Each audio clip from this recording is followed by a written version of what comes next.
Recording in progress.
Hi, Patty. It's Jane Coffin. Can you hear me?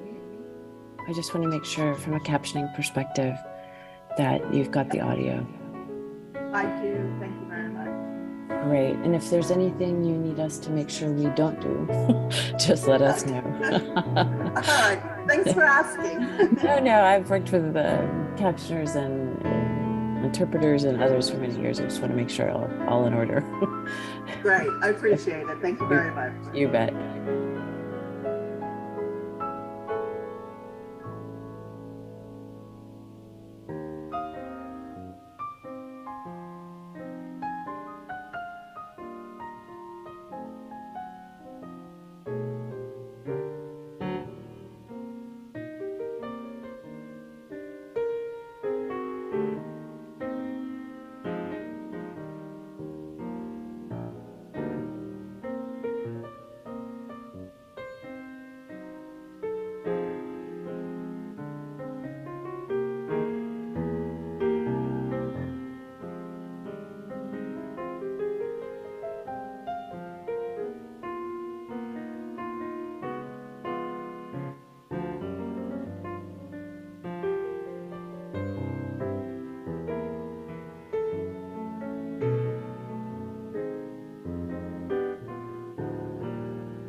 Hi, everyone. Can you mute if you're just joining? Thanks so much.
Hello, everyone. This is Jane.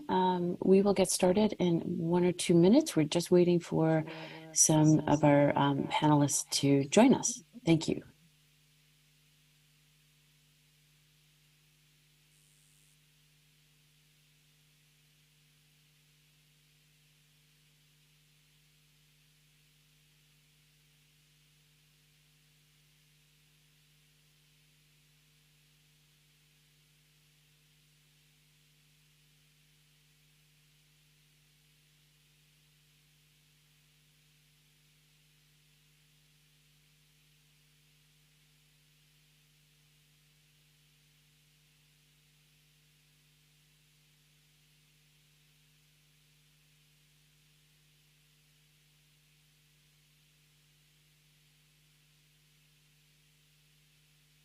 And could I ask the technicians if you're going to help open up the event in the room? From CR4. We don't see any video.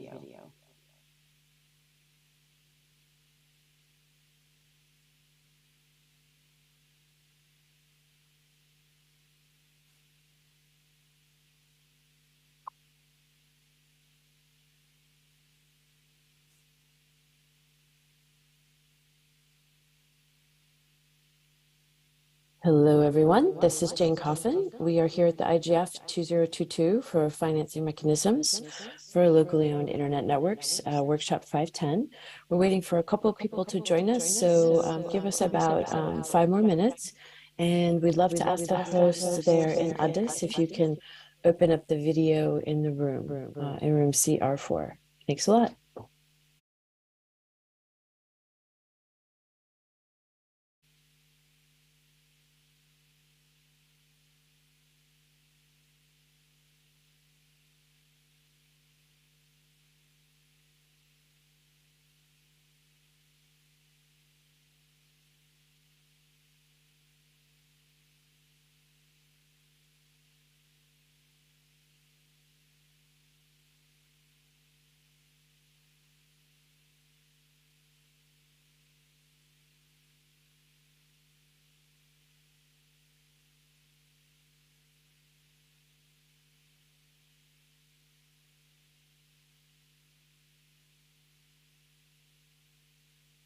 Hello to the tech assistant. Could you help us? Let us know what we need to do to open up the video for CR4.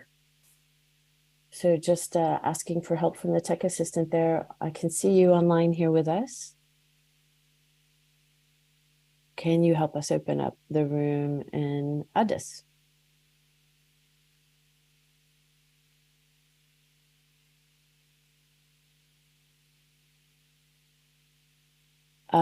Let's see. You can't see, no video. Okay, voila, there we go. Fabulous in the room. Okay. And could we ask for some technical assistance to make sure Adriana can open up her video? And Juan, could we just have you pop in for a sec so we can see that your video works? Bravo, there's Juan. Adriana, can you give it one more go? Let's see if we can get you up live. Video. You may have to rejoin. There's Ben, yay. And let's check and see, Risper, do we have you there in the room?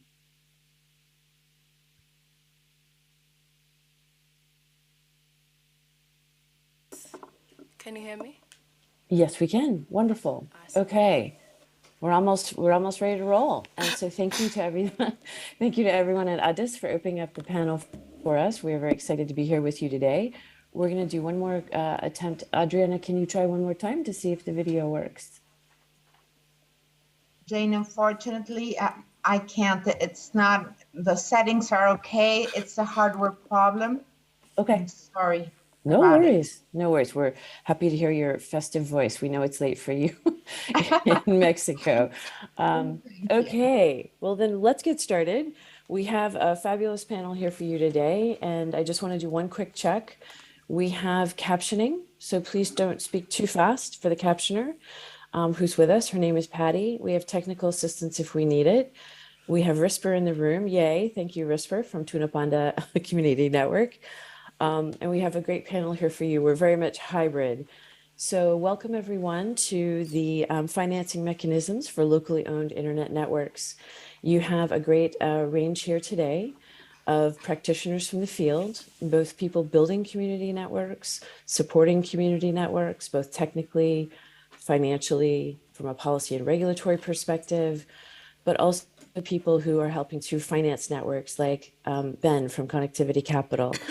So my name is Jane. Some of you know me. I've been doing work in the internet space for quite some time, and community networks are one of my passions. I love the fact that communities are building from the community out, that there are sustainable local models for connecting people who are unconnected. I'm not going to take too much more time because you really want to get into the meat of the report that was put together with a good team of people from Connectivity Capital, Connect Humanity, the Association for Progressive Communications, MOSILA, and the Internet Society. You have some of us here who are working on the report. You have people from the field like Risper and Adriana, who also was with the Mexican regulatory body years ago, who helped pave the way for an unbelievable change in Mexico with social purpose networks. So we're here today to talk to you about a critical thing for the sustainability of any network, which is financing and access to capital. We really need a new mind shift and a new mindset, particularly among those that do finance networks, whether they're international financial institutions, small organizations like Connect Humanity, we're a connectivity fund, or Connectivity Capital. Well, Connectivity Capital is already thinking broadly. We need to shift the change toward understanding why it's important to provide capital, access to capital for these small community networks, and to work with the networks to build better business planning, longer sustainability planning, but really to figure out how to communicate with some of these financiers. I myself have had some interesting moments trying to talk to traditional financiers who immediately hear, gosh, they're volunteer networks. I'm like, yeah, but they're working on building up, they're starting up just like any other company. So access to capital is different in different parts of the world. So I'm going to stop talking and turn it over to Ben, who's first up on our agenda, to give you an overview of the report. And then we're going to turn back into the team to have some perspectives from Connect Humanity, from Association for Progressive Communications, and Rhizomatic, Adriana, and then we're going to move into Q&A, and we're going to hear from Risper about Tuna Panda and what she's been doing and financing issues there, and some Q&A. So without further ado, we're going to turn it over to Ben. Ben, over to you. Perfect. Thank you so much, Jane, and thank you everyone who's joining us from literally around the world. Thank you all for, first of all, tuning in and this is a topic that we love, and I think one of the things that we would love to talk about up front and want to highlight is the collective effort that this was to put together. Connectivity Capital partnered with APC, the Association for Progressive Communications, with Connect Humanity, with ISOC. And the nice thing is all of us had been doing this for a long period of time, coming at it from slightly different angles, whether that was with community networks, municipal networks, with small social enterprises. We had all seen all of these data points of success in emerging markets that we wanted to bring together to be able to tell a story, and then also create a bit of, to demystify what that process is like. One of the highlights of the report is these case studies, and these are case studies of community networks over time that have built up their networks with different financing mechanisms. We often talk about crawl, walk, run. So there's distinct phases of what it takes to run and operate a network. And what we try to do in the report is highlight the different financing mechanisms from when you're starting out, from when you're growing and expanding, from you reach a resource maturity phase, and what those look like over time and how those transitions happen. So with that, let me jump to a few. Jane, do I have the ability to pull up slides, or should I? You should, but we should ask the technical expert with us. Can we help Ben show some slides? He needs to share his screen. Can you do that, Ben? Yes, I can. Excellent.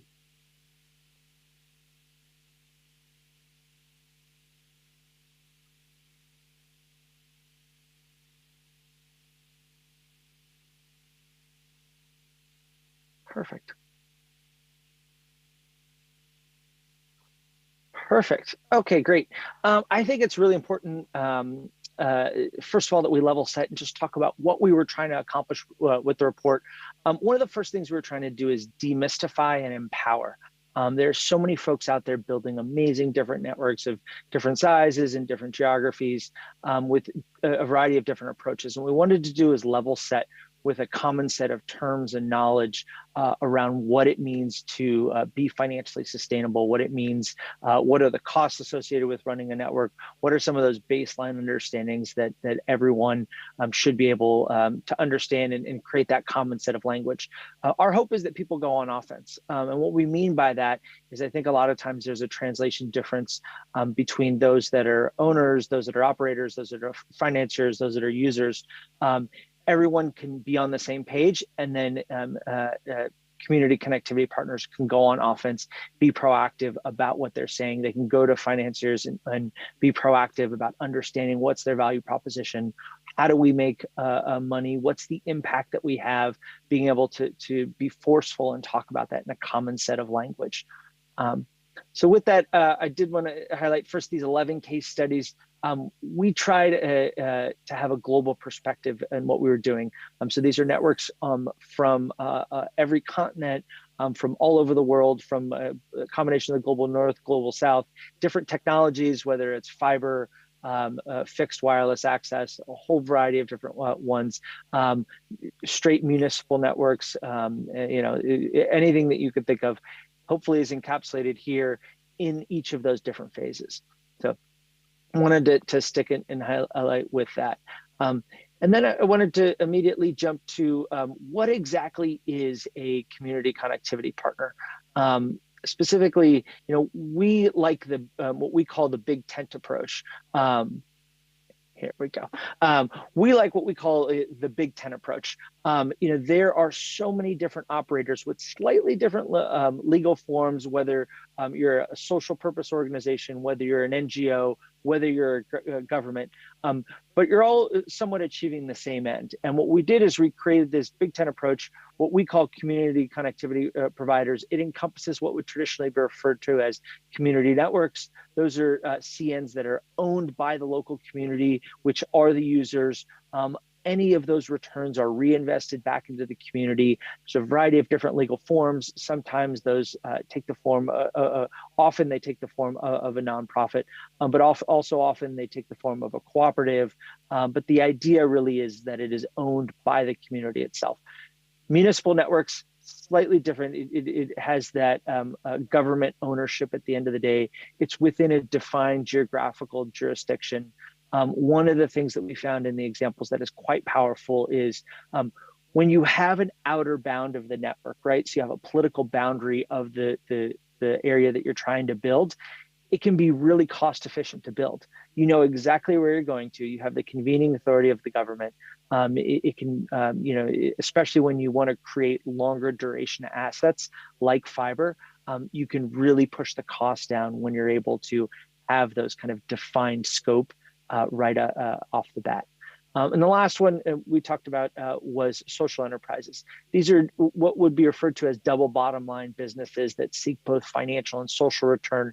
They often have an explicit social purpose. In the United States, we have something called the B Corp law, which is the benefit corporation, where you're taking account not only shareholder returns, but stakeholder returns.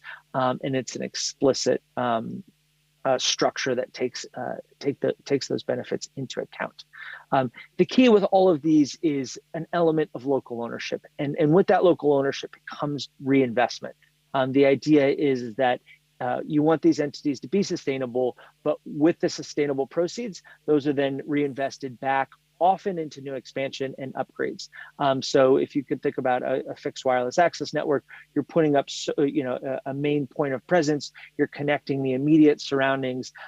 But as soon as the network is achieving sustainability, you begin to think about the adjacent communities that you can also connect with. You're thinking about upgrading capacity. You're thinking about cross-subsidy models, whether that's an anchor institution, say at a university, and then you can cross-subsidize with smaller schools. But you're thinking about holistically reinvesting all of the proceeds from that back into the community. I'll jump right ahead. This was another key concept that we think is incredibly powerful, which is the idea of stages of network development. The stage that the network is operating often determines the financing mechanisms that are available. So often in the early years, it's that combination of grants, subsidies from government. It is sweat equity from the owners, from the local community itself. But it is a lot of that bootstrapping early, just get out there and get a network live, up and running, and innovate from there. As you move further on, you have kind of de-risking elements, traditional debt, equity, et cetera. But as you kind of grow subscriber count, get into sustaining, growing, and then a maturing phase, different financing options open up. One thing that's really critical that we wanted to focus on in this report is financial sustainability. One thing I think that is critical to highlight, there is amazing resources out there when it comes to community networks. Certainly the work of ISOC over the years, the work of APC, the work of Connect Humanity, they have put a ton of work into understanding why is the network meeting, how to do stakeholder engagement, how to build communities and come together, how to have shared governance models, et cetera. All of that is amazing resources that we reference to, but we tried to keep a tight bound here specifically on financial sustainability, knowing that there are other resources there that are often a prerequisite, and those are a series of activities that are often done before you kind of get to that financing question of how do we actually grow, sustain, produce cash flow, reinvest that back into the network. The next slide, and by the way, this is all available online. We purposefully published this in what we call a deck format. We want it to be digestible, whether it's in small pieces, whether it's entirely in a book form. The idea really is that people can take it and explain to others. So whether that is a tribal community coming together, explaining to various users, whether that is a local government being able to explain it to their citizens, whether that's just a social enterprise putting together what we would call a pitch deck to explain to a local financier. We wanted it to be bite-sized in that sense. So this is all of it. All of this is available. Please feel free to download. It's under Creative Commons common license. So we want people to use it. We want people to replicate it. And nothing would make us happier than to see it in someone else's pitch deck and see it available. let me then jump to specifically kind of sources of financing. Oftentimes, and these are some of the names that folks will understand, the early access that you get, whether it's through universal service funds or impact and first investors, different types of donor agencies. We tried to bucket what would be the predominant sources for that type of network that are available. Certainly now in a current situation, and then also in the future as well. The last point I wanted to touch on, and then we can throw it back open to questions, is this concept of different types of financing. I think oftentimes when people talk about financing, we all kind of come to the table with our own preset of notions. It could be that, banker that sits behind the, the big wooden desk, and it could be somewhat intimidating to kind of more grant supported sources. What we tried to really hit home in this report is the spectrum of capital that's available. And oftentimes, if you are either an investor or a community connectivity partner, it's understanding what bucket these various investors operate in, right? We divided them between commercial, sub-commercial, and grant supported, and understanding that not all capital is equal. Capital has costs, whether that's a reporting cost, whether that's a compliance cost, traditionally with a grant, being able to report back to the grant maker, whether that's a cost in terms of an interest rate to a local bank, whether that's an ongoing cost to an equity holder, which has both financial returns, but also governance and control rights. Someone will, want to sit on a board and have say over approval of budgets, of new builds, of where you're going to expand to, et cetera. And really placing those options on a continuum, understanding that there are various costs associated with them, and that they all exist on this different continuum. The critical thing as well that we found is in all of these case studies, all of the CCPs used different mechanisms at different times of their life cycle. And it's a very critical point because I think a lot of times, especially for the early stage operators that are getting up and running, they're going to look at an entity that's been around for 10 plus years and say, well, we want to use a mechanism just like that. And oftentimes there are, it's not always the best fit. It could be they're raising a commercial loan that is, they've got a whole lot of requirements around it. They're going through a commercial bank, et cetera. You eventually can grow into that, but oftentimes starting with a more stage appropriate investment is a better way to go to get up and running as fast as possible. So with that, let me pause there.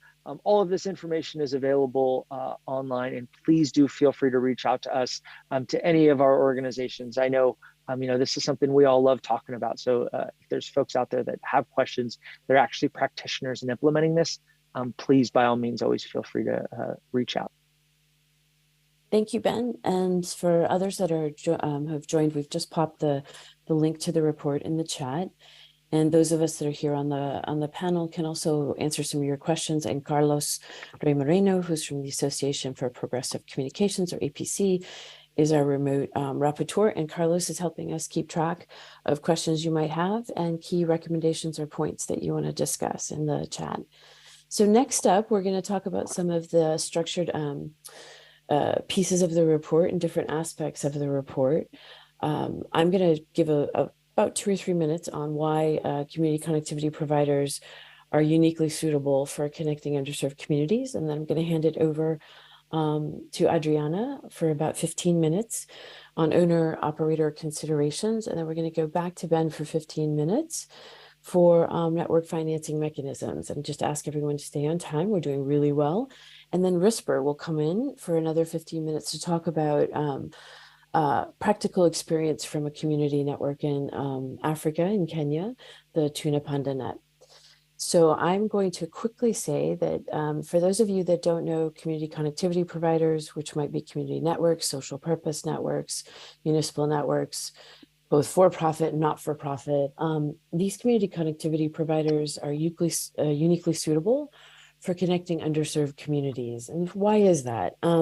Well, if you take a look at many of the unconnected right now, you'd have to take a step back and also look at the policies and regulations in countries, excuse me, where people have indicated over the last 30 to 40 years that universal service would help build out, the market will solve the problem. Well, as we know, about 2.9 billion people are not connected around the planet. This is after 40 to 50 years of regulatory policy and good financing out there by many organizations, but we still don't have people connected. So there's been a bit of a failure, not only a market failure, but a regulatory and policy. What I would probably say is we need a reboot. When you're starting to look at certain hard to reach areas, whether it's rural, remote, or urban, you have to think differently about how to connect those areas because the return on investment is different. And with social purpose networks, community networks, municipal networks, these networks are uniquely positioned in communities that know what it's like to be unconnected, that are very practical, that know how to come together in a volunteer spirit, whether you're in the US, Kenya, Bolivia, in India, where there are all community networks right now, or tribal communities throughout the world, indigenous communities. They have the know-how to come together to build cohesive, sustainable projects and cohesive, sustainable connectivity because they know what it's like not to be connected. They have practical skills that can be brought in, but oftentimes the CCPs or the community networks have a difficult time of understanding what those access to capital mechanisms are that Ben's going to talk more about in a minute, what the different owner operator models might be for building a community network, and how to speak to some of those entities that do the financing. I can tell you as someone that's worked with community networks in the field, I fully understand the spirit. I know how to work with community, build lots of platforms and bring in lots of local training because you never want to be the single point of failure. And you're also not doing it for communities. You're working with communities who are building networks for their own communities. But what can happen is an absolute lack of one-to-one understanding when communities are speaking their language and financing experts are speaking their language. When I've spoken to some traditional financing experts around the world, when I say, yes, this is a volunteer network, they're doing this, and this, they have some startup funding, the minute they hear volunteer, they panic. And I often want to ask them, so you really understand risk? This is not as risky because the community is doing this for their own community. They're invested in their communities as people and as to break the cycle of unconnectedness, bring in opportunity, help provide more emergency services to their communities, better opportunity, kids getting educated at schools, working from home. And we're talking again, urban, rural, and remote. The pandemic, of course, showed us that there was a lot of lack of connectivity in places we didn't expect, or not affordable connectivity or better connectivity. So these community connectivity providers, community networks, municipal networks, and social purpose networks are uniquely positioned because they know their local communities. They know what it takes to start up an activity in those communities, and they know how to work with local experts. So I'm going to turn this back over to Adriana so that we can take a look at owner-operator models and from an outside perspective. But again, I want to also posit that if we're looking at different regulatory and policy mechanisms to allow community connectivity providers access to spectrum, licensing, easing up on that, I would posit that the way we put financing together has to also change. We can't use traditional model and methodologies one-to-one. We've got to start thinking about how we can provide capital to those communities that's accessible to them, just like a regulatory process might be accessible. It does take a bit more work. Connectivity Capital knows well how that works, but so do all of us that have been working with networks to try and help them get started. And so that they're not intimidated by the language that they're hearing. We have our own code when we talk about community networks and building connectivity. The financing world has their own code and language. So we've got to find a way to bridge that gap as well.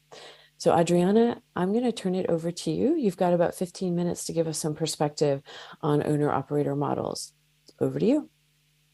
Thank you so much, Jane, and thanks, Ben, for this important introduction and giving the context of where this important report comes from.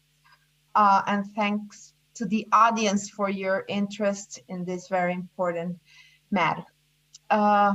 Yes, as mentioned before, what we have called this community connectivity providers, with whom we've been working very closely in Rhizomatica and APC, looking at their different efforts, needs, models. But finally, this report unfolds with the due depth of how they organize, what are their ownership models, their operating models. And it is very important for investors, for foundations, for communities interested in investing and starting a community network effort, but also for policymakers and regulations to understand what it takes in each of these decisions of ownership and operation. The report, which we again invite you to look in depth, explains very clearly the different choices of legal structure that a community decides to select, depending on a number of variables and factors.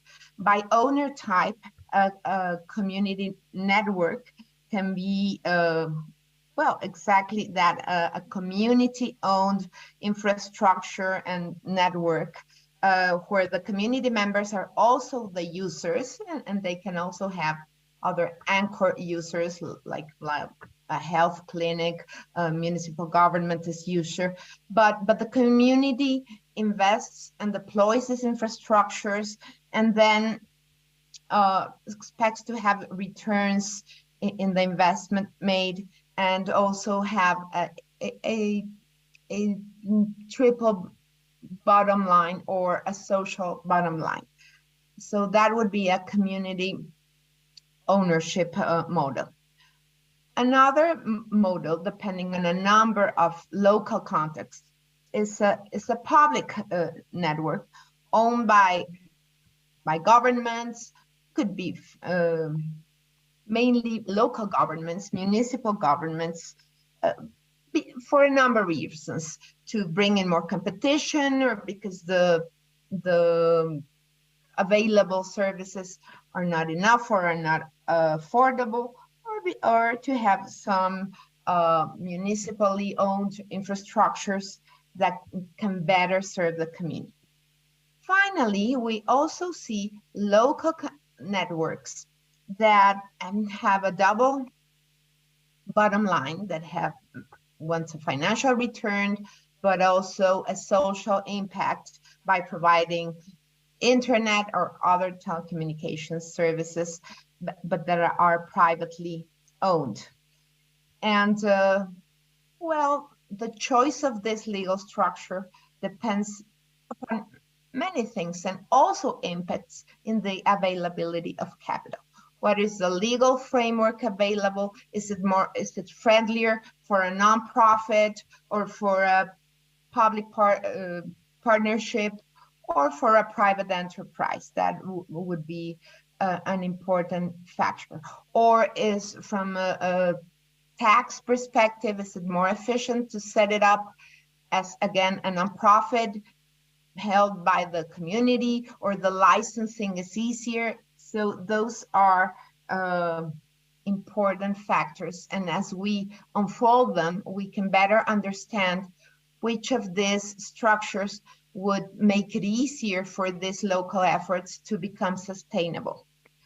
Now, besides who owns this community connectivity providers, there can be a number of legal forms where they are incorporated, if you will.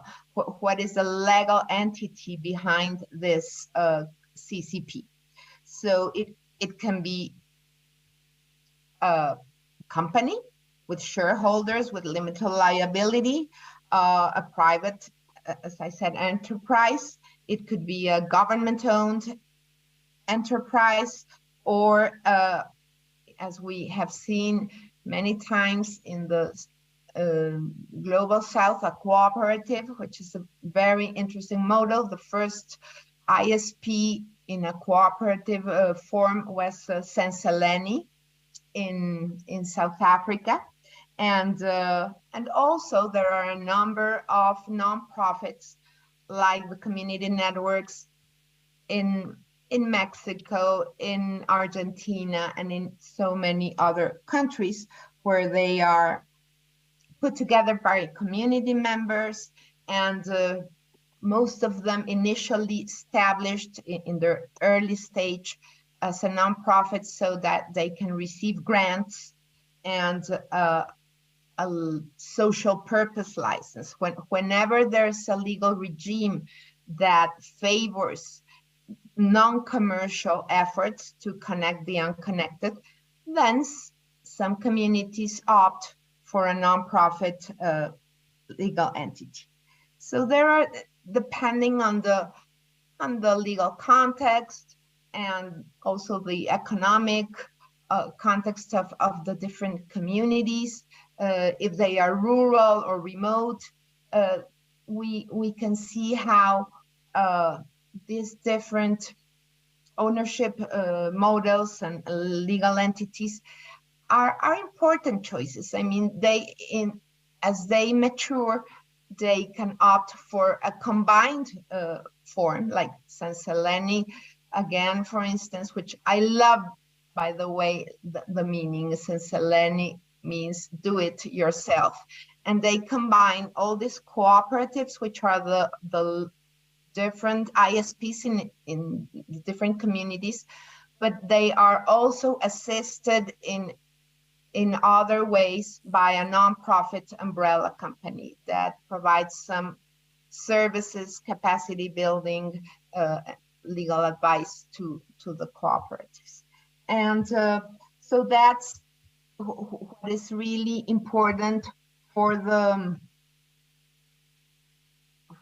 this community, is that they understand what would be the impact of choosing one model over the other, and how can they mitigate the risks, how can they have a better control or a better way to manage the infrastructure and the services, or under which of these entities it would be easier to do fundraising or to have a lesser tax impact.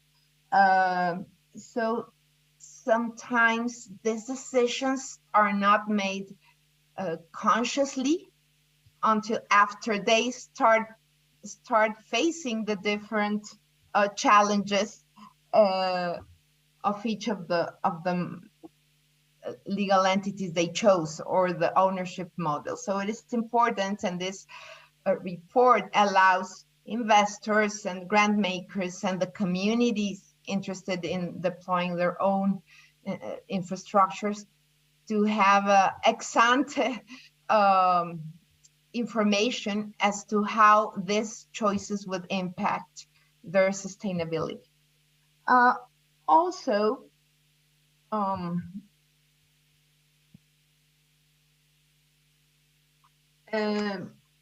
it's not if the decision, for instance, is to start a municipal network, well, then maybe this is in a more urban setting or suburban setting where a municipality has the resources and is willing to organize and collaborate with the community members, and how they can lower their costs and prices and boost local economic development. That would be the case for a municipal network. The study has this incredible and really valuable case studies of these 3 different ownership models that I encourage you to see, both in in Africa, in the US, in Mexico, in Indonesia, in Thailand, in South Africa, and in the rural north of the United Kingdom. And so it is, and that's why we cannot easily talk about replicating what worked in South Africa may be different than what worked in rural Mexico, and so on. Now, as to operating models, once these decisions about ownership and legal entity have been made, it is important also that the community understands, and of course the investors, the value chain of a communications network. A telecommunications network has a passive infrastructure, an active infrastructure, well, the transmission infrastructure, the spectrum behind it, but also needs a number of passive infrastructure, ducts, towers, rights of way, etc. And finally, it can also be a service provider using someone else's infrastructure. And that changes the equation of availability of financing in very importantly. So, for instance, we have in rural Mexico and in the context of a number of efforts from indigenous communities, we saw this year the creation of a new indigenous virtual mobile operator launched just a few months ago, which is a reseller. So using the very powerful wireless network, an LTE network of a huge consortium, the indigenous community is acting as a virtual operator, as a reseller, offering some intranet content and other value for its community, which is one of the great benefits. Communities really know what they need, what they want, know the culture, the values, and what kind of local content they could add up to these infrastructures.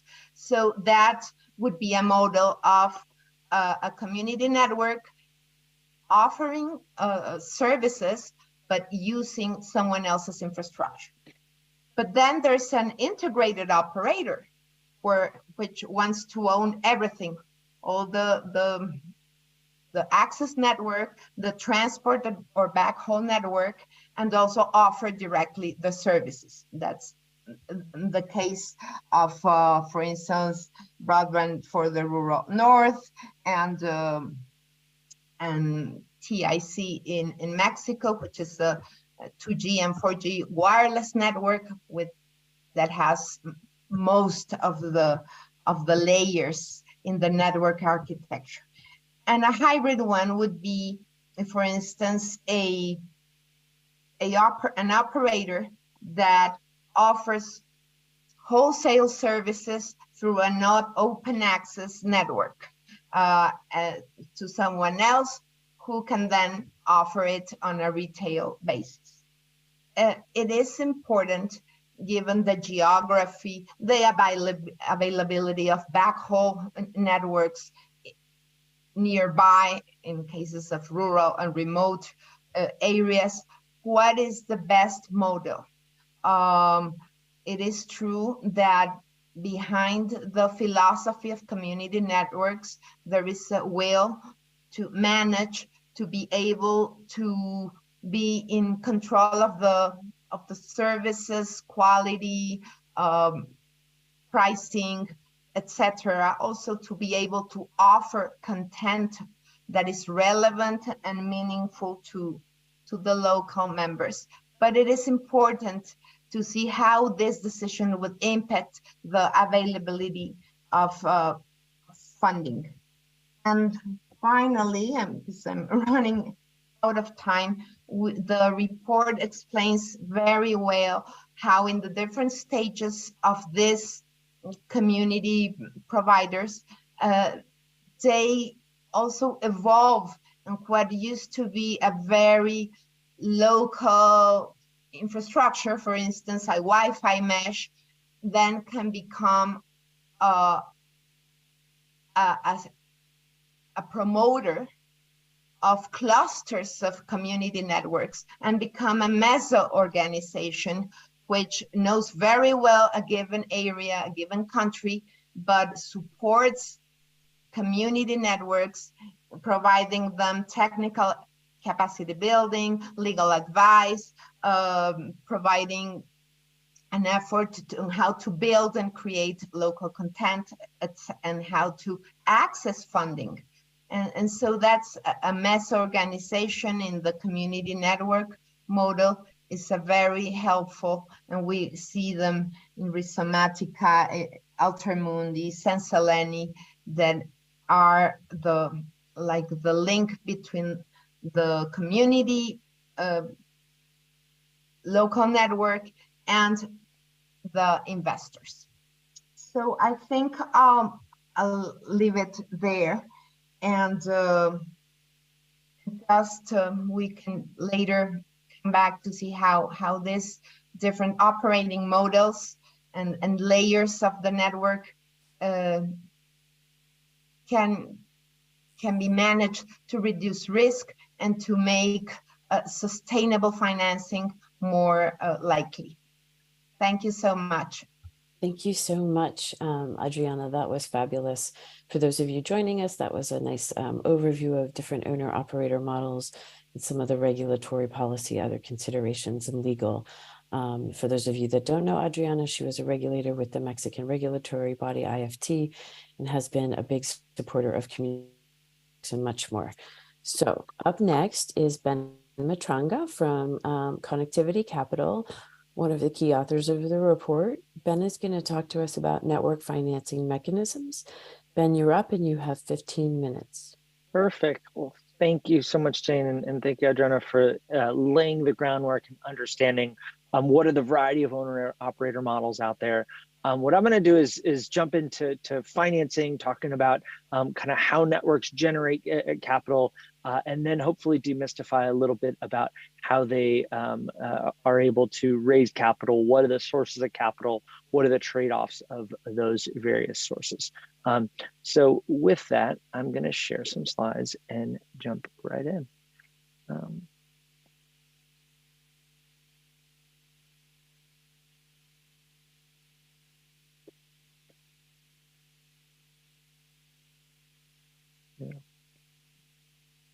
Ben, one perspective for you too is that evidently in the room, the slides are very small. So if you can describe the pieces of the slides as you're walking through them, it's hard for, I guess, the people on the ground there to see all the words. Got it. Okay. Thank you very much for that, Jane. And thank you all for letting us know that. We will also place, once again, in the chat, the link to the full report. For those of you that are in the audience, please, by all means, look this up after, reach out with any questions if anything that we describe piques your interest, and then you want to go deeper on the given topic itself. With that, I wanted to start out with a concept that we went into in detail in the report, but I think is really foundational, is this concept of blended capital and why it's needed. And blended capital really is, it's what we call the capital stack approach. Often you're using a combination, traditional tools, which people will understand, which is equity and debt, but then also in grants. By and large, every telecommunications network in the world, whether it's a community connectivity partner, whether it's a community network, whether it's a big mobile network operator, has some degree of subsidy in it. I think that's one thing that is often missing and is important to call out. Often, big legacy companies have received quite a bit of government assistance over the years. So, oftentimes when new operators are starting out, especially new social enterprises, new private operators, they say, well, do I have to finance it all myself and build it all myself?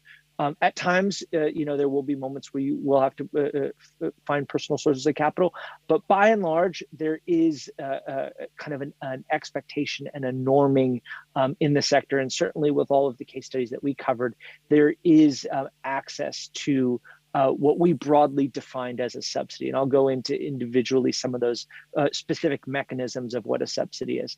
But I wanted to start here and really explain this idea of blended finance. Ultimately, the more blending that you have, it lowers what we would call your weighted cost of capital. So equity being the typically the most expensive, it's kind of that target return, also the highest risk, then debt, and then ultimately grants. This is all overlaid with a variety of de-risking strategies, credit guarantees, tapping into government resources, universal service funds to decrease that cost of capital. Then this next concept that I want to go into that I think is incredibly important is how that capital stack changes over each stage in the life cycle of a community connectivity partner.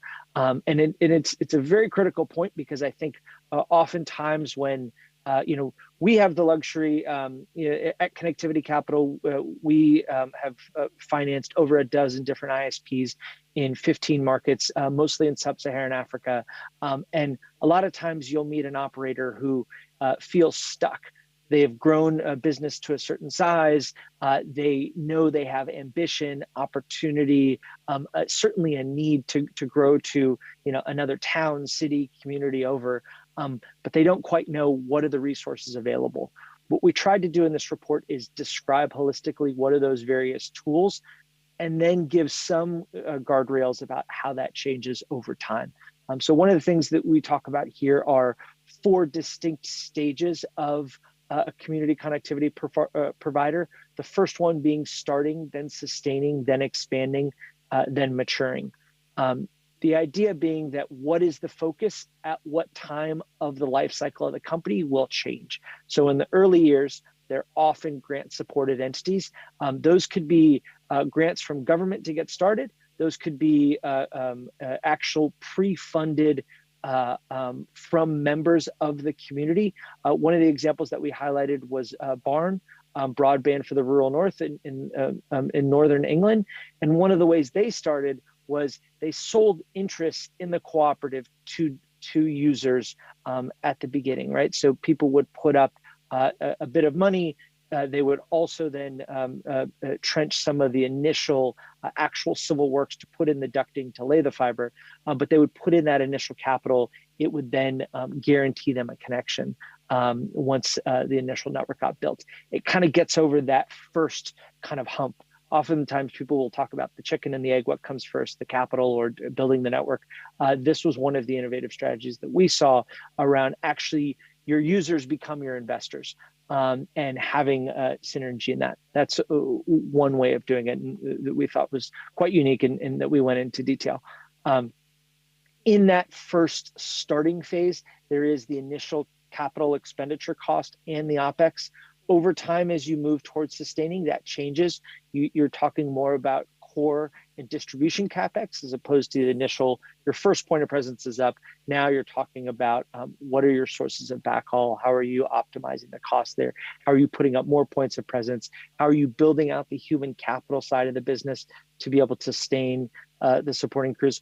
Oftentimes that we find in the early days of operating a CCP, everyone's wearing multiple hats.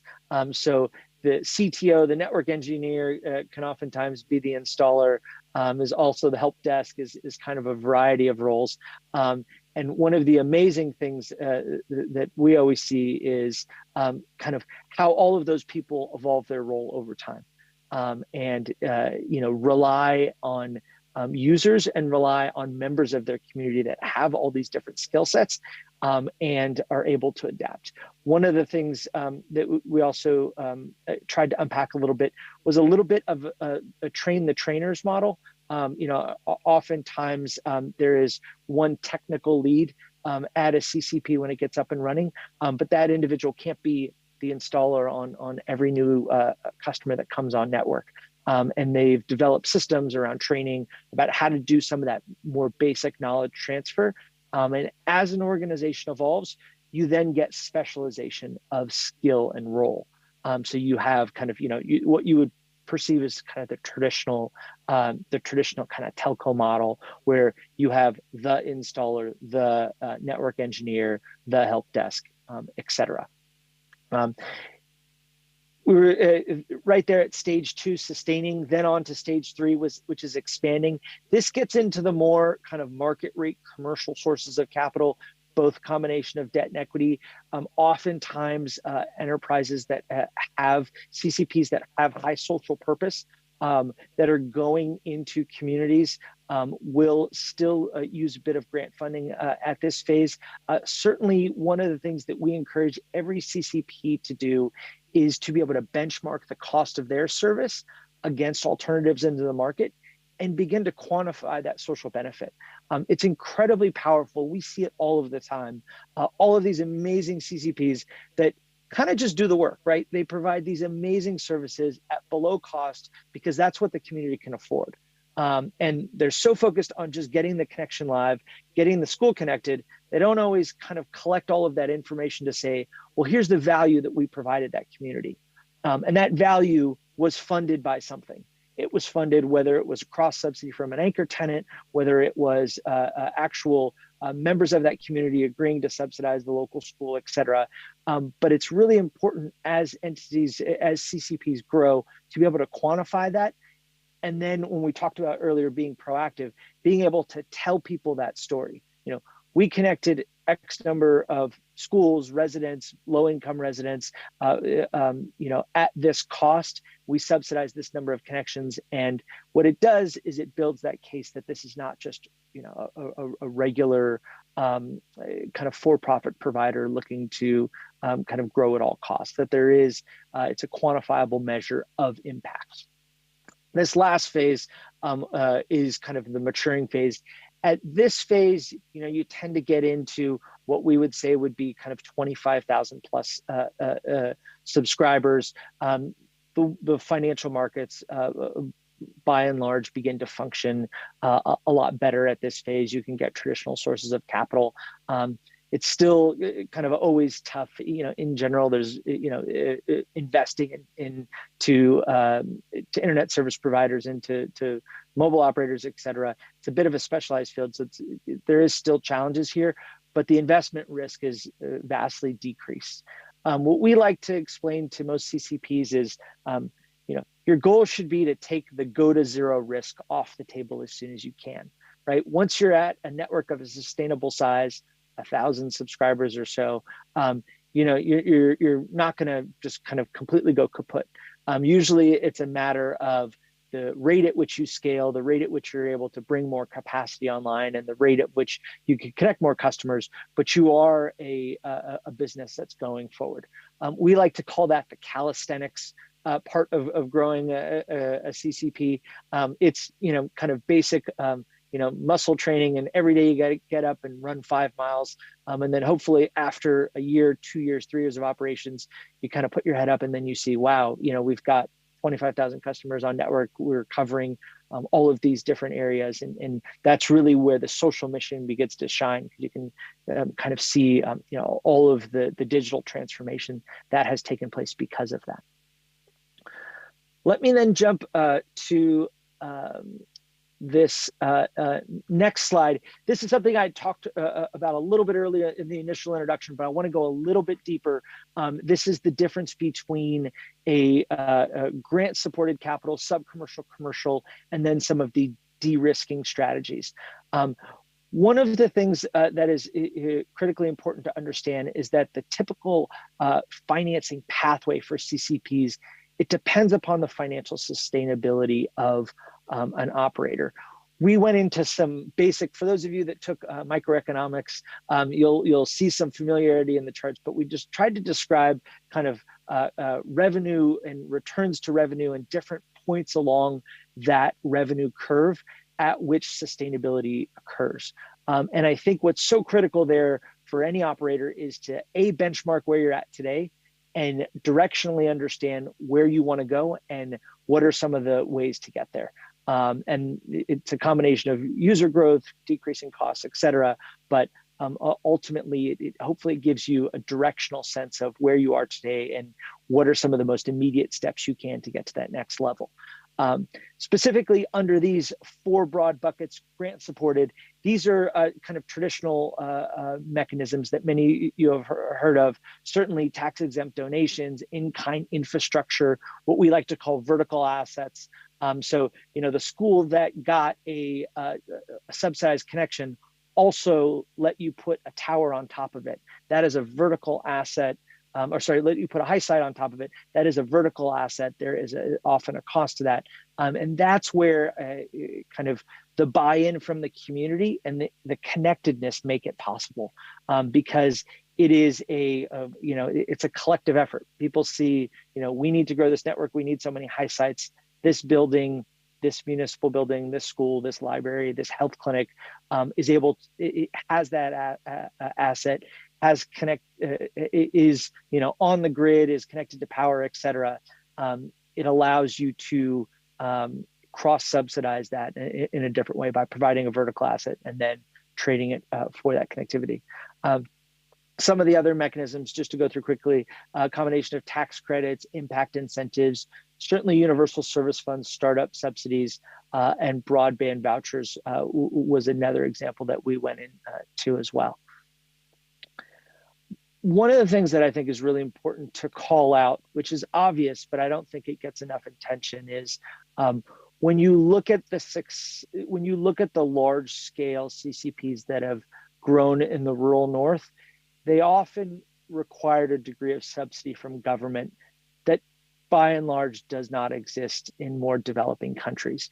One of the challenges with operating a network is you are competing against the social pressures of a government to provide multiple other things. So, a subsidy that goes towards connectivity is also competing as a subsidy to other sectors, et cetera.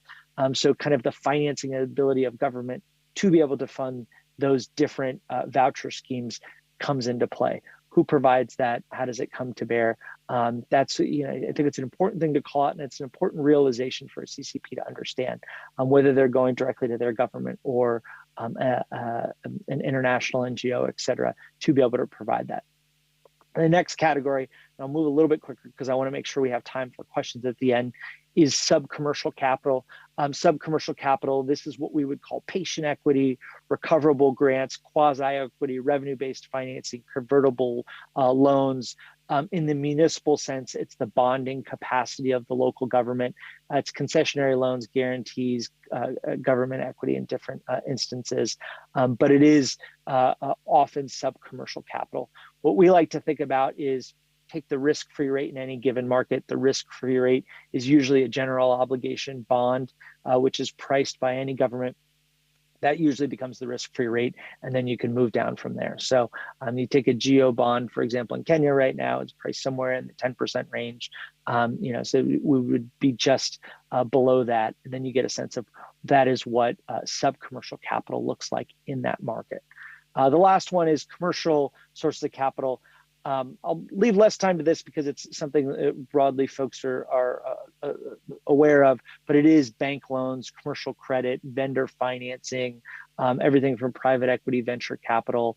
In the much later stages, there's the equity markets that are working. But by and large, the big piece of this is the banking system and being able to get access to bank loans.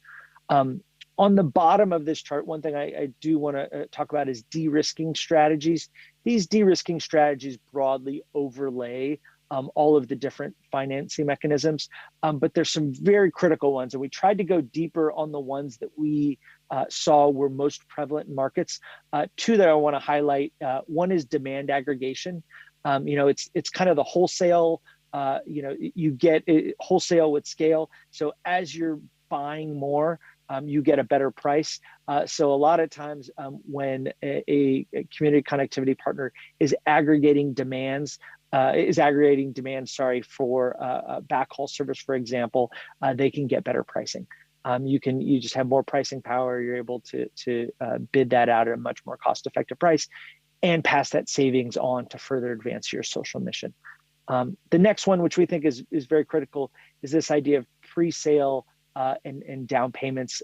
This is in the barn example I gave earlier, but it's really letting users also become the financiers and frankly, the biggest kind of proponents of the network.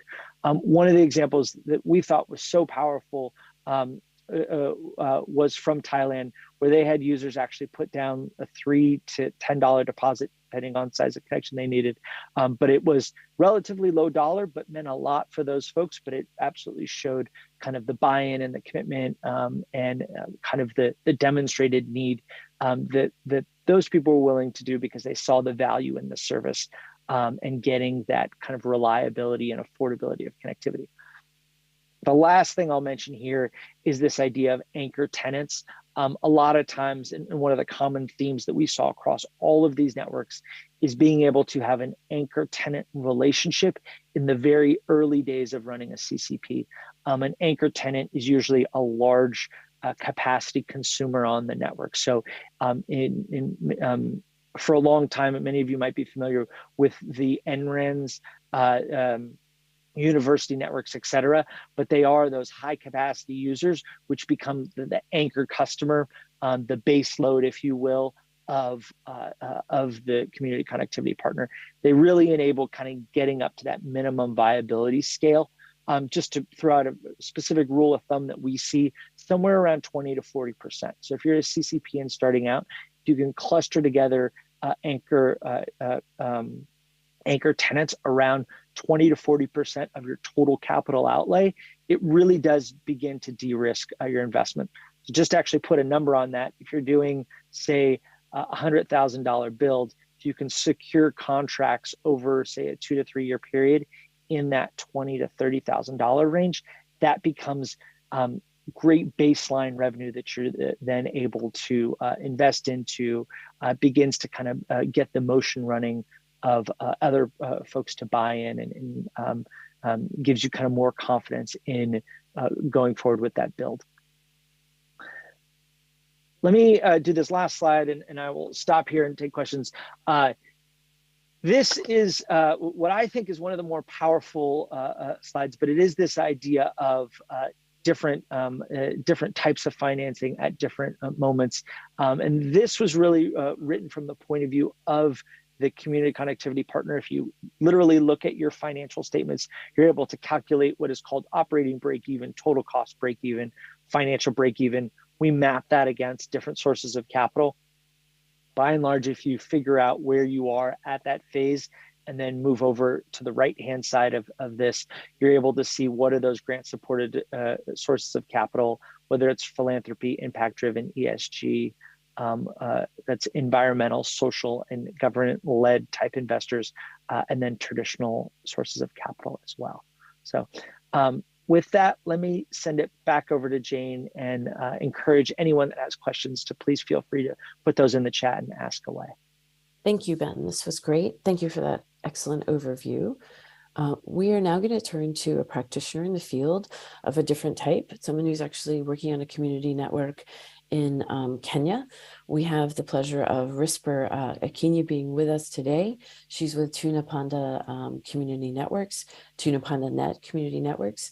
Risper, we're going to turn it over to you for about 15 minutes. We're running a little behind, but 15 minutes, 20 minutes to talk about an overview of what Tuna Panda is, so that people can understand and explain why innovative financing and access to capital is key for your community network, and other items related to kickstarting operations or kickstarting, boosting other phases of your business model at Tuna Panda, or any other observations about access to capital and advice for other community networks and folks working with community networks.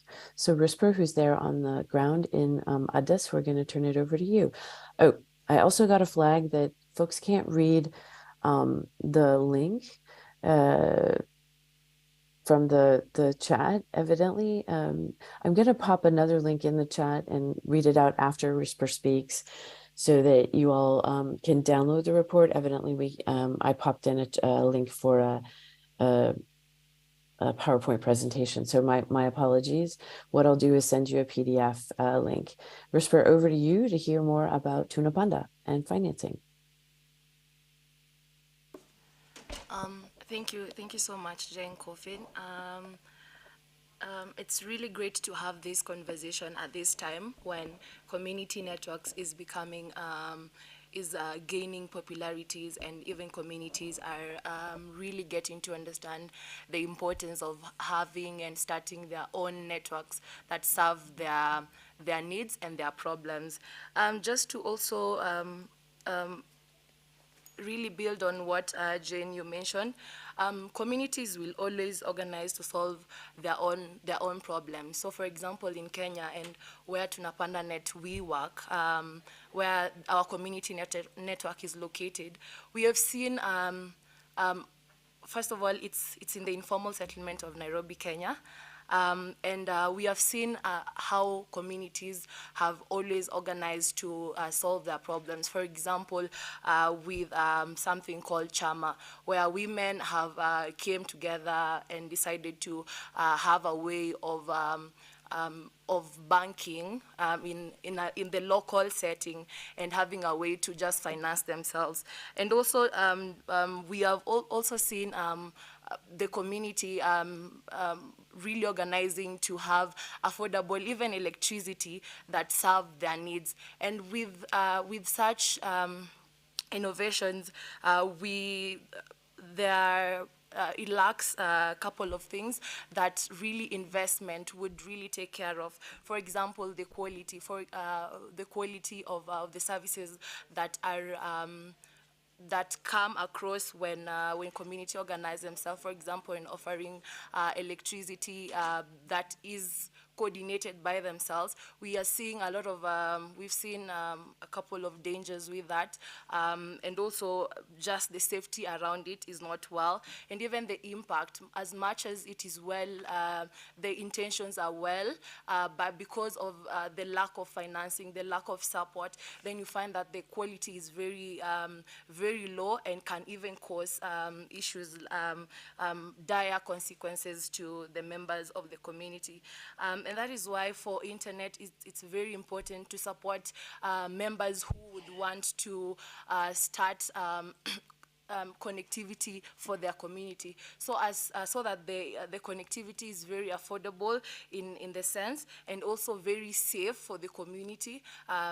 Looking at when it's financed, then the people who are running the internet, the community itself feels very secure because it is well defined and well structured. Also, this really affects the affordability of the internet, much as community networks exist to provide affordable internet for the community.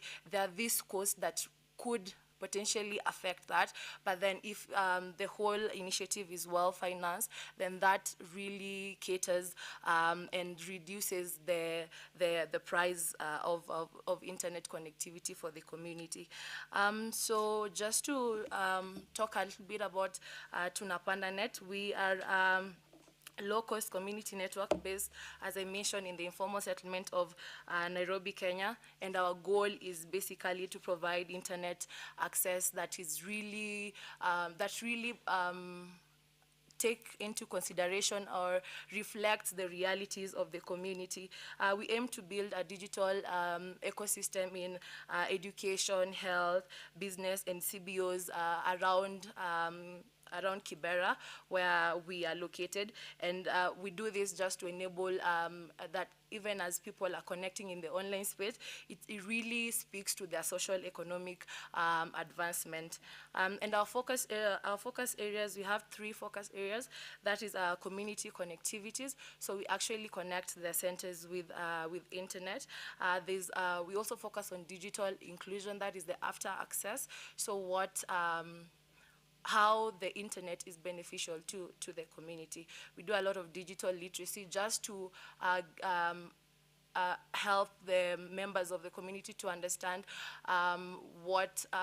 to understand how to really interact in the online space, to make their work visible, and also to just support them in the work and the efforts that they're already doing in the community. And lastly, we are also a MESO organization, and we support a cluster of community networks that are emerging, that are existing in Kenya, just to understand what it takes to start a community network, what it takes to operate a community network, as well as what it takes to sustain a community network. And part of what we do with the national school is capacity building, and we have different areas that we really focus on. That is the network and infrastructure, just to talk on the deployment of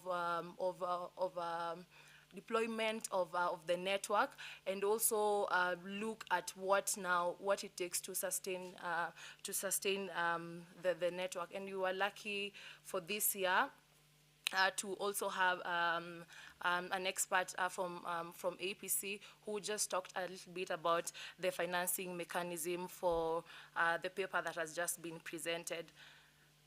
Now, some of the challenges that we have seen, especially with our work on ground with other community networks. So when we started, we were working with 7 community networks, 3 of which were already existing, and 4 were just emerging, and there was interest to really take connectivity to their communities. And part of that was the the refugee community, and we took them through training on the 3 areas that I've mentioned, just to really make them understand what it really means to start and operate a community network. But then even in the first phase, for the emerging community networks, we also encourage a lot of peer-to-peer learning, where the already existing community networks would share with the emerging community networks on their efforts and what they are finding on ground. And some of the conversations that were coming up was with regards to equipment and how expensive it is to actually deploy the network. So part of the conversations that we have been having is, once we've had the capacity building for these community networks, how can we then support them to actually deploy networks and to have a practical to have connectivity for their communities without really struggling in terms of the equipment that they would use to make these connections. And also another thing is, so for the first iteration of the National School of Community Networks, we had 7 community networks. And this was, of course, a funded project thanks to LockNet, who really supported the movement in terms of financing the learnings, the trainings, the capacity building in Kenya and even in other countries within Africa and within the globe. Now, we were to work with 7 community networks, but then when we started this conversation, we found out that there are already existing organizations that were looking to provide connectivity for their communities, and they really wanted to be part of this capacity building, and that really we had to extend or open the capacity building to more community networks. And the just concluded school, we trained 11 community networks, but then even with that, we were not able to train all of the people who, the communities that wanted to be part of this school. So there's need for the school, there's need for, there are communities that are coming up and saying we want to start connectivity for our community for different reasons, to amplify the work that the community is already doing, to help with education in the different communities, to help with, to assist with, for example, in the refugee, to assist the refugees to be able to connect and to communicate with their families in different countries, but then we need more, there's need for financing to really help assist in having more and better capacity building that accommodates everyone and anyone who would want to really learn and understand what how to start, how to operate, and how to sustain a community network. There's also one of the areas that we really focused on while we were training other community network was local content creation. And with this is just to encourage, even as the community networks are providing connectivity, how do they focus on the after access for their communities? So just really looking into various ways that the community networks can really create local content that speaks to their realities, contents that are very relatable. For example, in the just concluded school, there was a community network that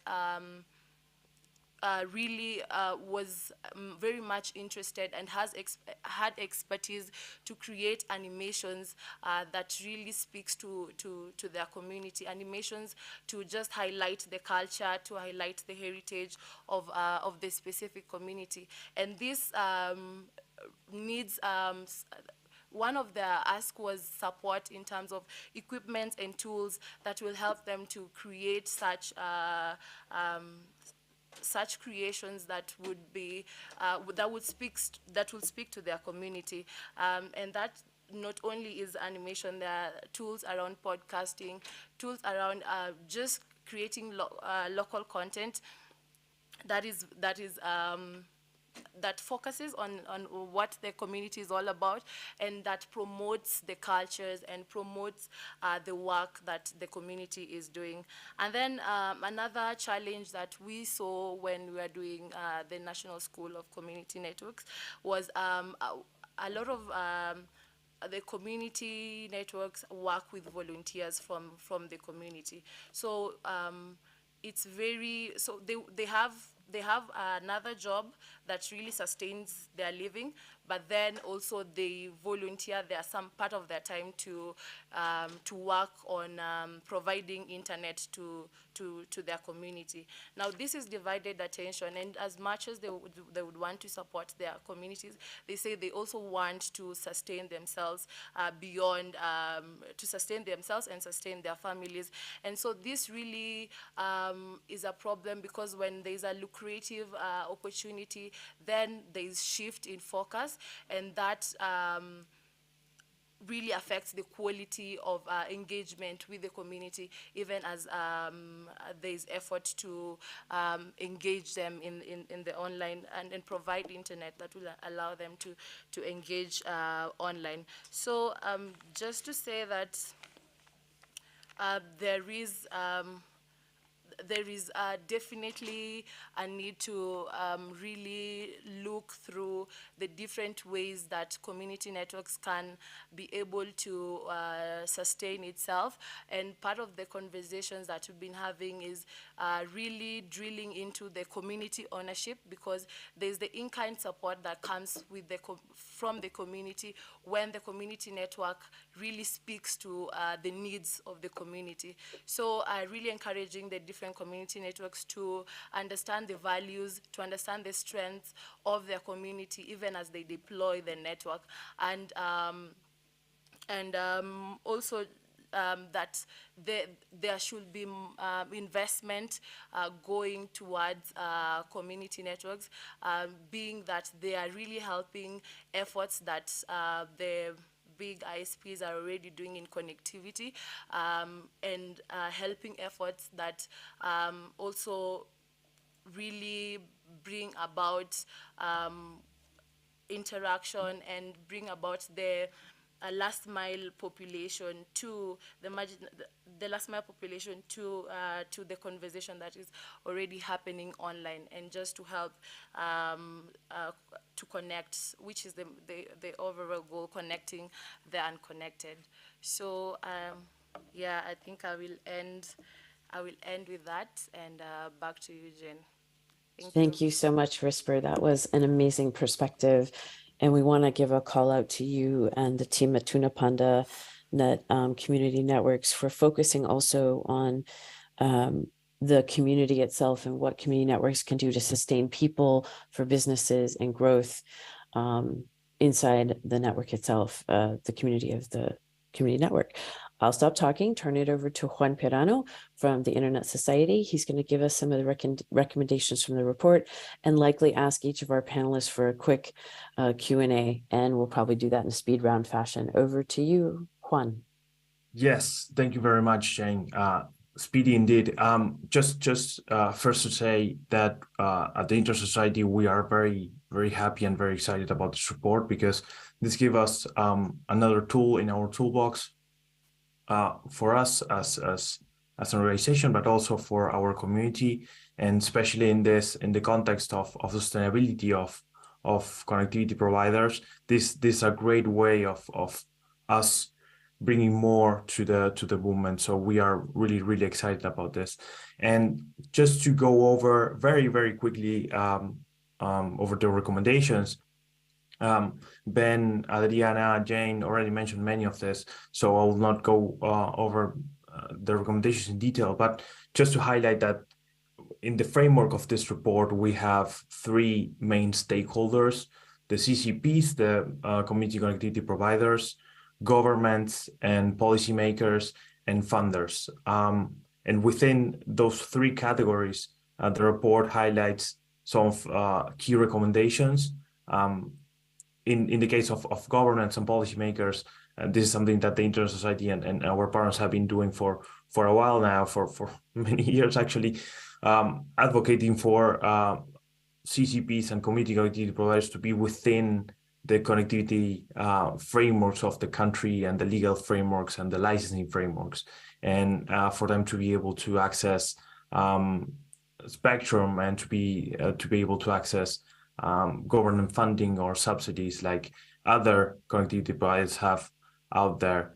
And also, and I think that's will be one of the main recommendations for policymakers and governments, to be able to recognize that this is a solution, that community connectivity providers are a valuable and sustainable solution to connect the unconnected in those places where they're the hardest to reach, and where traditional business models don't fully fit in those conditions.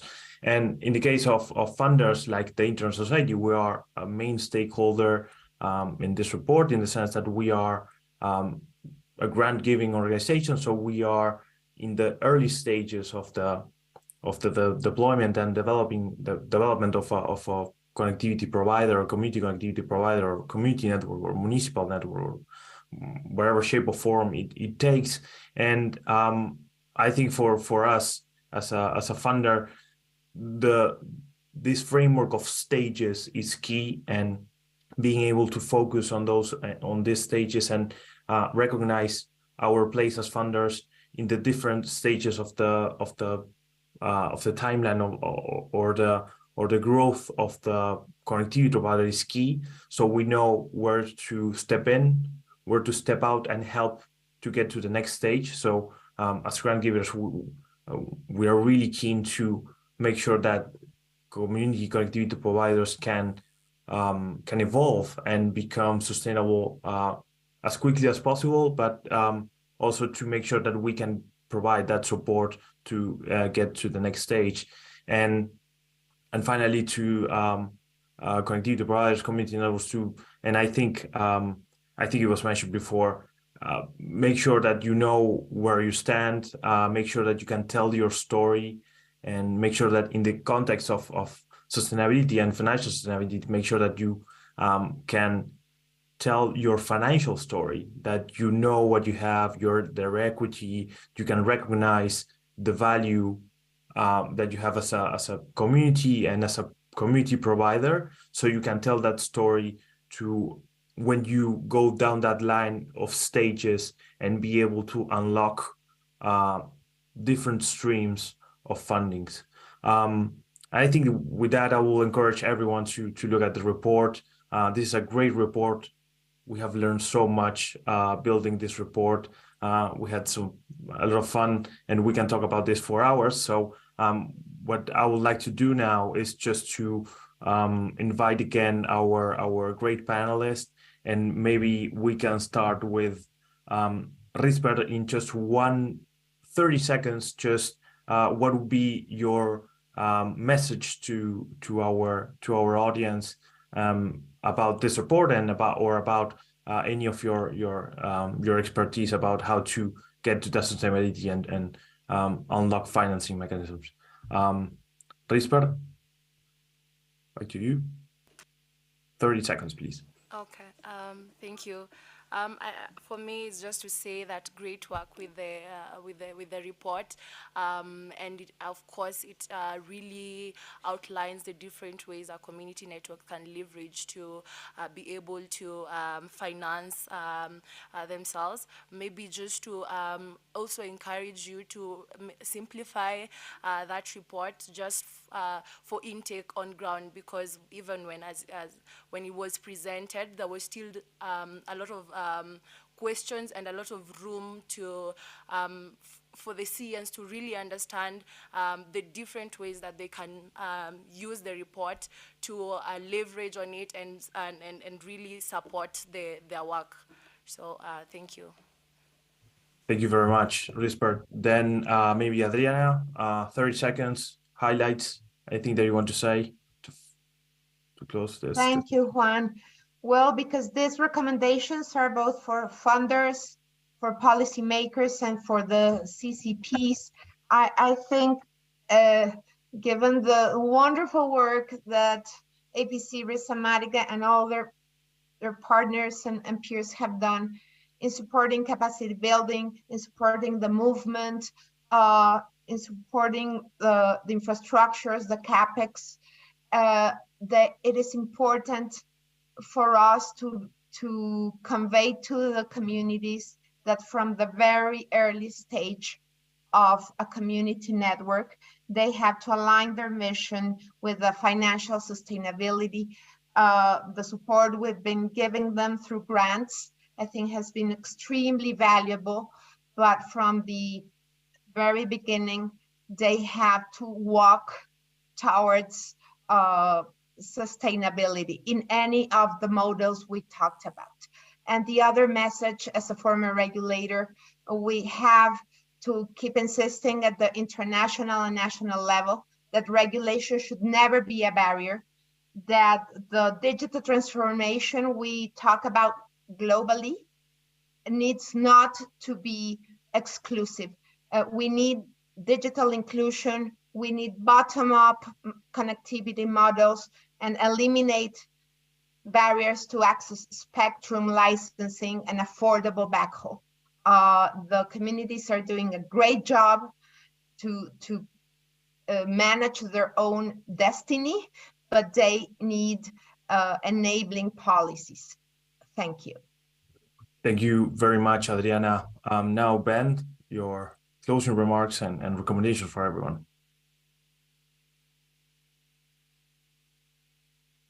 I knew I was going to get one mute here before the end of it. So thank you so much, Juan, and thank you everyone for joining us. The one point that I think is absolutely critical that folks walk away with is just the diversity of approaches that all of these community connectivity providers take. And if there's one thing I hope people dive into, it's the case studies at the end. There's 11 different approaches that we tried to highlight of all different types of sizes, different geographical locations, different technologies, whether it's fiber, fixed wireless, et cetera, and use those case studies as inspiration and to give you some guidance on what is possible. One of the statistics I always like to point to, which seems obvious, but it gives people a sense of what I mean by that diversity of approaches. If you look at autonomous system numbers, ASNs, there's about 1,000 mobile network operators in the world. It's about 2 to 4 in any given country. But there's about 100,000 what we would call fixed line networks. These are internet service providers of a variety of different sizes. And that just shows you all just the diversity of approaches. So there is sector specific, geographic specific, folks that are serving different niches of their markets. So there's no ever one size fits all approach. And our hope with this report is that this provides you a set of the tools. So some of those guardrails of success, but not necessarily gives you the direct answer. It is an iterative process. What you will look like in year 1 versus year 3 versus year 10 is going to be different. So hopefully this gives you a little bit of inspiration, gives you some baseline knowledge, but ultimately it is working with your community to get that better answer to provide the solution that ultimately works for you. So thank you all. Please do feel free to reach out with any questions. Thank you very much, Ben. And this is certainly a highlight. This report is based on reality. These things are happening right now on the ground. So you've seen it with Tuna Panda. This is happening. Governments are changing their policies. CCPs are building networks. Funders are funding these networks. So this all exists, and you can reach out to any of us and to any of the people involved in this report. And this has been great. We can talk about this for hours and hours, but Jane, please, if you want to close up this. You bet. We're a little over time. We thank everybody in the room. We thank all of the panelists, and we really, really appreciate your attention to this matter. Thank you to all of the speakers, and in particular Tuna Panda for the local on the ground perspective, CONCAP, Ben Matranga, Adriana, and Juan, and Carlos, of course, who's here helping with the recording, and we're going to be putting a report together. And we really appreciate your time and energy. So please do take a look at the report. It's on the Internet Society's website and the Connect Humanities website. Thank you again. This is a really important issue. We're going to find ways to finance and make our networks more sustainable at the community level. Everyone have a good day and enjoy the rest of your time in Addis.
Recording in progress.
Hello, everyone.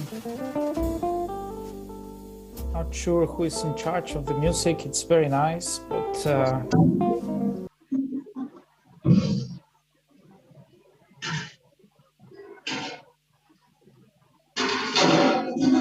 just 1 second.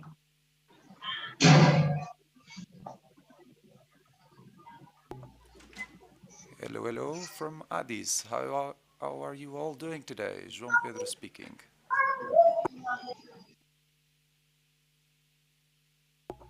We're just waiting a couple more seconds. So we give also the chance for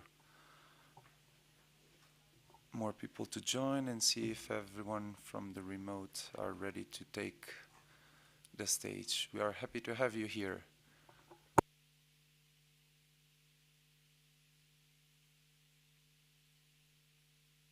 Thank you so much. We see you from the room. Or co-moderator Madeline, who I hope will be joining soon. So let's give it a minute.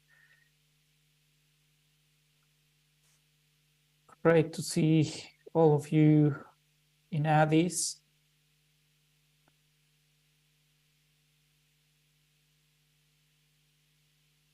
About how many are in the room?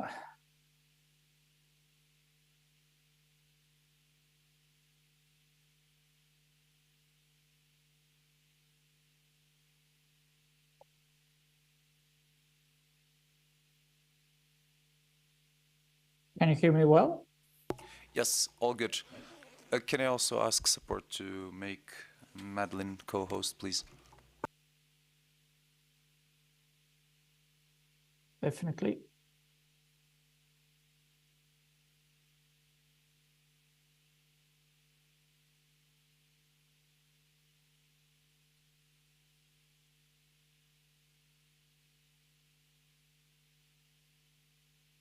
Has she joined yet? I don't think I have seen her. I have her on my Zoom list.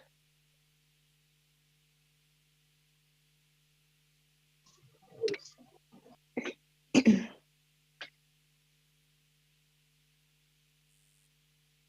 morning, Pablo. Good morning, everyone. Good morning, everyone. Madeline. Yeah, please. Who is speaking can always turn on the camera and, if necessary, taking the floor so the technical support can also pin you and we can see you. Perfect. We have a big remote participation list, so right now we're seeing you quite fine, but let's see if we don't make it too much images. Yep, so I think we can start. Okay, great. Thanks very much, João Pedro. Good morning, everyone. My name is Madeline Carr. I'm Professor of Global Politics and Cybersecurity at University College London, and together with my colleague Pablo Hinojosa, Director of Strategic Engagement at APNIC, we're delighted to be moderating this session this morning. Wanted to start off by thanking Emily Taylor, Caroline Chiaro, and Regina Fuchsova, who organized the session and invited us to moderate. And of course, this session is part of the Dynamic Coalition on Data and Trust. So I wish we could be there in person, but welcome to everyone online and on site. Ever increasing dependence on internet infrastructure is driving these discussions about DNS data. And we wanted today to begin a conversation on questions around DNS data as they relate to evidence-based policy making. Geopolitics and the perception that information infrastructure is not only critical to the functioning of society, but it's also vulnerable to the dynamics of global conflict and competition, is prompting thinking about how the DNS may need to adapt to jurisdictional boundaries and what the possible detriments of that may be. The DNS for EU initiative could be considered one example of that kind of thinking. And of course, encrypting DNS data has been a response to privacy concerns, but it's also thrown up challenges for law enforcement, something that we've discussed in previous forums and sessions. But really, who owns the DNS data and how exactly it's governed is a question that we feel is also really important to examine with quite a critical lens, because in some ways this ecosystem has grown up quite organically with adjustments and amendments along the way. But this is really in a sense, a global good that we need to think quite critically about how it is managed and who has access to it and for what purposes. Either way, the DNS is receiving increased attention from policymakers and standard setting bodies. But what data is missing to develop really evidence-based policies around the DNS that address these myriad and sometimes competing or conflicting demands? The goal of this year's IGF conversation by the Dynamic Coalition on Data and Trust really centers around the development of DNS policies and standards, highlighting good practices within industry that use evidence to inform policy choices and different approaches to database decision-making, as well as any gaps in data governance that may limit that kind of informed policy-making, or indeed community scrutiny and study or research. So we have a really excellent lineup of speakers here today who we feel can cover the breadth of the issues that will feed into this. And we've also got time obviously set aside for online and on-site participants to feed into this discussion. And we hope to make it as interactive as we possibly can with the time allowed. To kick us off, I'd like to introduce Jeff Houston, who will give us a kind of broad overview of the issues. Jeff has, I'm sure most people in the room and on the call would know, Jeff has been involved in these issues really from the beginning and has that kind of breadth of understanding and depth of understanding about the evolution of the DNS that I think would be really helpful to just set this talk up from the beginning. Jeff, could I ask you to step in, please? Yes, thank you very much for that. And look, it's a pleasure to be with you this morning, afternoon, or wherever you may be. I have exactly 3 minutes. I might go over by a few seconds, but I'll try and keep it at that. So let me dive straight in. The DNS lies in a relatively obscure part of the internet. And oddly enough, it might be obscure, but it's also incredibly simple. It takes names and translates them into network addresses, IP addresses to be precise. Now, all this seems quite innocuous, names to addresses, it's like a phone book. But there are a few aspects about this function which have been used and abused by many over the years. And this abuse lies at the heart of today's issues with the DNS. You see, this particular protocol is quite old. It was devised in the 1980s, and it follows the pattern used by many other protocols at the time.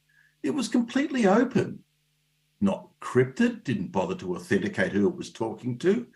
At the time, you see, we weren't constructing the future global communications infrastructure, not at all. This was just a small-scale experiment in packet networking done by a few researchers, predominantly in the US at the time, if we're talking the 1980s, and a couple of other countries. So the DNS didn't need to be armor-plated. It was trusting. Now, we took all of that protocol and converted it into a global network. Oops. And in retrospect, the DNS in particular was overly trusting. And indeed, I think the best word is credulous. Any determined adversary could intrude upon the DNS, they could observe what was happening, and they could tamper with the answers. But at the time, you see, in the 1980s, why was this a concern? This was just a research project. Why would they ever want to do that? So when the DNS kind of grew up into this world of the global internet, it was actually a vulnerability. If I could tamper with DNS answers, then I could misdirect you or claim that the sites and services you wanted to get to don't exist. Now, many national regimes have and do use their regulatory powers to compel ISPs to actively censor the DNS in this manner. Pretty much every country these days, very widespread.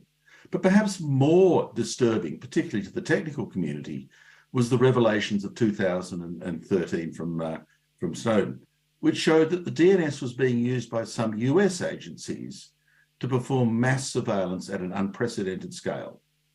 You see, everything happens with a call to the DNS, literally everything. So if I was able to observe your DNS query stream, you have no secrets. I know everything you're doing online and with whom in real time. I don't need to know anything else about you. If I know your DNS, there's no secrets left. Now, the technologists' response to these revelations, you could argue was extreme, perhaps even hysterical, but it happened. And they erected a new set of protections around the DNS. DNS messages are encrypted, sources of information are authenticated, DNS content is now verifiable. Tampered DNS responses can be recognized as such and discarded. It's hard to accept a lie. These days, we're looking at perhaps the most complete measures with obfuscation. No single party can correlate who is asking and what name they're asking about. It's not that that information is well hidden. It doesn't exist anymore. So when we talk about the policies around DNS data in such an obfuscated world, let me point out that if we go down that path, there is no DNS data to talk about. It just doesn't exist. So the upshot is the DNS is going dark, extremely dark. It's actually unclear what this means in the long run. Do bad actions and bad actors go undetected? Do we lose our visibility in network management? What's a secure network and how do we secure it when all the traffic is opaque? If we can't see inside the DNS anymore, how can we tell if it has been captured by one of these digital behemoths? How can we assess the competitive health of the DNS as a market for providers and consumers when the entire thing is deliberately obscured? In closing, I would point out there is much to think about here, and whether the reaction to this 2013 publicised abuse was in scale or not is kind of irrelevant. That reaction is causing its own set of issues now, which are actually commensurate with the original problem that started us down this path. And it's a new set of challenges we now have to grapple with. Thank you. Thanks very much, Jeff. That was a terrific scene setter. I want to turn now to Mallory Nodal from the Center for Democracy and Technology. Mallory has a long background in consideration of issues of technology from a user's perspective or a public interest perspective. And she has a long kind of legacy of work in issues of privacy and technology. So Mallory, could I ask you to step in, please? Hi, everybody. Thanks for the introduction. Thanks for inviting me. So yeah, I wanted to just talk about, from my perspective, what this group, talking about DNS and private DNS should be considering. So from a technical perspective, and Jeff did a lot of the work here, I just wanted to point out that, the DNS, like, global routing directories, I mean, these are all global rendezvous services that applications need to function. That's all they are. They're databases that have to be distributed globally. And so we need to query them, our applications need to query them from time to time. There's no reason why that should be global data. There's no reason why anybody should know when my applications ask this global database for details on where to find a website or other service, that other people should know about that. And it's pretty easy now, we've found, to just obfuscate that and hopefully authenticate it too, right? So I think the perception that this is going dark, or that now we can't get access to all of this, you know, data that was once sitting around for free for other people to look at, is a bit of a strange framing. I think it's just that it wasn't really locked down before, and we didn't really think about how it could be private and authenticated, and now we have done. And that's a good thing overall. So I guess the other point I would like to make, though, is because we've had to transition, obviously, the new technology has been introduced, either DNS over HTTPS or TLS or QUIC or however it's done. Basically, however an application has decided to query this global database, however that's done, doesn't really matter, that's been a transition. And so in that transition, other things have inevitably kind of broken or needed to adapt. And there have been some tensions there. And I think from a public interest or a human rights perspective, it's been helpful to confront those issues and those tensions rather than pretend like they don't exist. So at some point, me and a colleague, Siobhan Kal-Sahib, who works at the Brave browser, we developed a paper. We never really published it, but we took it to a few different workshops, I guess, just to talk about it. We identified a few places where this was coming in tension with things. And I'll just highlight the areas for you, and then you can read more about them, or we can have a conversation about some of them throughout the panel. And I'll be quick. So the first was around competition, and centralization, actually, is probably the term from a technical perspective, meaning that a lot of the people or the services that were being provided that actually helped to protect and make private DNS lookups it was not an ISP innovation. It was not the usual actors that came up with this and implemented it first. So it did seem at the beginning that there was a lot of centralization of this provision with content delivery networks and that sort of thing. But that's changed. That was a pretty easy fix. Now a lot of ISPs offer it, and it's more it's back to being a sort of decentralized service. And there's some, I'm not going to minimize it. There are still some concerns with that. Another one, though, was also in tension with abuse mitigation. So DNS data was a convenient way to interfere with sort of abusive behavior online, either malware, spam, a variety of different things. So that there are still some issues to be worked out, but I think that actually providing the private lookup by services has helped. Because they would have access then to that lookup data. Another one, and I might actually be forgetting a couple, sorry. Another one was accessibility concerns. So there were some tools that folks needed to access the internet in an accessible way, either screen readers or other kinds of things that were based on domains. So if those were even in your browser as an add-on or something, those sorts of things were disrupted and needed to reconfigure how they could be invoked automatically for those users. And there's a sort of ongoing sort of tension with privacy and security features that interrupt those features. So it's an area of work that we also were looking into. And then I'll just say the last one is that it probably exacerbated some of the worst censorship cases around. So another way that DNS data was being abused previously was it was used to block and filter. Obviously there's some people are going to try to circumvent that, right?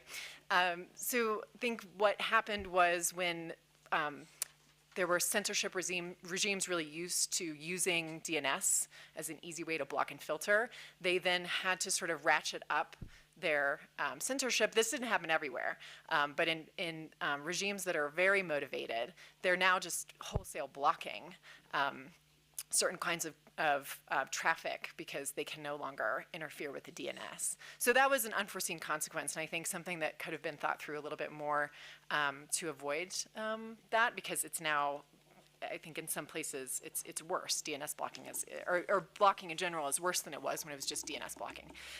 So those were the high level ones, but I'm happy to dive in, and I appreciate the extra time that I took. Sorry. No, thanks very much, Mallory. That was really helpful. I appreciate you setting out those kind of tensions and conflicts, because that's a big part of this conversation. We'll turn now to Jordi Ipaguirre from URID, who is going to talk a little bit about some sort of quite concrete policies and initiatives that they have introduced that link to this conversation. Jordi? Yeah, thank you very much. Happy to be here too. Thanks for the invitation. Yes, exactly. We're going to talk now about another level, which would be not the domain, the DNS itself, but the domain names. And I would like to share very briefly some things that URID does, so the .eu registry, some practices related to the evidence-based policing. Something that we as .eu do because our framework allows us to do that in terms of legal framework and capabilities and whatever, but something that may not per se apply to any other TLD around the world. Okay, so each one is different. Here, one size does not fit all at all.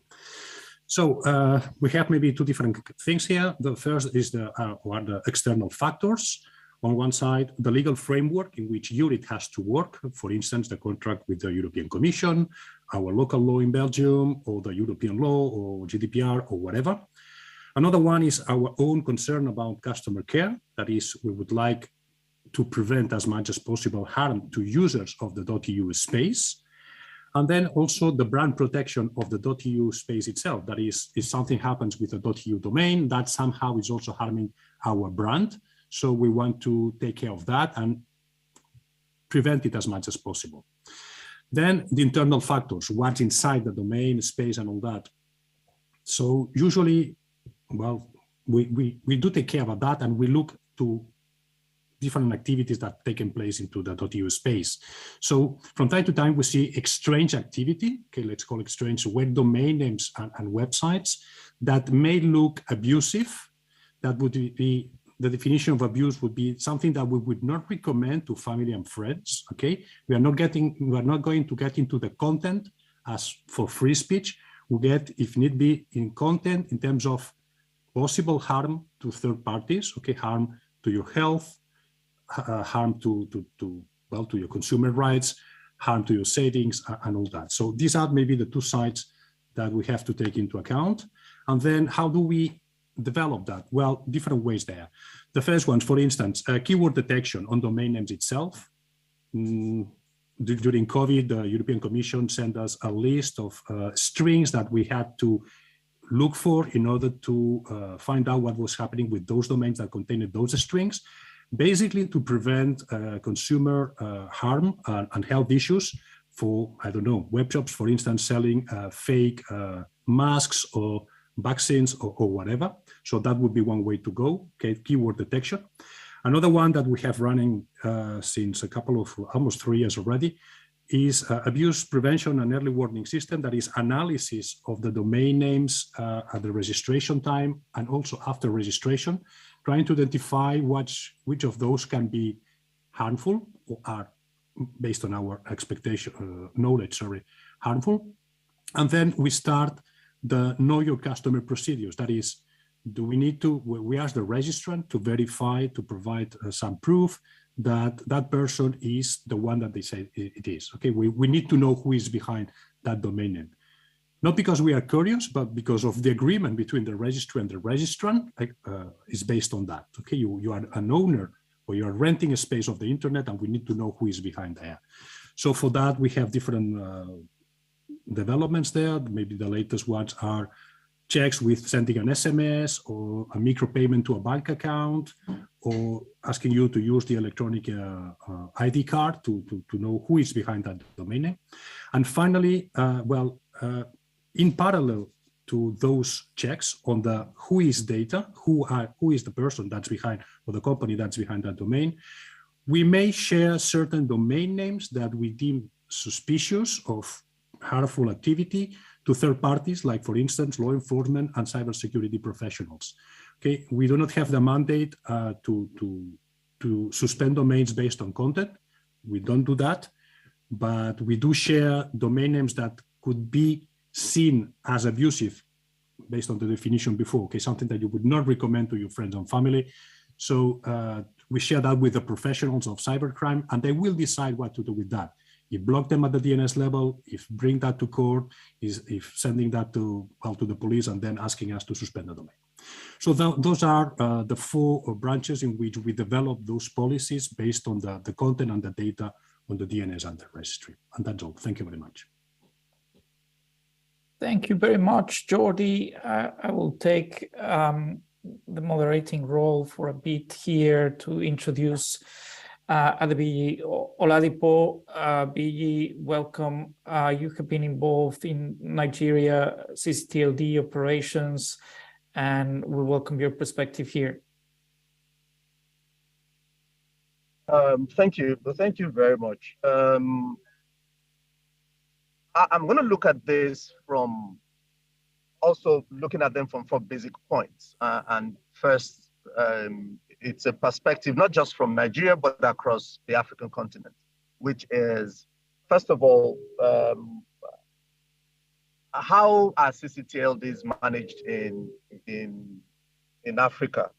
There are various models that are used, and a number of them run around contracts in collaboration with governments.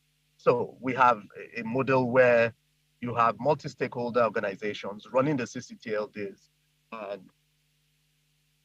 but they have MOUs and contracts with the governments to run those names on behalf of the internet community. However, there are developing scenarios where governments actually take over those names and take over the running of the CCTLDs, such that the organizations that were running it before now are no longer the ones, and the governments run the CCTLDs directly. So this has implication around the governance of the CCTLDs and discussion, and it brings up conversations around how free and how easy will it be to get domain names and things registered. While we don't have that issue in Nigeria, we also have,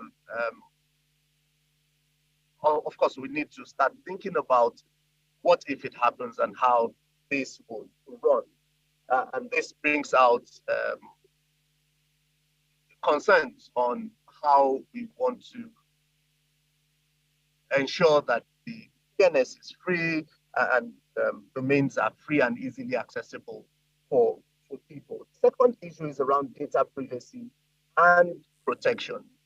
While the EU has the GDPR, on the African continent, each country have their own responsibility for data protection laws and data protection issues around their own domains. And when I say domains, it's around their own jurisdictions. So since there's no central responsibility on data protection, each country would have to come up with their own. And this is I think it's one opportunity for evidence-based policy making in having the specific CCTLDs running those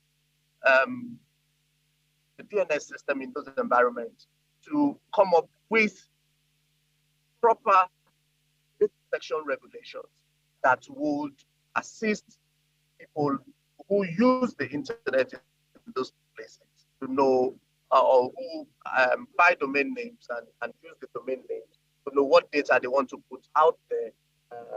And of course, this has implication around the who is data and how it is being protected. It is in line with security on the internet. So you ask yourself, who gets to see what and who owns what? And this has implications around what policies are we going to adopt, and on what principles are those policies going to be adopted. If you look at the way policies have been done basically around most of CCTLDs in Africa, one of the things that you find out is that it's either they're based on what is happening elsewhere in terms of like best practices, and then also you also ask yourself, but the other thing that is also happening is a lot of those policies are intuitive. However, I think more and more we need to start looking at how to use the evidence-based system in coming up with those policies around security. The fourth thing that I will talk about is about collaboration with law enforcement, which is at what point do DNS's domain names get taken down? I know that for the .ng registry, we've had requests severally for people to take down certain domain names, but we have not acted on such, not because we don't see what it entails, but we don't have a policy that says we could take down any domain just like that. But collaboration with law enforcement would help to identify where threats are coming from and where people can gather data in order to help us to say, okay, these are the policies that we need, and come up with definite policies to tackle abuse and also be able to cooperate with law enforcement. So these collaborations are important. I remember that on the African continent, there's actually a coalition coming together with law enforcement to tackle abuse. And but basically, DNS takedowns could be possible in some places, but in most places in Africa, it's still not happening. So I'm going to stop there, and then we can take other things. Excellent, Biggie. Thank you for talking about the special policy and regulatory issues that registries such as country codes are faced, and the collaboration with government that is required. Peter Van Roos, the General Manager of Center, the Association of CCTLD's country code top level domains in Europe, welcome. So we are having a journey through different operators of DNS registries, and through that journey, we will continue to regain those threads that we started at the beginning with Jeff and Mallory. Thank you, Pablo. Good morning, everyone. I was asked to speak for 3 minutes about DNS for EU, which is an interesting element in this discussion, as it captures quite a few of the threats that previous speakers have already touched upon. So just first a brief explanation on the DNS and what that resolver function is. So as Jeff explained, almost every action that a user executes on the internet will involve at one point a DNS lookup. So that's the resolution of the name in text entered through a browser or in an email address, and translate that name to a IP address, which is what computers use to communicate with each other. So in order to do that lookup efficiently, there are servers that perform that task. Their only function is to answer these queries. And so these are called recursive resolvers, and when they're open for everybody to use, so not restricted to, say, a company network, they're referred to as public recursive resolvers. So that's just the background, and I do realize I'm cutting some corners there. So this was at first a very pragmatic way to improve query response time, but as was already pointed out by previous speakers, it also became an interesting point of data collection. As Jeff pointed out, when you look at somebody's DNS queries, you can learn a lot. It's not so much about personal data, but it's the aggregated data that gets together in these recursive resolvers that becomes very valuable. You could see which websites, for instance, or which domains are trending up, which are popular, and of course search engines are very interesting very interested to match that data with the queries that they see coming in. Secondly, that's the second aspect touched upon by Mallory. It's that the DNS is being used more and more as a filtering tool to protect users from phishing attacks, smishing attacks even, but also in a global effort to increase cybersecurity, typically on a geopolitical level. The interesting thing, however, is that there is no business case for recursive resolvers. People who run them spend quite a lot of money on them. It's a public service. And if you cannot make use of the data that service is generating, then it becomes actually quite expensive thing to do, especially for smaller ISPs. So still, despite the pressures from GDPR, we see that some players get more and more interested in collecting that data, and we see consolidation in that space. What was once a very healthy and fragmented market becomes more and more consolidated. It's probably not as bad as some people seem to think, but we are talking about numbers up to in the range of 15 to 20% of market share that is captured by the larger players. So what about Europe, and how do Europeans use recursive resolvers? Well, probably not knowingly. I do not have any friends who would even know where to make those changes, and that's maybe an interesting point for the later discussions in the panel. So, but around 15 to 20% use a service that is not provided by their ISP. So by default, you get assigned a DNS resolver from your ISP. 15 to 20% of users will not use that one. It doesn't tell the whole story, because in addition to those 15 to 20%, there's probably quite a few smaller ISPs that lean on external services to provide that service to their customers. So it's difficult to estimate, but probably around 30 to 35% is a realistic number. Those public resolvers will typically be not European. So those 15 to 20% will typically not be European. Google is capturing the lion's share of that amount, and that number is trending up, slowly but surely trending up.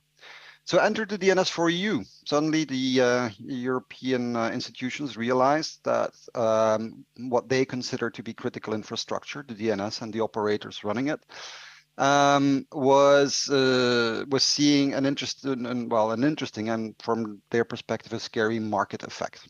I do believe that when Jeb pointed out to the 2013 discussions and then the response from the technical community, in particular the DNS over HTTP, which makes it impossible for some of the intermediaries to see the internet and the DNS traffic flowing. There was a discussion on the security aspects of it, but also on the market aspects of it. And I think that was what mainly triggered the whole DNS4EU plan. We believe that and so what is the DNS4EU? It's a public call for tender by the European institutions for a party to run a European-wide resolver, as I described at the beginning of my presentation. And that would be open and free to use for every European, but would obviously be applying all local and all local jurisdictional rules when it comes to blocking. In general, we believe that was a good and positive move. I think most people understand the importance for European institutions to ensure that European infrastructure is less dependent on non-European players. But there is obviously also a very important geopolitical security function to that. We believe it creates more choice and diversity, which is good. We see different flavors in Europe. There's already, I think, more than 30 or 40 public resolvers that are listed, and more are being added every quarter.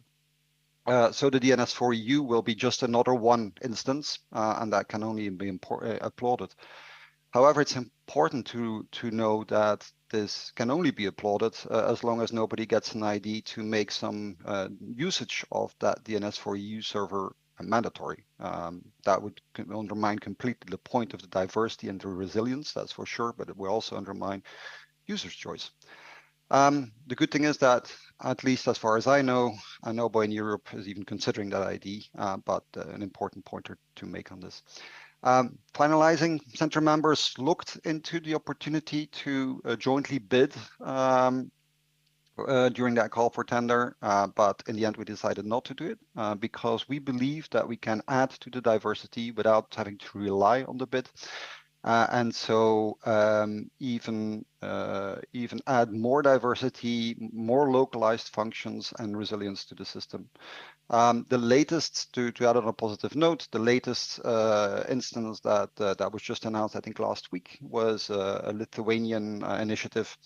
And I think with them, we have already about a dozen European CCTLDs being a partner or even running their local instance of a recursive resolver. And that's it for me. Thanks so much, Peter. That was really helpful, and to pick up on those kind of commercial elements that you've introduced and questions about diversity and consolidation in the market. We've got Carolina Aguirre now. She's an academic at the University of Duisburg Essen and also at the University of San Andreas. And Carolina has research currently underway, I understand, on some of the issues around mergers and acquisitions in this market. Carolina, thanks for joining today. Hi, everyone. Thank you, Madeline. I won't be speaking about that research here, but I will be bringing in some bit of a flavor on the discussion on privacy in the DNS and what is happening in Latin America, which is very much not evidence-based in terms of data being created by the region on this issue. Operators, different ISPs, CCTLDs, LACNIC, etc. The technical community in general, I would say, has been very much enlivened by this debate in the last 4 years.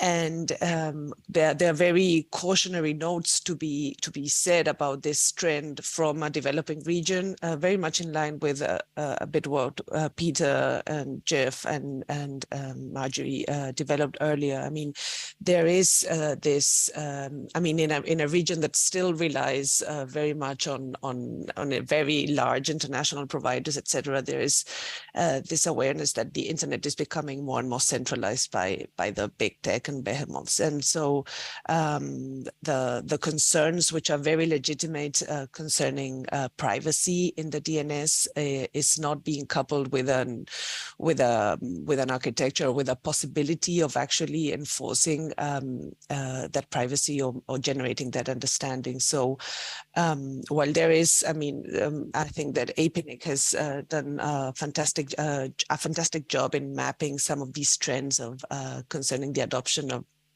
of protocols to protect the privacy of the DNS at a global level.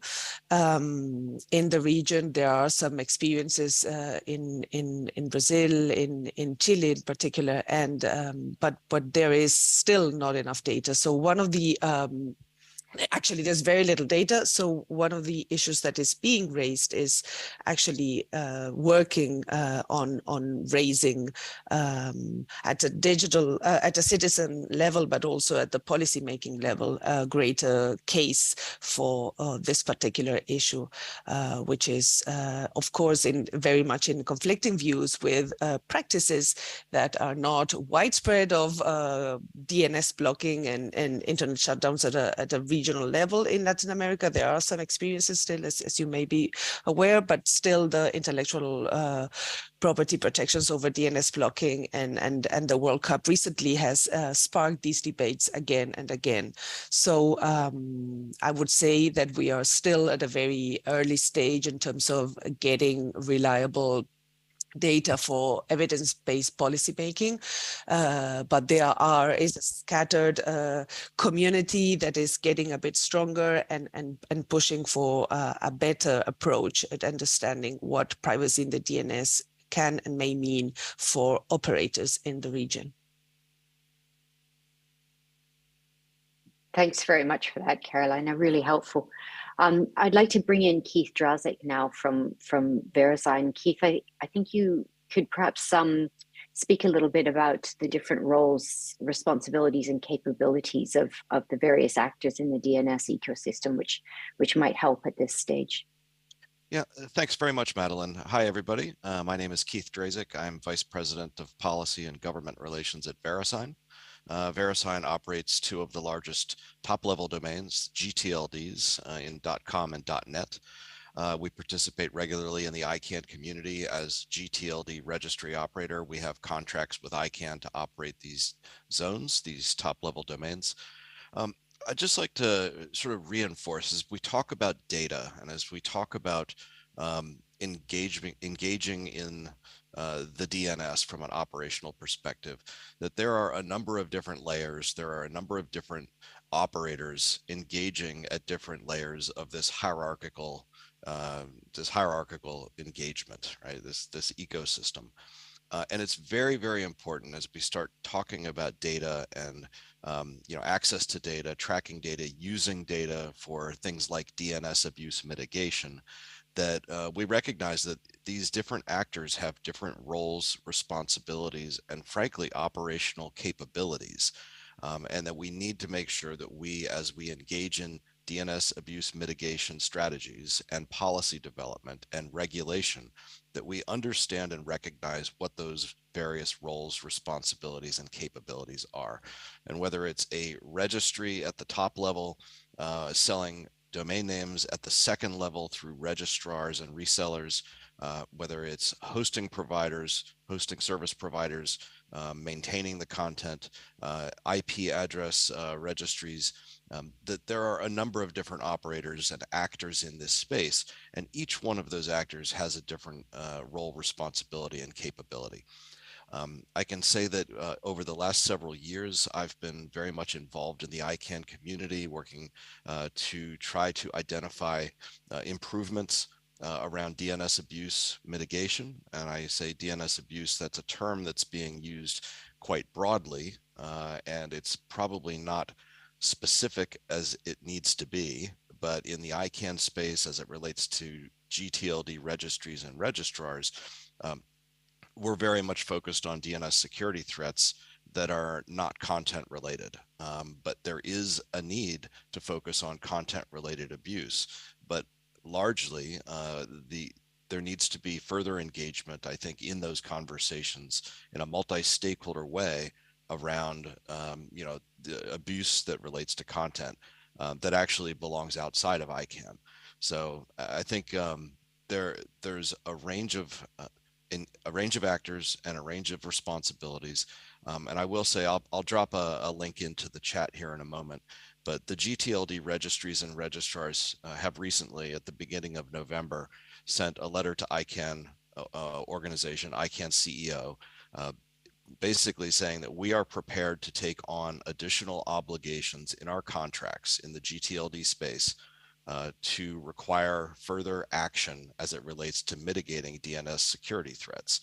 I think this is an important step, but it's not the only step, and there needs to be additional work and additional tracks of engagement in discussion when it comes to mitigating the wide and broad range of abuse as it relates to the DNS, whether it's using the DNS for abuse or abusive activity that relates to the DNS. So I'll make sure I drop that in the chat here in a second. So I just want to note that I think this is a really important discussion. I think as registry operators and registrars engaged in the domain name registration and resolution process, data is very important to us. Evidence-based reporting when it comes to requests to mitigate abusive activity online through the DNS, through basically taking a route out of the zone. Doesn't necessarily remove the content from existence. It simply removes a path to get there.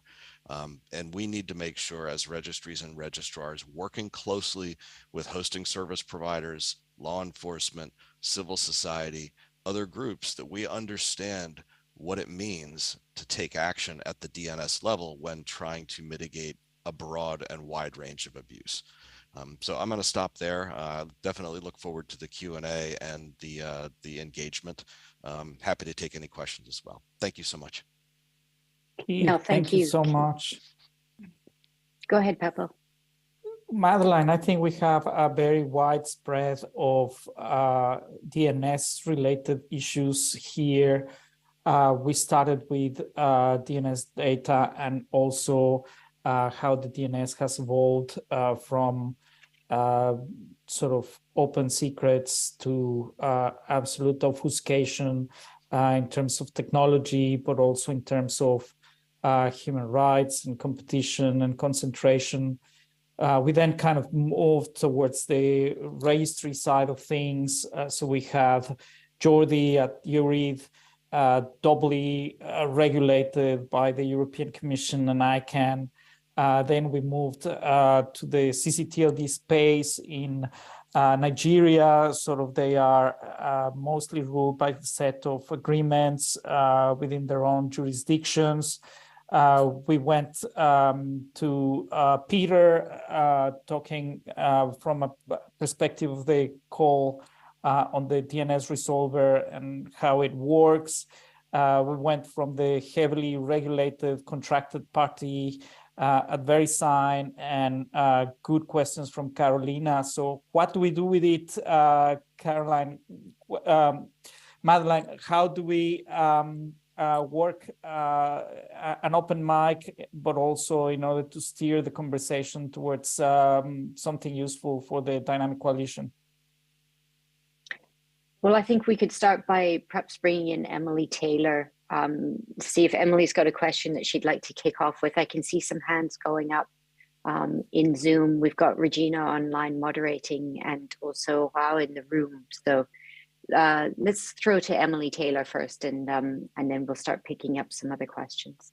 Oh, thank you, Madeline and Pablo, and thanks for such interesting remarks from the widespread perspectives of the industry and academia as well.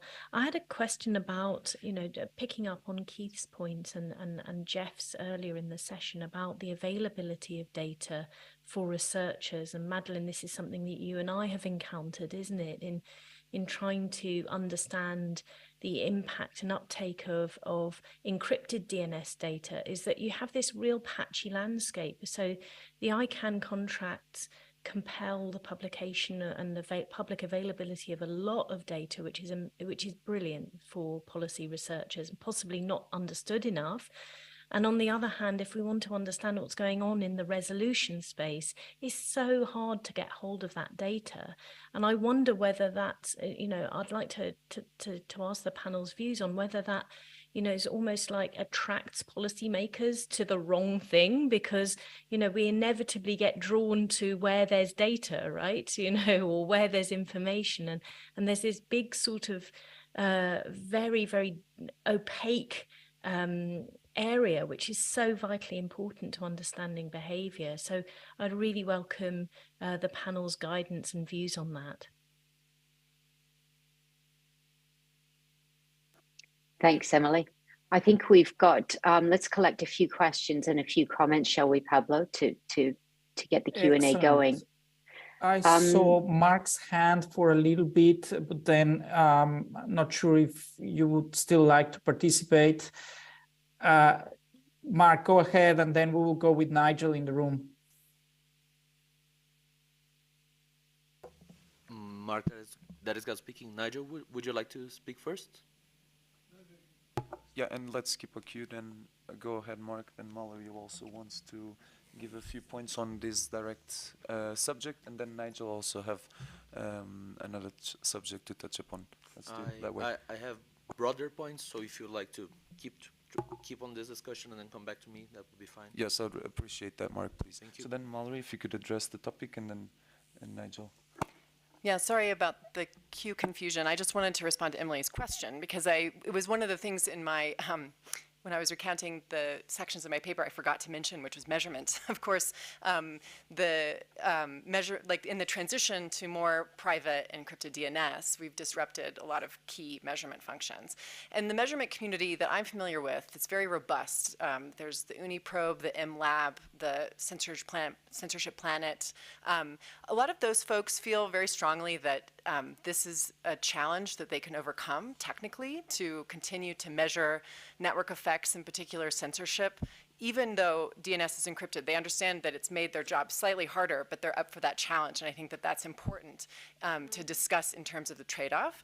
But I also hadn't in my remarks talked about the WHOIS database. And I think that this comes into Emily's question, which to me, this is a similar sort of thing to the DNS lookup data. I mean, it's really a contractual transaction between people who buy domain names and the registries and registrars and ultimately ICANN. And to me, there's not really a reason why, other than the fact that there is some centralization of that database, that it should be in any way public. And I know I'm a little late and the ship has sailed and there's a way that folks can get access to that. But I would just want to make the parallel that the IMEI numbers, when you enter a contract with a mobile telecom, for many years and in many jurisdictions, and still even in the United States just about a year ago, there are always proposals to make this a centralized database that law enforcement in particular could easily query who's got which IMEI numbers and what are they doing, and we can fight crime that way. And it's always resisted because, of course, it would be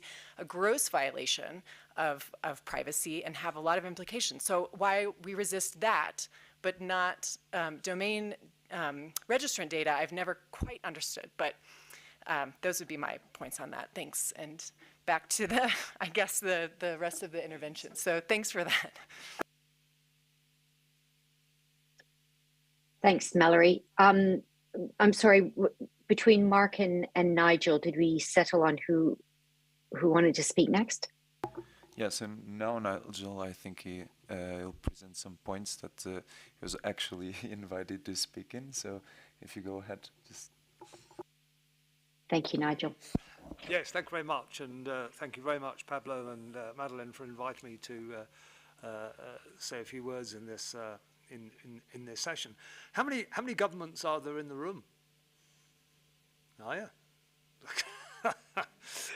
Well, it's good to see one other government. I'm Nigel. I work for the UK government in the Department of Culture, Media and Sport. First of all, I'd like to say that governments in general are greatly, or our policy making is greatly enhanced through the contribution of many of the actors in this room. From Centre, from URID, through the Oxford Internet Institute, from CDT, and many others. The expertise, and of course, Jeff Houston, who I often refer policymakers to in terms of his articles on the DNS. So governments have a role. We might be on the outside, but we are listening. And I think this debate this morning that we're having shows us the importance of governments understanding what is going on in the DNS. It shows us the importance of being involved in the discussions.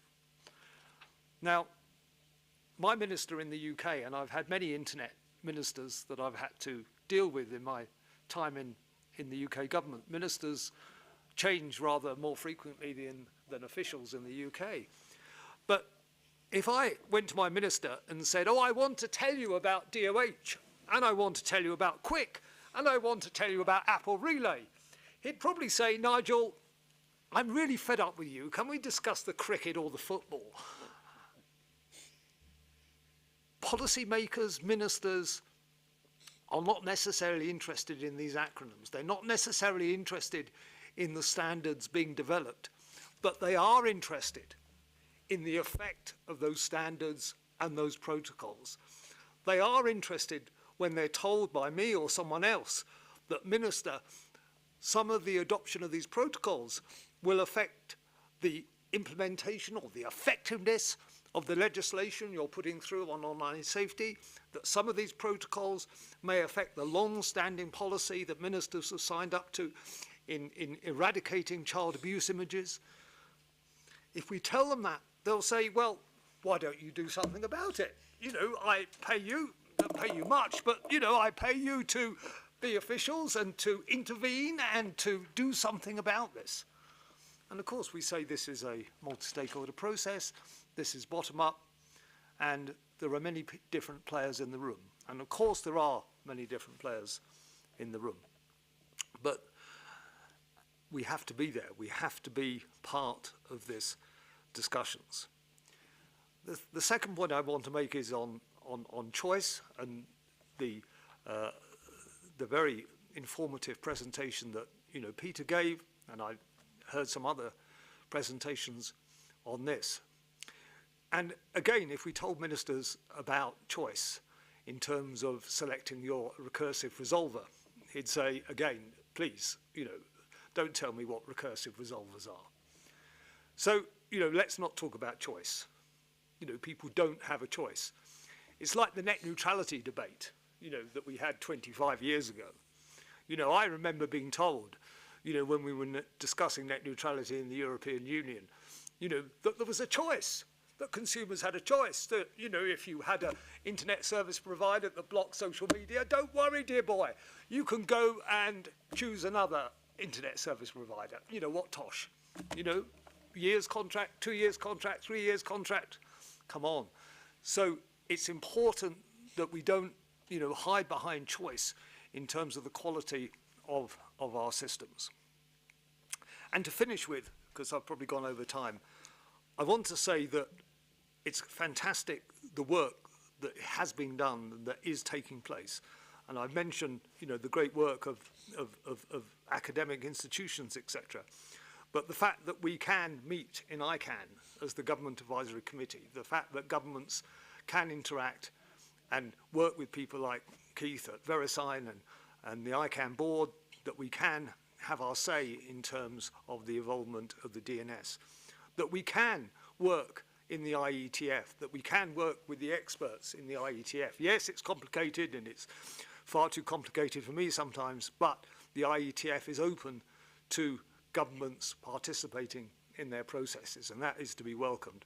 And the regional internet registries, the way that they involve governments, whether it's APNIC or others, I mean, it truly is, you know, very welcoming. So that's all I've got to say, and thank you. Thank you, Nigel. Most important perspective. Oh, sorry, go ahead. No, I was just thanking for the very important government perspective, but back to you. Thank you so much. It's a little bit complicated to coordinate the in-room and the remote participants. Sorry about that. And just a question, is there any other in the room that would like to speak? I was looking at Mark before, not sure if you would like to go ahead. Exactly. I would suggest that we go now for Mark remarks, and then also passing back the word to Emily afterwards, because I think we also have some points being raised online. Okay. Thank you very much, panelists. Thank you very much, everyone. This is Mark Dadesgout speaking. I am a member of the ICANN GNSO Council and chair of the group on DNS abuse from the council. I come here, I would like to believe, speaking on behalf of my group, and would like to socialize a few points that might be of interest to the session in particular. As Keith mentioned, there has been very active debate this year concerning DNS abuse, but not in the generalistic, sort of amorphous way that it had been in the past. This year we have made some very realistic progress and started to get to the nitty-gritty of policy. And the way this was accomplished, I think, was by really uniting the members, the different stakeholders in ICANN for a greater cause. Instead of focusing on our differences, we really got together and started thinking about what do we want to accomplish in terms of the security of the internet.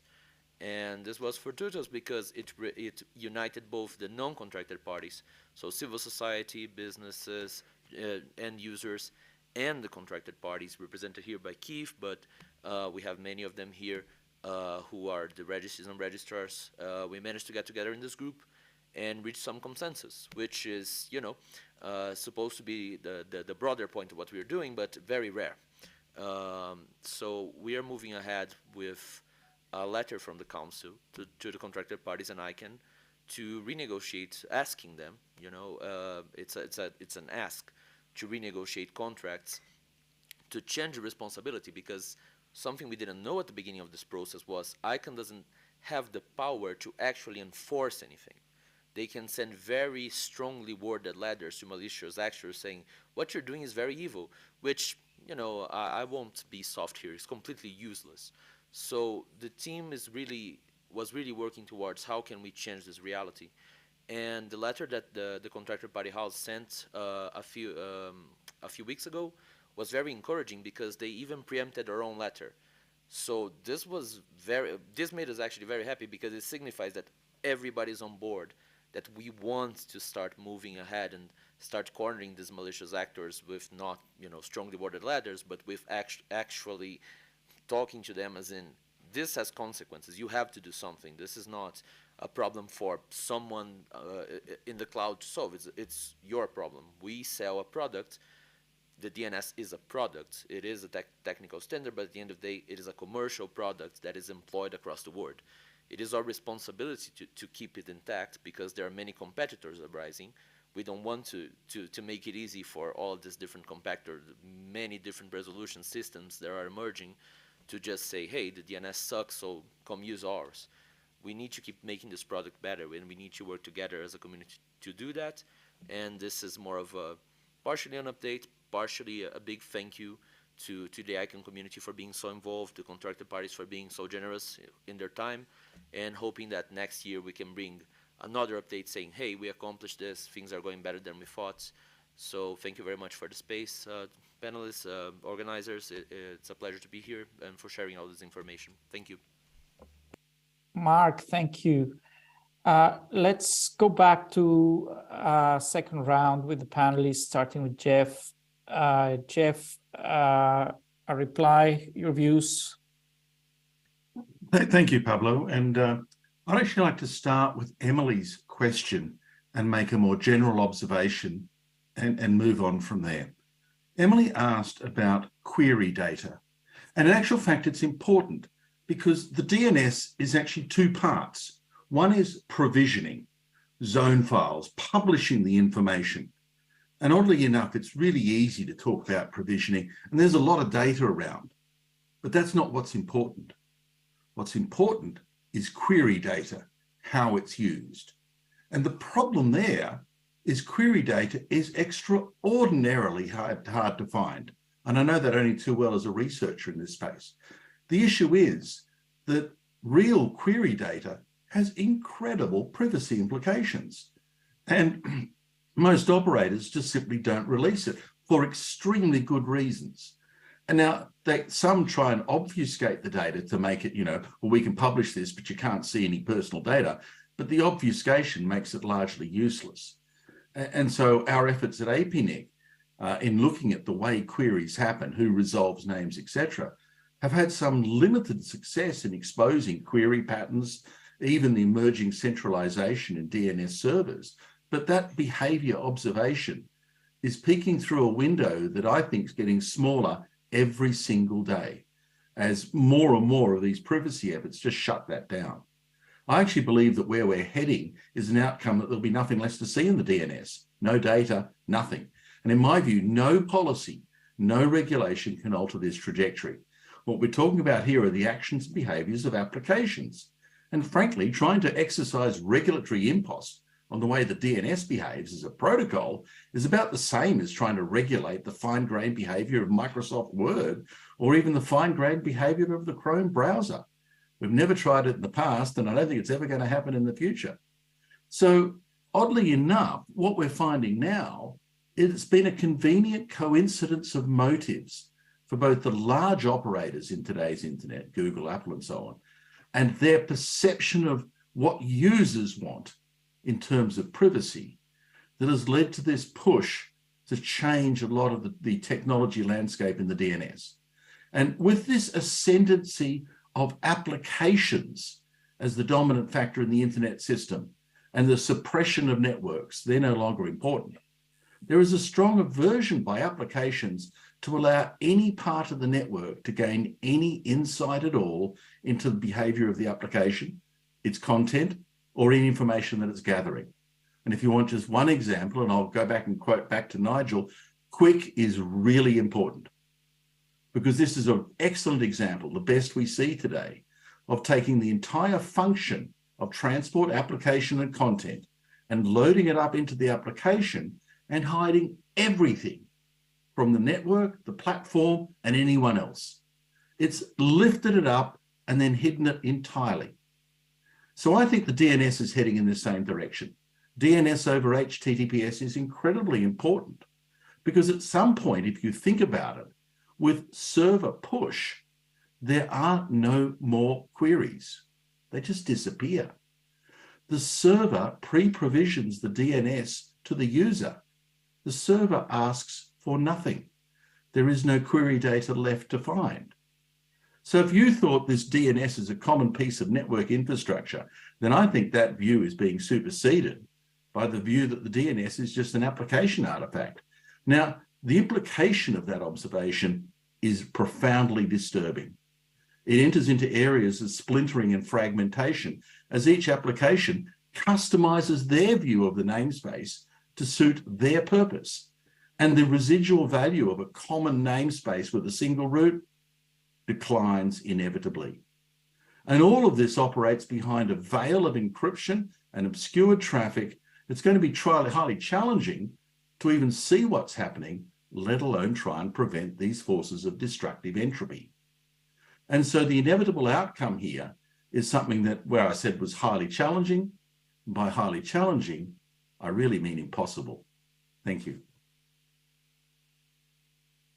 Thank you very much, Jeff. That's a powerful statement, and I think it's going to set up the remainder of the conversation.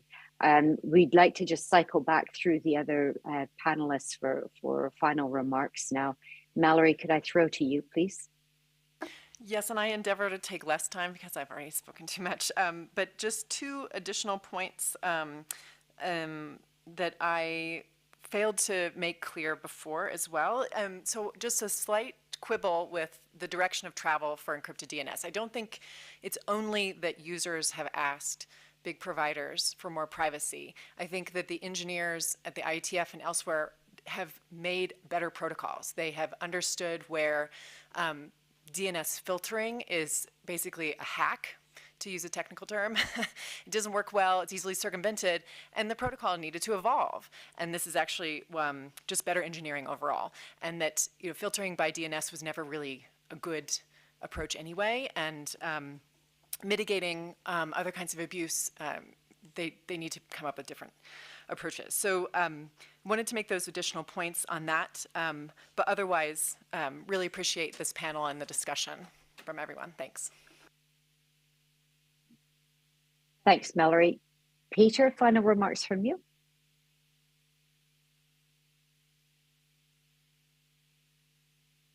Yes, I'd be happy. I didn't have my hand up, but the discussion, the evolving discussion, made me realize to add a point to, or an observation to this discussion, that the fact that DNS becomes useless as a filtering tool, a monitoring tool, or point of control for governments, regulators, means that the pressure is just going to shift. I mean, there's not going to be a hands up in the air and we give up on enforcing public policy. So we see already that it's shifting to the different actor, and that in this case is the registry operators and the registrars, who are getting pulled more and more into the debate, not just on the fight against abuse, but also the prevention of abuse. And before we know it, we'll be in a minority report scenario where when somebody is registering a domain now, the expectations are increasing that we're able to predict whether that domain will be used for abusive or criminal purposes or not. So I think it's important to realize that this will be a continuing discussion between those willing to enforce public policy goals, possibly no matter what, and those that understand the impact on the global internet, the unified internet, and are preventing and are trying to prevent its continuing splintering. Thanks. Peter, awesome. BG, Carolina, if you would like to go ahead, if you would like to give time to discussion afterwards, that's also fine. Keith, let me know. Okay. My final thoughts were just very similar to what Peter just talked about, which is, are we going to talk about dealing with abuse, or are we going to look at ways in which we can prevent the abuse? More and more, we see by merely looking at some of the names, you're asking yourself, what will this be used for? And I think law enforcement needs to collaborate more and more with registry operators, especially CCTLDs in Africa, to try to see how we can work together.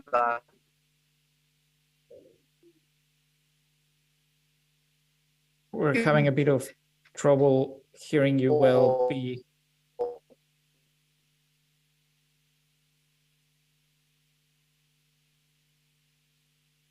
We got the central element of collaboration and also collaboration with law enforcement. Let's move on. Any other panelists?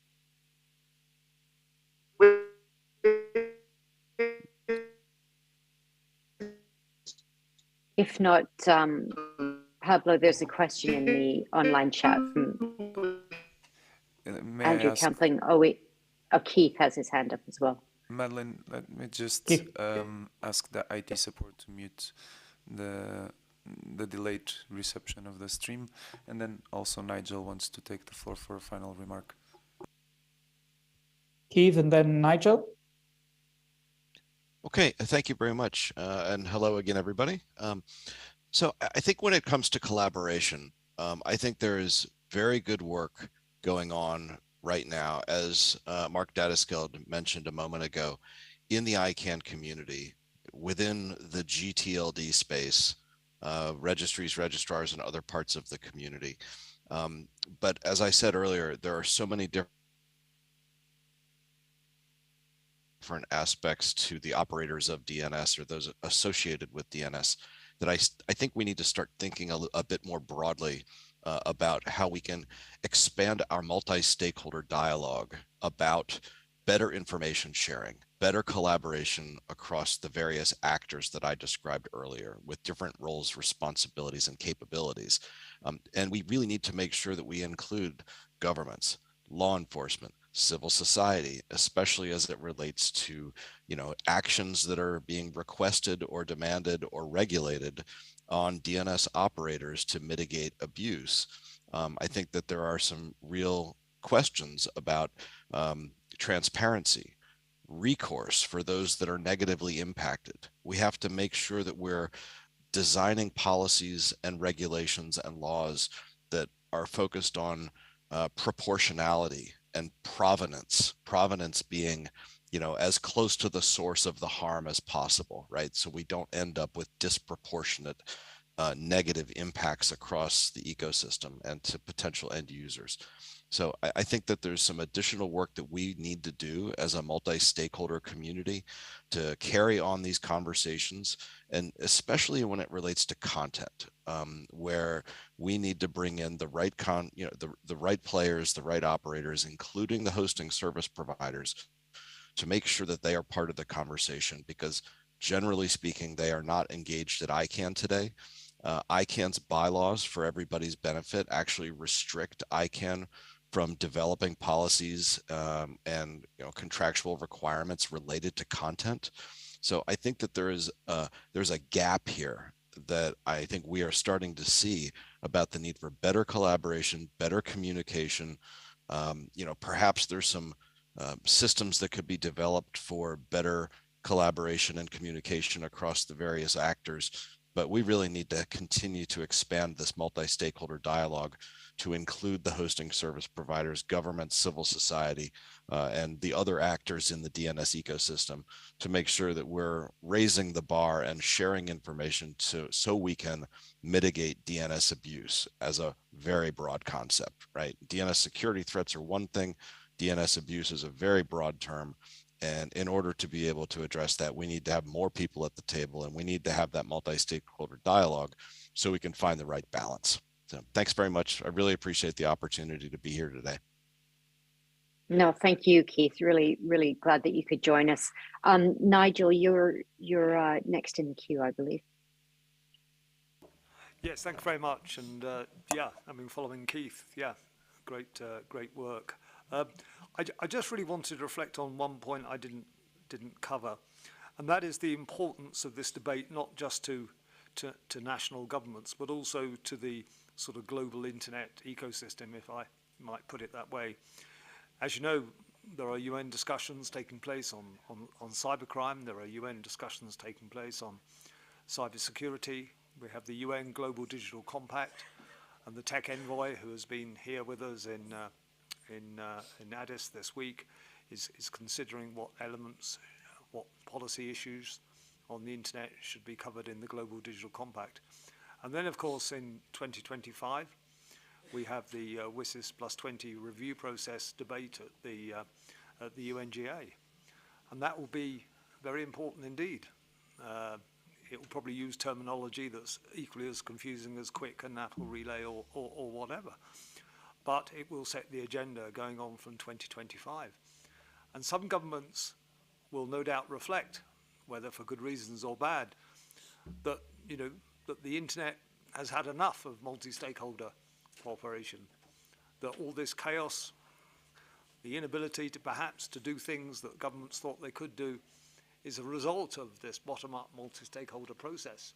It's a result of the decision by the US to set up ICANN. It's a result of decisions that non-for-profit bodies should give out IP addresses. And there will be a debate. And some governments might well say, well, yeah, perhaps the UN could do it better. Now, we might laugh at that. We might say, well, that's absurd. The internet itself is an ecosystem that involves all actors. But the pendulum could swing. And so this is the importance, I think, of being able to say, well, yeah, there are problems, there are, issues, but the multi-stakeholder community, the standard bodies, ICANN, other institutions are doing their best to tackle these problems. Thanks. Thanks very much, Nigel. Carolina Aguera, did you have some final remarks you'd like to make?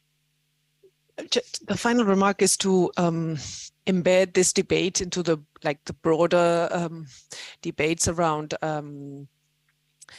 open data and privacy over the last years, and how the pendulum regarding open science, open research is kind of really not shifting in a positive way.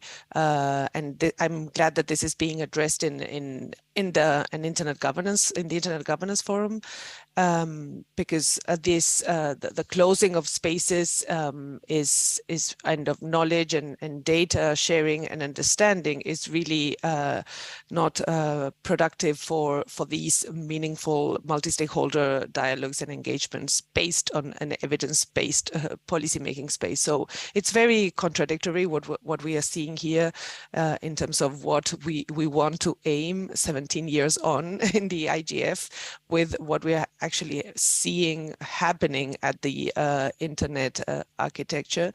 And I really think that we need to sort of garner energy for building up this multi-stakeholder spaces so that there is actual common ground for discussing this, and not just from a political standpoint, but also that where we can sustain some discussions on data and evidence that we are all familiar and aware of.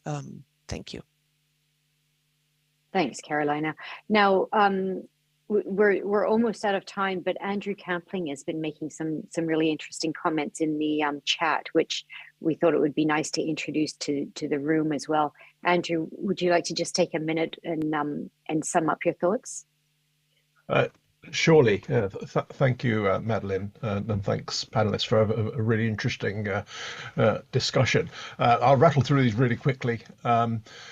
Just to amplify what I said in the chat. As you would have seen from my comments, I think that some of the claims related to the privacy benefits of encrypted DNS are, if I'm being kind, questionable. Yes, they do obscure the queries to a network-based observer, but of course the queries are still visible to the resolver operator and to sort of software running on the endpoint. Resolveless DNS maybe removes the observation from the resolver operator from the equation, but again, you're still exposed to software on the endpoint. What we seem to have conveniently overlooked, and this is usually the case, is most of the worst privacy violations are undertaken by the companies that operate some of those open resolvers and the companies that run the software that's on our endpoints. We've all heard of surveillance capitalism and the really egregious privacy violations that continue to this day. I think we also tend to conflate privacy and security quite often, ignore the fact that DNS is amongst other things, is a key indicator of compromise. We weaken our cyber defenses if that's taken out of the equation. And also the resolver operators often are based in the US, and there's no GDPR protection in the US. There's no federal privacy laws.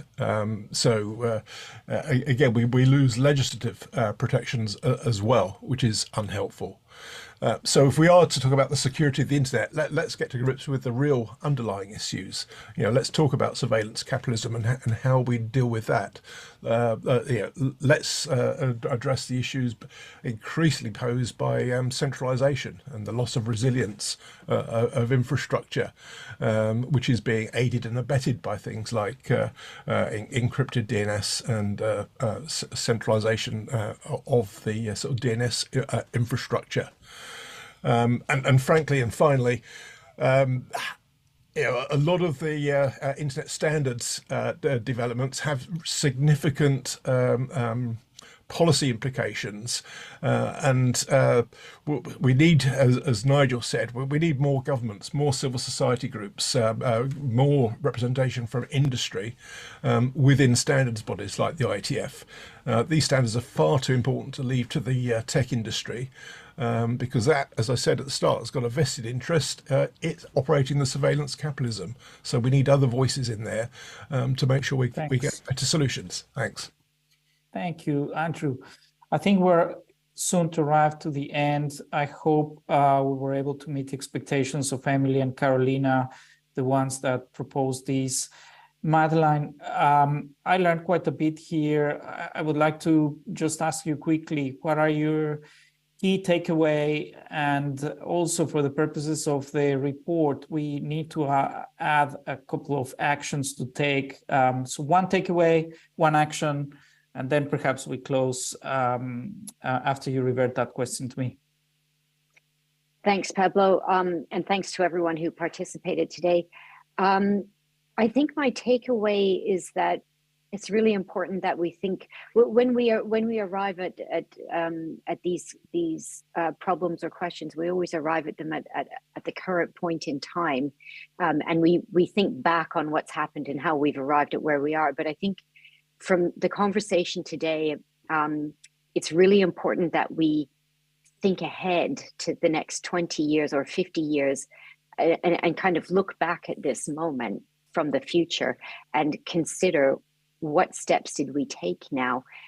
Internet governance, as we're all very familiar, has emerged, quite organically.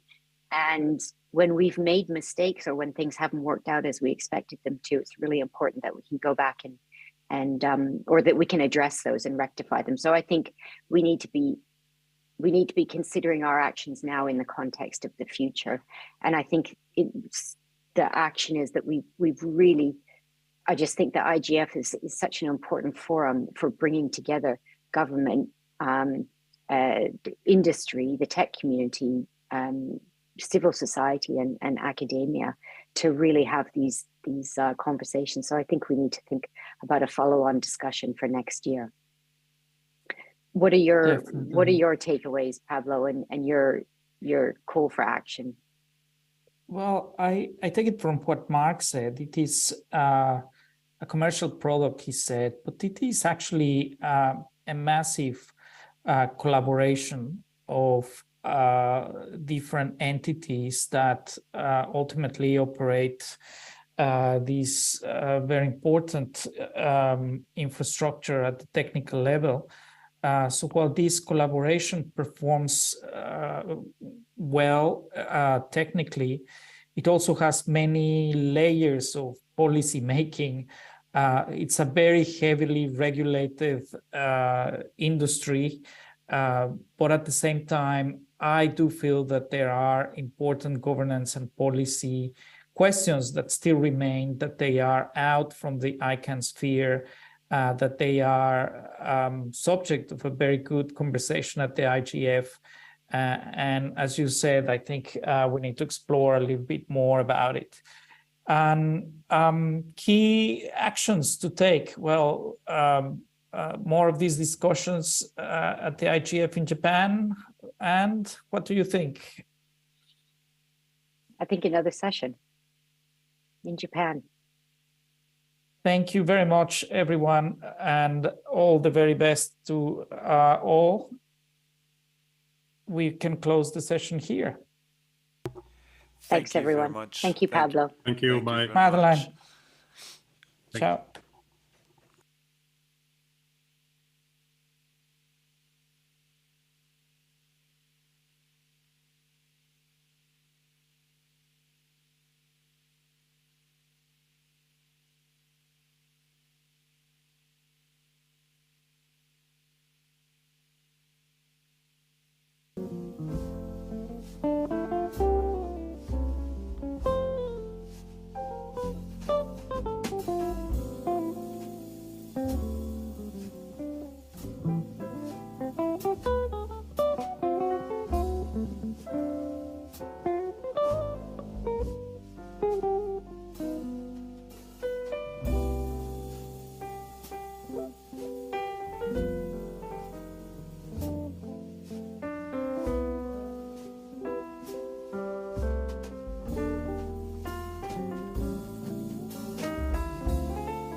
Recording in progress.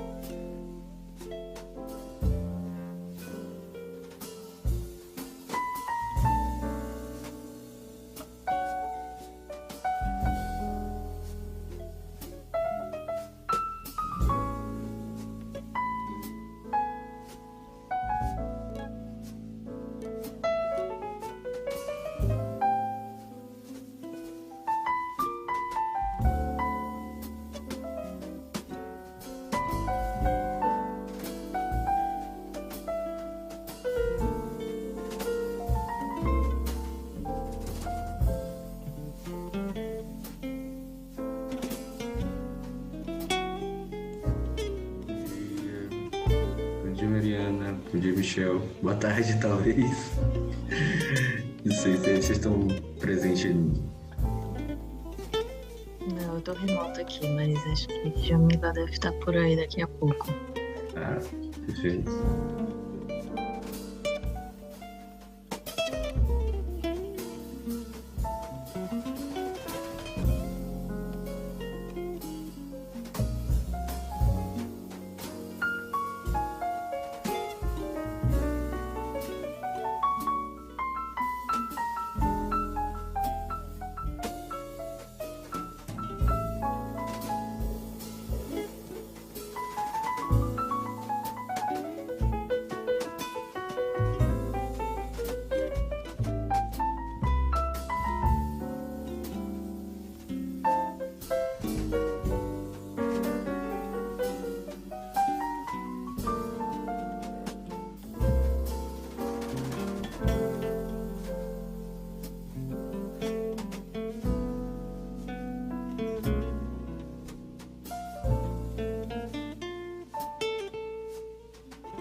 Bom dia, gente.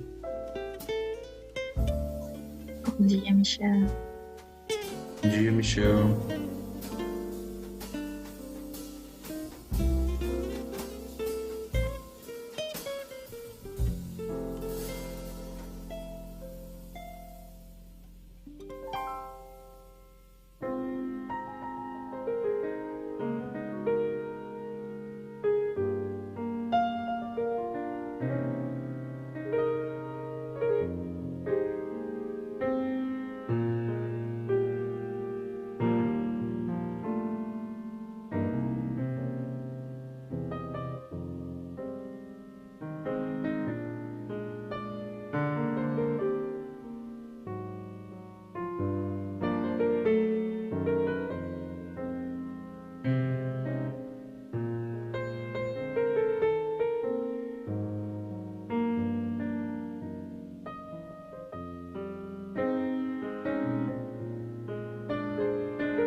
Hi, is there someone to help a participant speaker that has no access to the session?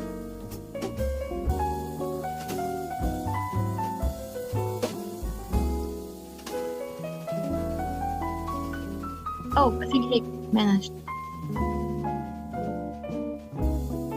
Alejandro? Yes. Okay, perfeito.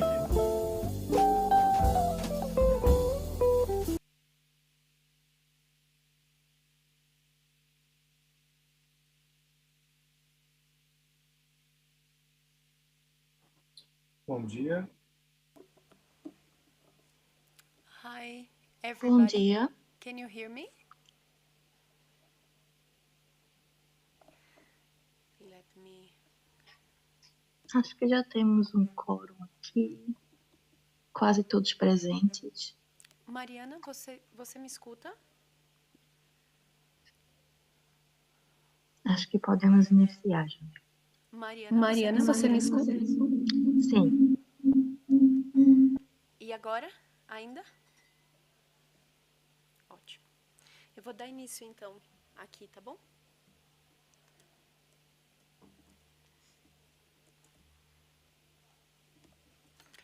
So, welcome everybody who is following us in this session here in present at the IGF in Ethiopia and also online. This is the launch of the regional report on policies and freedoms in the use of encryption in Latin America, led by the Brazilian organization IPREC, and also with support by Derechos Digitales and other partners. In order for us to start, I'll give room to Mariana Canto from IPREC, who will be moderating the session for us today. Thank you. Thank you, Jamila. And good morning, good afternoon, or good evening to everyone.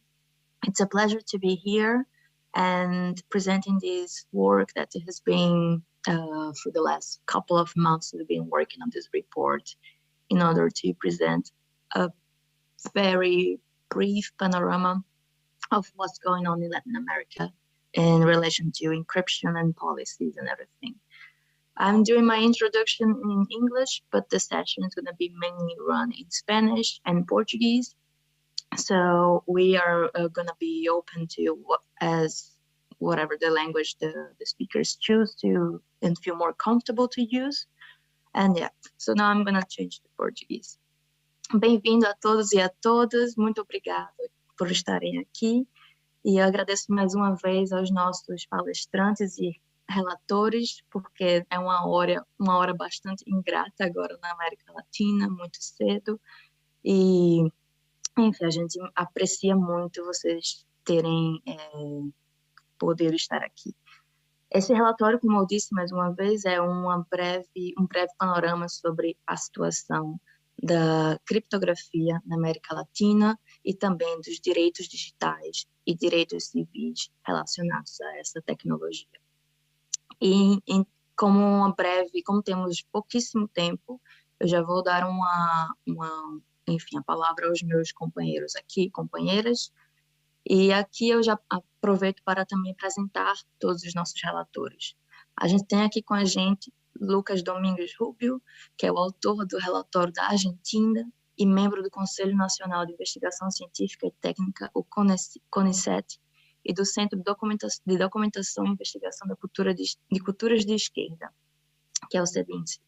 Também temos conosco o professor Paulo Renat, um dos autores do Relatório do Brasil e pesquisador do Instituto de Referência Internet e Sociedade, o IRIS. A Marion Briancesco, representante do IPANDETEC, que foi o grupo responsável pela produção do relatório da América Central. Também temos Luiz Ascioli, um dos autores do relatório do Chile e representante do grupo JETES. E também temos Alejandro Moreno Baqueiro, autor do relatório da Colômbia, e também Rômulo Chacín Gonçalves, que é o relator do relatório da Venezuela. Então, a gente vai seguir uma ordem alfabética de países. Eu já aproveito para convidar o primeiro autor, Lucas Domingues Rubio, a falar sobre o relatório da Argentina. Deixa eu só ver se ele conseguiu se conectar. Aparentemente ainda não. Então, a gente já pode passar a palavra para o próximo relator, só para a gente não perder tempo. Vamos para o relatório do Brasil, então. Renan, eu te passo a palavra.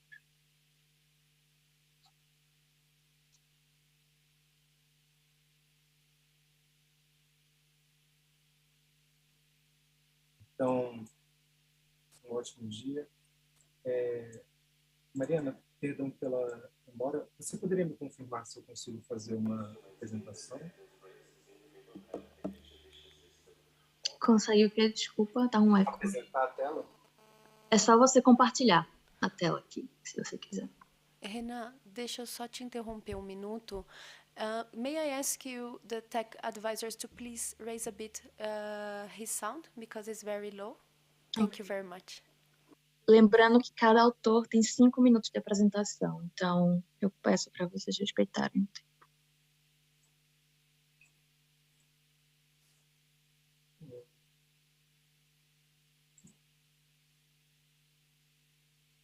Estava na esperança de que eu fosse ter mais um tempo para poder terminar essa última parte. Bom, com o perdão então da demora, já começo a minha fala. Eu sou integrante do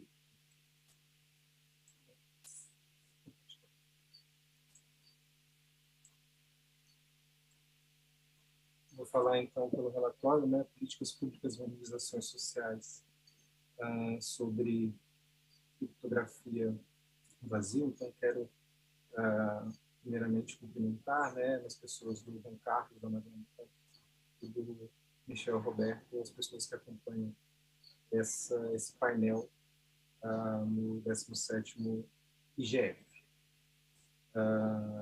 Esse relatório sobre o Brasil faz parte do relatório regional que está sendo organizado então, pelo IPREC.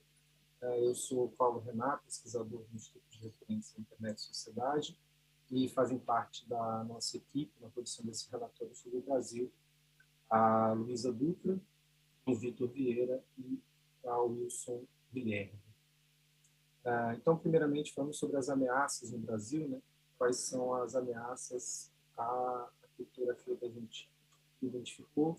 Então, primeiramente, a gente organizou em termos de âmbito público e âmbito privado, apesar de um conjunto de previsões indiretas sobre proteção de dados e sigilo de comunicações, a maior ameaça é a ausência de qualquer obrigação legal específica, de modo que as empresas provedoras de serviços digitais, especialmente aplicações de internet, podem escolher se e como irão adotar medidas tecnológicas na proteção dos dados pessoais ou mesmo do sigilo do conteúdo das comunicações contra acessos não autorizados. Acrescentando-se, ainda como segundo elemento, a incapacidade prática de fiscalização por parte da nossa Autoridade Nacional de Proteção de Dados Pessoais.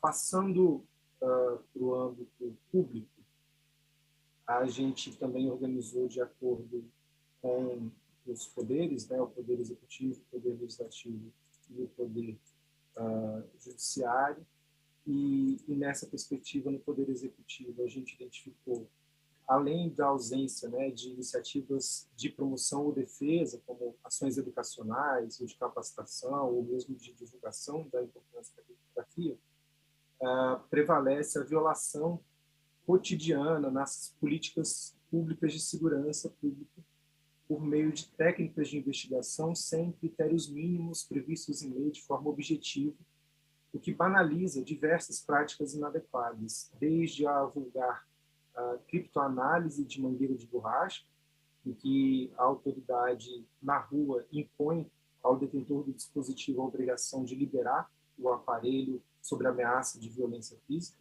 até os meios mais sofisticados de hacking governamental. No Poder Legislativo, algumas propostas pretendem impor a provedores de serviços criptográficos ou provedores de serviços digitais obrigação de monitoramento, de decifrar ou mesmo de custódia de chave, habitualmente sem garantias mínimas ou requisitos adequados ou mesmo remédios efetivos para eventuais abusos ou excessos.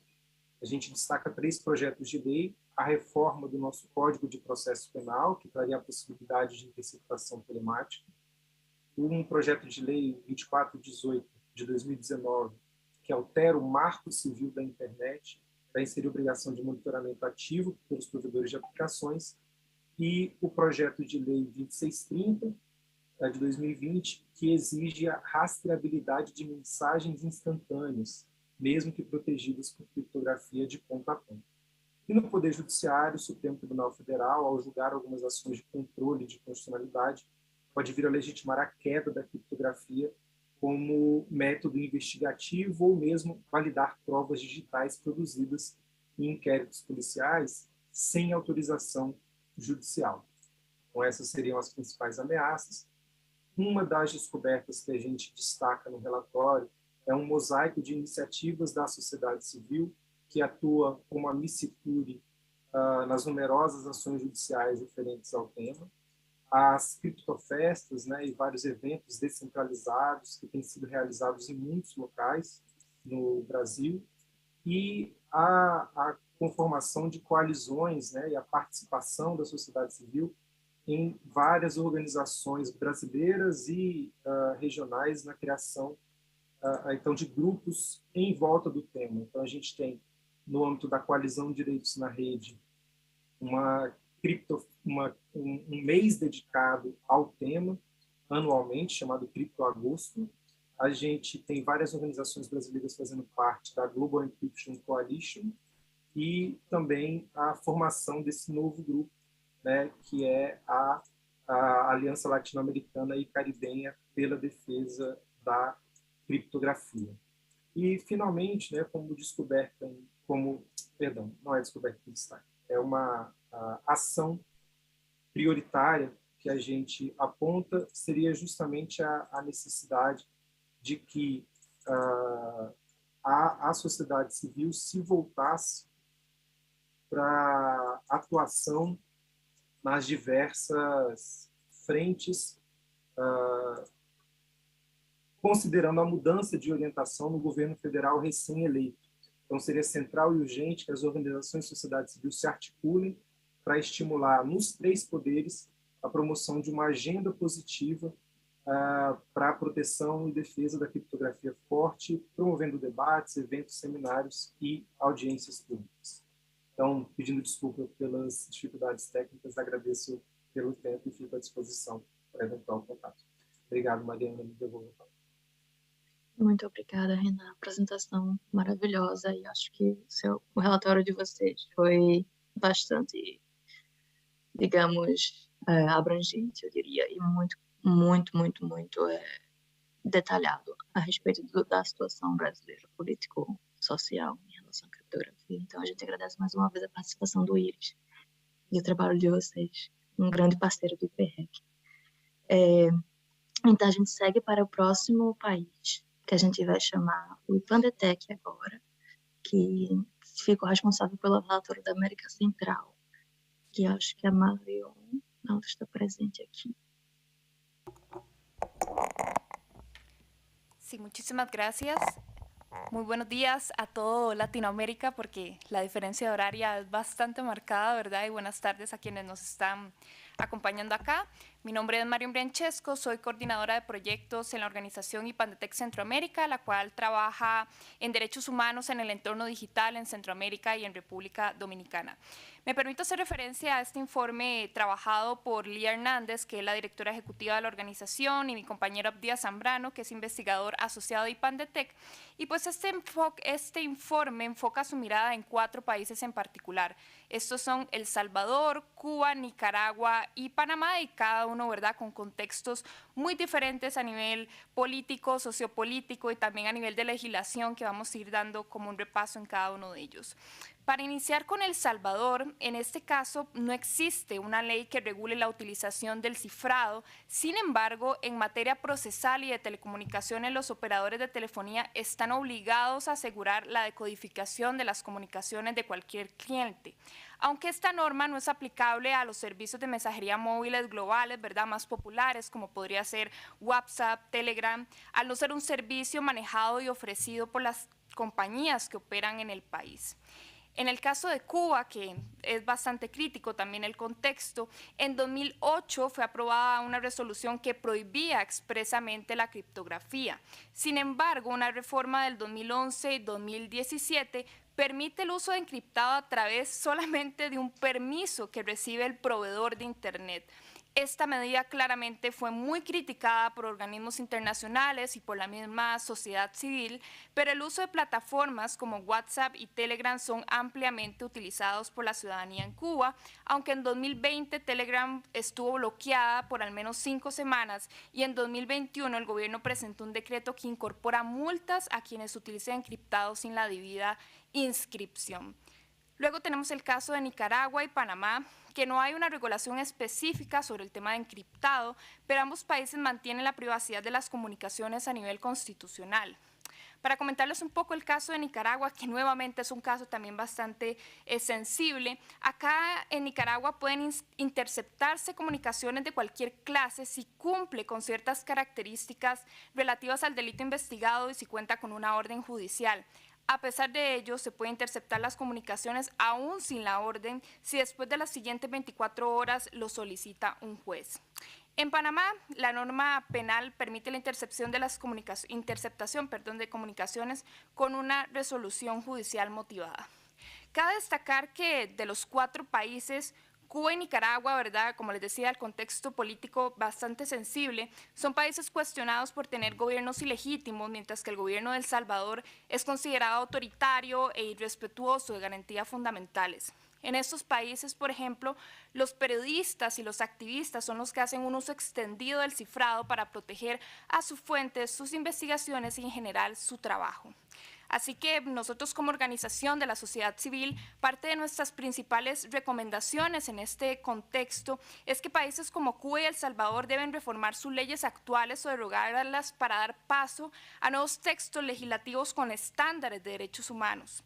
Pero de igual forma es necesaria una discusión o actualización de leyes que protejan los datos personales en la región y finalmente que los gobiernos deban hacer todo lo posible para también difundir el encriptado para minorías étnicas y raciales, defensores de derechos humanos y periodistas. Muchísimas gracias. Muito obrigada, Marion. Eu acho que, enfim, foi fenomenal vocês terem feito um relatório com tantos países em tão pouco tempo. Então, eu agradeço mais uma vez todo o trabalho do Ipandetec e, enfim, parabenizo mais uma vez pelo relatório. Agora eu gostaria de chamar os autores do relatório do Chile, que nesse caso estarão representados por Luiz Acioli. Perfeito. Bom dia a todos. Como foi muito bem apresentado, meu nome é Luiz Acioli, e aqui a gente vai falar um pouco do relatório do GETS, que é o Grupo de Estudos em Tecnologia, Informação e Sociedade da Universidade de Fortaleza, no Brasil. Mas o objeto da nossa pesquisa é a questão da criptografia no âmbito do Chile. E uma das coisas que a gente entende como um dos grandes pontos centrais do relatório sobre a criptografia analisada no país é a própria ameaça existente em torno da discussão legislativa no projeto de lei Marco sobre Segurança e Infraestrutura Crítica da Informação no Chile. Esse projeto prevê profundas alterações, uma política nacional de cibersegurança que já é implementada desde 2017, com repercussões sociais muito abruptas. Inclusive, o contexto chileno, ele traz uma ameaça, não só no contexto chileno, mas na América Latina como um todo, a partir da espionagem, na verdade, da vinda de software de espionagem a governos latino-americanos.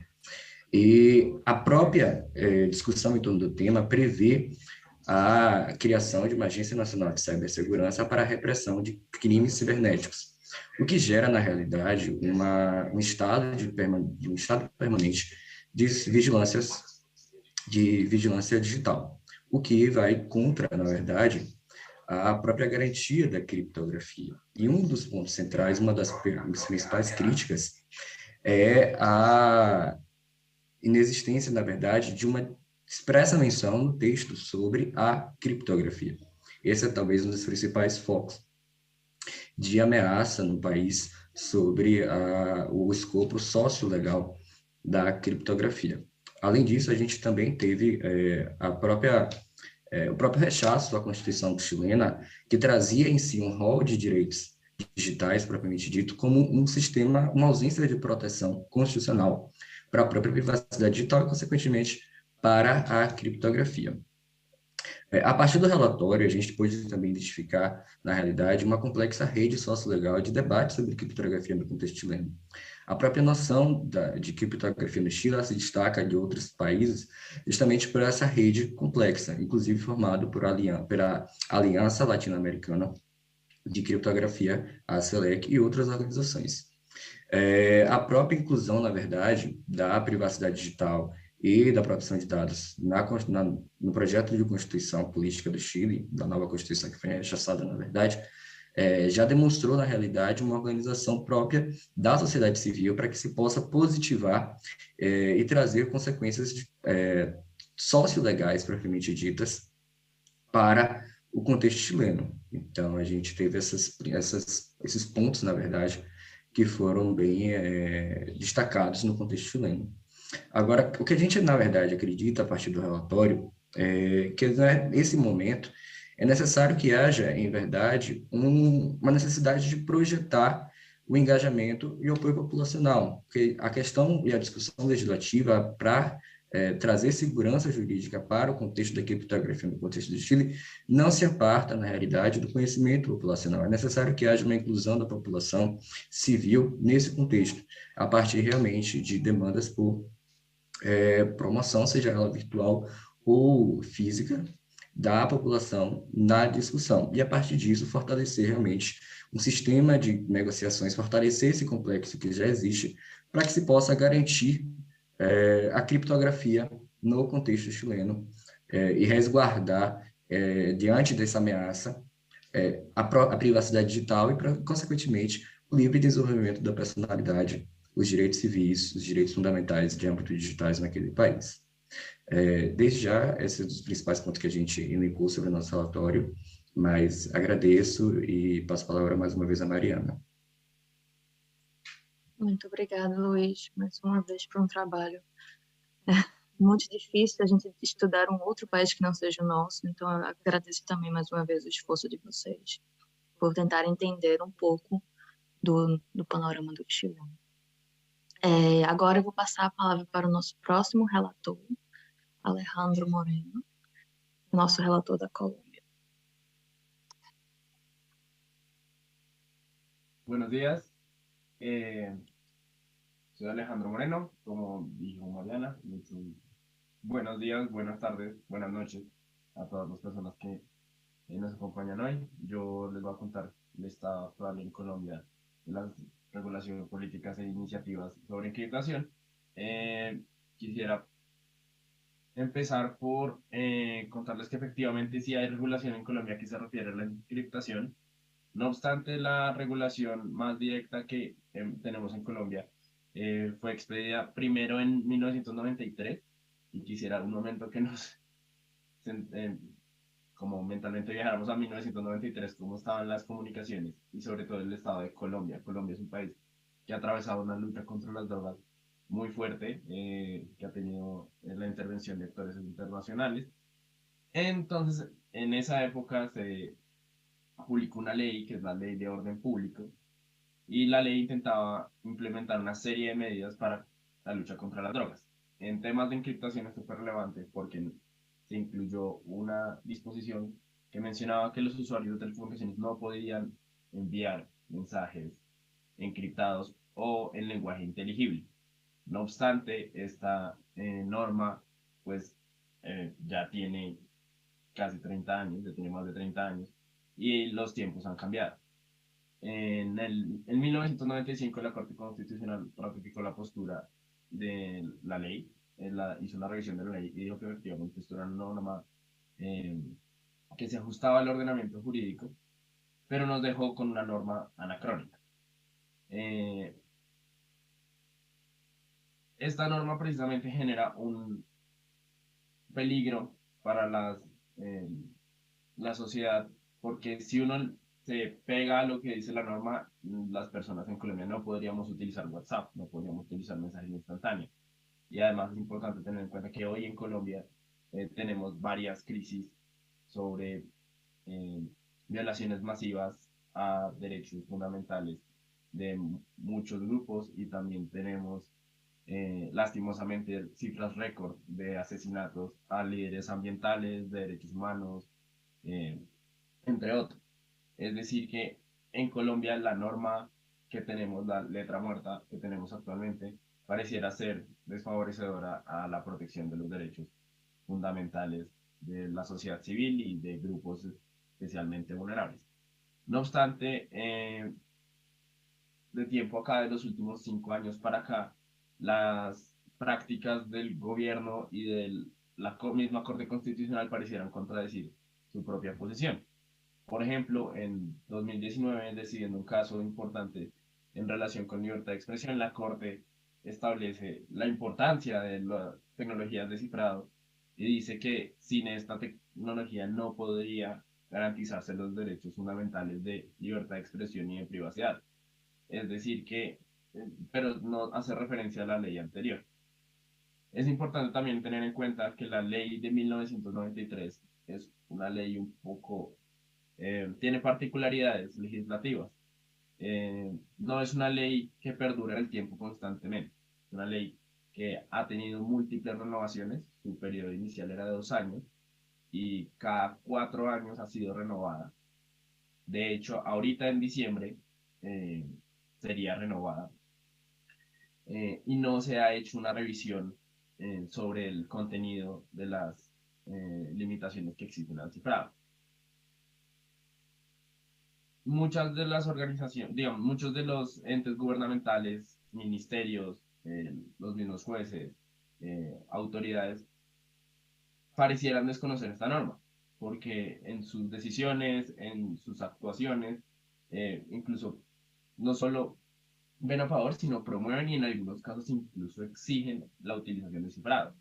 Por ejemplo, la Superintendencia de Industria y Comercio, que es una entidad de regulación sobre el entorno digital y la protección a consumidores, ha sancionado a empresas por no utilizar tecnologías de cifrado. O si vemos el actuar de ministerios, por ejemplo, ellos tienen implementadas tecnologías de cifrado. Entonces, no es muy claro en Colombia actualmente cuál es el panorama.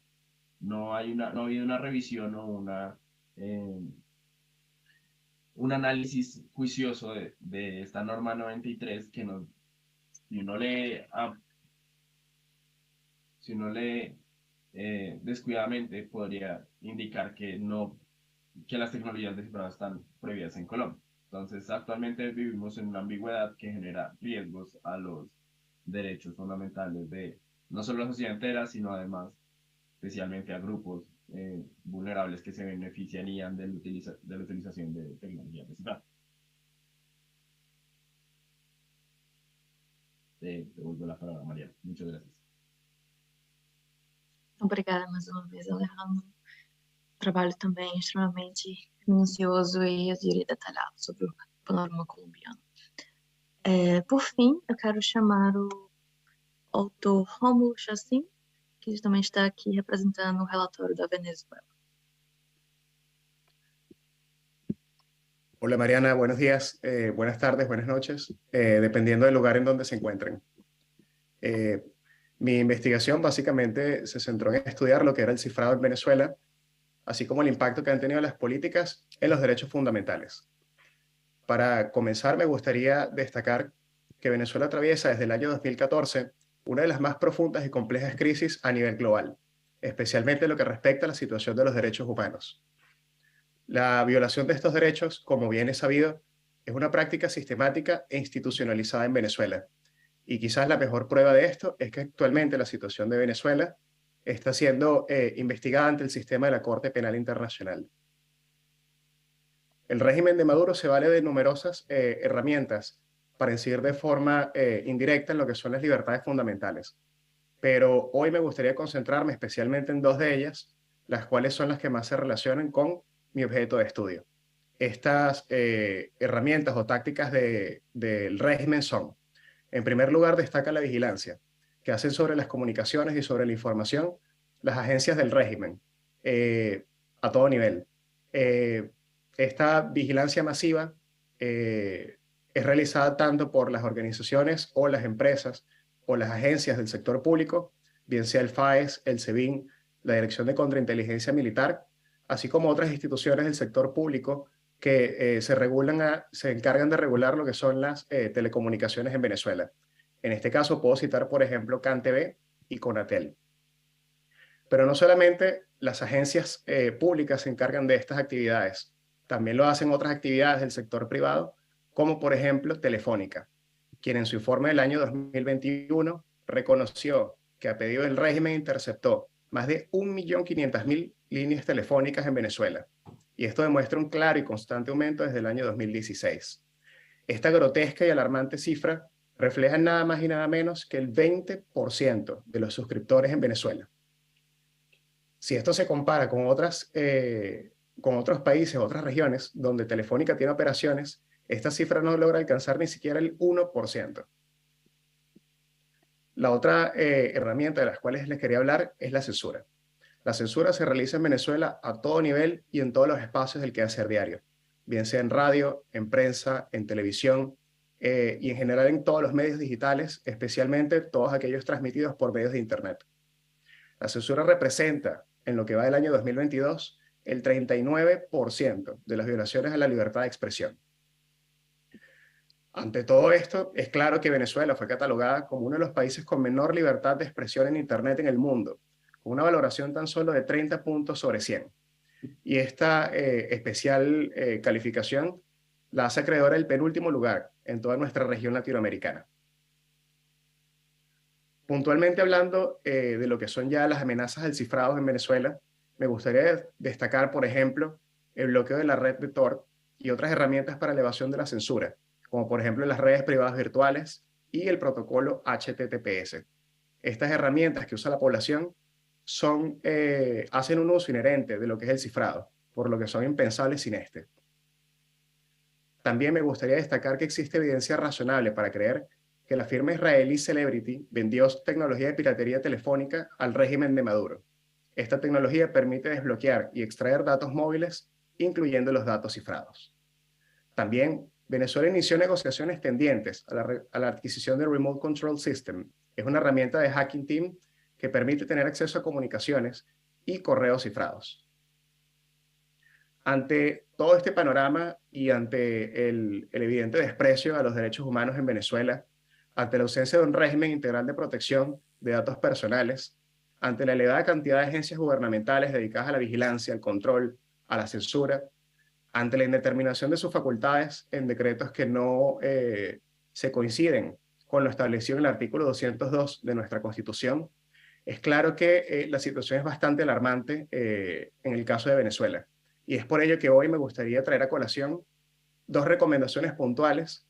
En primer lugar, me gustaría instar a todos los órganos y entes del poder público en Venezuela, en todos y cada uno de sus niveles, para que protejan y promuevan el cifrado fuerte de extremo a extremo, a través de todas las políticas que crean convenientes, ya que esto tiende a garantizar no solamente la seguridad de millones de personas, sino también la seguridad de todo el país, Venezuela. De esta manera, los invito a que abandonen cualquier tipo de práctica abusiva que vulnere de forma directa o indirecta el cifrado. También me gustaría recomendar la adopción fuerte del cifrado en lo que respecta a la información y las comunicaciones de toda la población en general, puesto que esta herramienta es la herramienta más sólida disponible para la protección de estos últimos. En especial yo lo recomiendo para activistas, defensores de los derechos humanos, para periodistas y para todo aquel que en general esté involucrado de cualquier manera en actividades políticas. Muchas gracias, Mariana. Muito obrigada, Ron. mais uma vez. Eu acho que, como a gente já conversou, o seu relatório bem abrangente, bem detalhado, muitas questões, até a questão da Celebrite, muito interessante, sobre o enfraquecimento da criptografia no seu país. Eu queria, mais uma vez, convidar o autor da Argentina, Lucas. Eu não sei se ele está presente com outro nome aqui no chat, então vou dar mais uma tentada. Eu acho que ele não conseguiu se conectar, infelizmente. Estamos tentando comunicação, mas não conseguimos. Eu queria agradecer mais uma vez a todos os autores e relatores e instituições que participaram desse relatório. E queria também informar que a gente está na fase de revisão dos relatórios, enfim, produzidos. Devemos estar neste relatório em janeiro do próximo ano. Então, este foi um evento mais para a gente apresentar o conteúdo que foi produzido, para que vocês tenham enfim, uma ideia do que a gente pesquisou ao longo desses últimos meses, mas o documento final estará disponível no próximo mês. Eu queria agora também convidar aos participantes, tanto remotamente como presencialmente, a fazerem suas perguntas. Se alguém tiver alguma pergunta aos nossos autores, ao IPREC, a direitos, enfim, convido também para esse momento de troca. Jamila, temos alguém aí? Não. Oi, Mariana. A gente tinha, mas como o idioma não tem tradução, as pessoas não continuaram por aqui. Então, acho que a nossa conversa é online mesmo. Tá certo. Temos alguma pergunta online?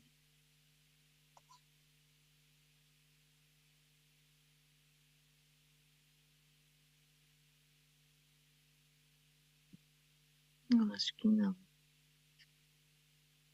Temos alguma pergunta entre autores?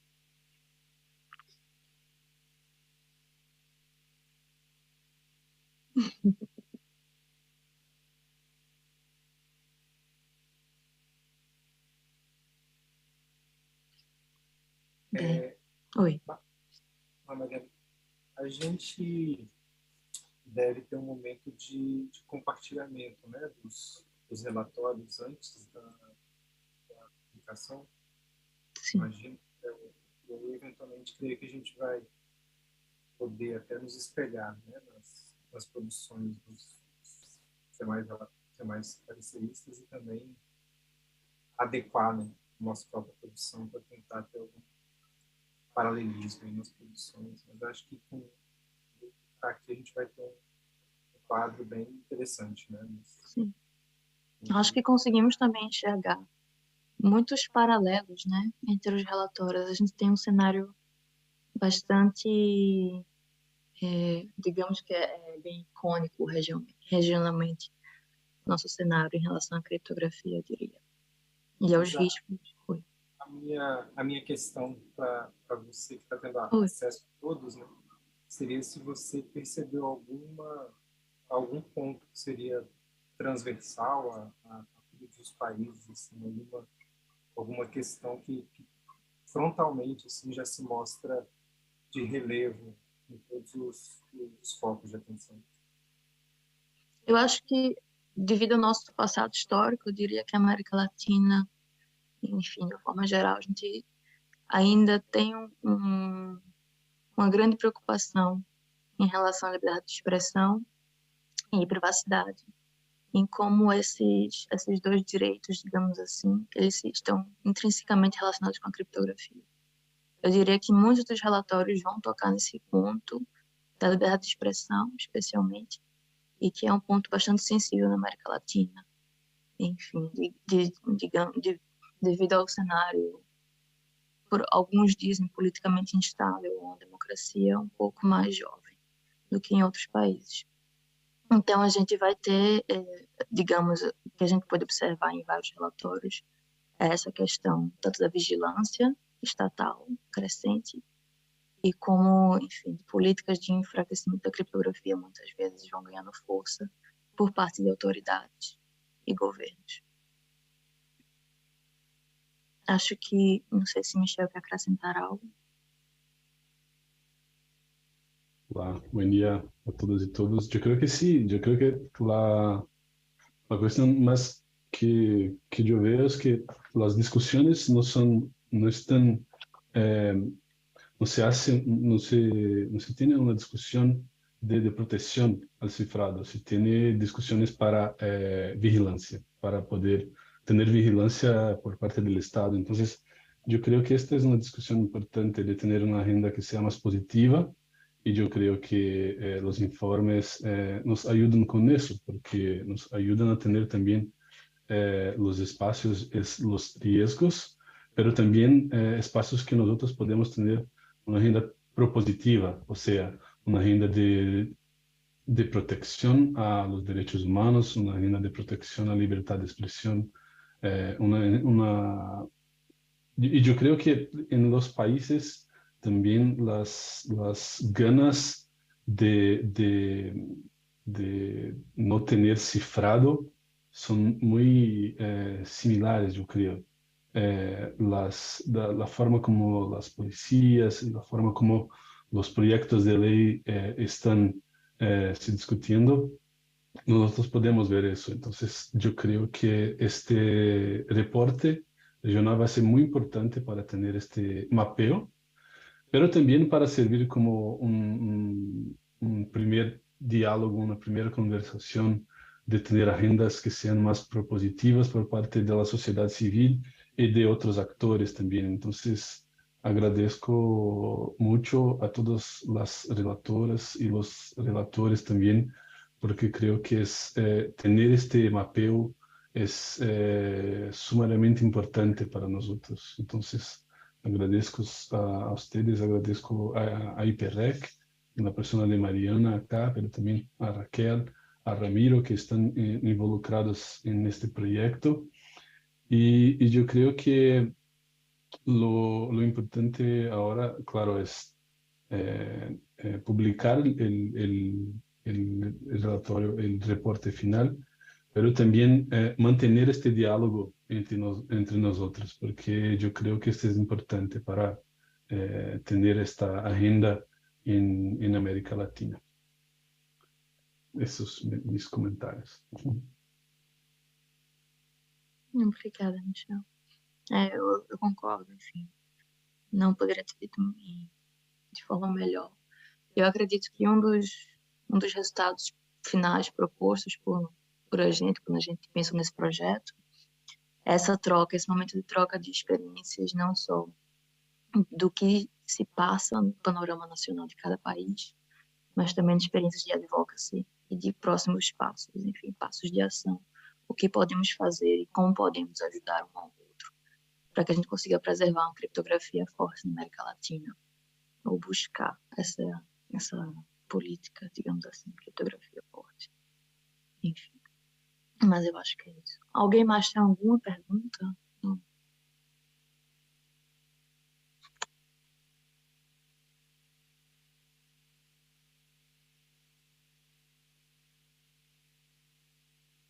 Bem. Yo tengo una pregunta. Creo que algo que has resaltado tú, Mariana, y algo que resaltó Michelle, que es muy importante, es que este es un tema sumamente político. Creo que las consecuencias y el debate se está dando precisamente en esferas políticas, principalmente, como dices, respecto al Estado y la vigilancia. Quisiera preguntar, no sé si alguno de los autores quisiera compartir, autores o autoras, ¿cuál ha sido el nivel más alto de debate que se ha dado en sus respectivos países? Porque siento que en Colombia el debate es muy crudo, falta mucho debate todavía y no ha sido un debate político, ha sido un debate todavía muy técnico. Quienes estamos hablando de esto, yo, la Fundación Carisma, la Corte Constitucional, son actores bastante técnicos en un sentido de que somos personas involucradas en este tema, pero las personas comunes o incluso los activistas no conocen estos debates tan importantes que se están dando. Quisiera preguntar, en sus respectivos casos, ¿cuál ha sido el nivel del debate que se ha mantenido? Nosotros en Colombia lo máximo que hemos tenido es un comentario del fiscal proponiendo precisamente que se pudiese, por medios judiciales, de interceptar y descifrar las comunicaciones, pero no llegó a más. Fue un comentario del fiscal que ni siquiera tuvo una iniciativa legislativa o reglamentaria. Entonces quisiera saber en las otras jurisdicciones, sí, cómo es, a qué nivel se ha mantenido el debate. Alguém quer iniciar? Eu posso falar depois, mas eu queria que alguém iniciasse.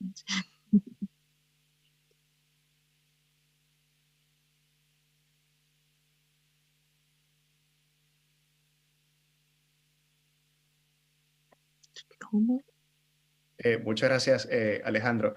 La verdad es que pienso que en Venezuela pasa algo similar a lo que pasa en Colombia, y es que en realidad el tema del cifrado no se le ha dado la importancia que merece. Igualmente que pasa con la Corte Suprema de tu país, nuestra Corte, la verdad es que ha sido muy, o sea, no le ha casi interesado el tema en realidad, pero básicamente lo que ha hecho es como promover de alguna manera en sus sentencias lo que es el régimen de protección de datos personales, ya que Venezuela ni siquiera cuenta con una ley de protección de datos personales. Pero lo que sí se ha demostrado es que el régimen de Maduro ha iniciado como negociaciones para la adquisición de muchísimas herramientas para lo que es la extracción y el procesamiento de información y comunicaciones cifradas. Y esto ciertamente lo ha hecho en público, esto lo ha hecho en cadena de televisión, en donde toda la población de Venezuela y de todo el mundo está realmente viéndolo.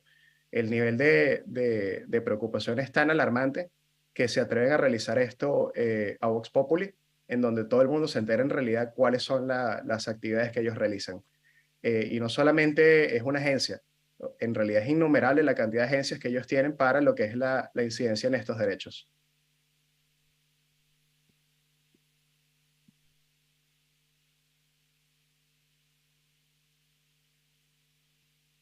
Eu diria que no Brasil, enfim, Renan, Michel, Jamila, por favor, me complementem, e todos os brasileiros aqui presentes. Eu acho que a gente teve, digamos que a popularização do tema, pelo menos no nosso judiciário, a partir dos casos de bloqueio do WhatsApp no Brasil, e toda a repercussão que isso gerou. E, enfim, quando o caso chega também ao Supremo, acho que a gente tem mais a discussão a respeito da importância econômico-social da criptografia no Brasil. Isso acontece, enfim, após anos de um debate extremamente técnico, eu diria, que agora vem se popularizando um pouco mais devido ao WhatsApp e, enfim, ao problema que o bloqueio causou no país. Então, eu acredito que quando a gente enxerga a criptografia no mundo real e quando a população também enxerga, ou, enfim, as benesses da criptografia, seja para serviços bancários ou energia ou qualquer coisa que a gente nem imagina que utiliza criptografia, eu acho que a gente consegue popularizar um pouco mais o conhecimento de uma tecnologia uma técnica bastante complexa. Então, devido a esses casos, eu acho que a gente tem um debate político maior, porque também autoridades se interessaram e esses bloqueios se deram devido a autoridades quererem investigar, enfim, acessar o conteúdo de mensagens e não conseguirem. Então, a gente vai ter esse diálogo maior, eu acredito, na minha opinião, acontecendo após esse caso. Renato, por favor. Para poder dar mais detalhes, Mariana, sobre o caso no Supremo Tribunal Federal, acho que para a gente no Brasil já é algo bastante familiar, mas para as outras nações provavelmente não é. E mesmo aqui, né, as coisas às vezes se perdem no cenário bastante movimentado da nossa política doméstica, mas é um caso que o grande destaque recente é que ele já tem 2 votos, né? A gente tem 2 ações de controle de constitucionalidade, uma que questiona as decisões judiciais em si que determinaram o bloqueio do WhatsApp no Brasil, foram 4, e o questionamento, o pedido da ação seria que o Supremo Tribunal Federal declarasse que esse tipo de ordem judicial é inconstitucional, por conta da desproporcionalidade e da falta de base para poder ter essa determinação.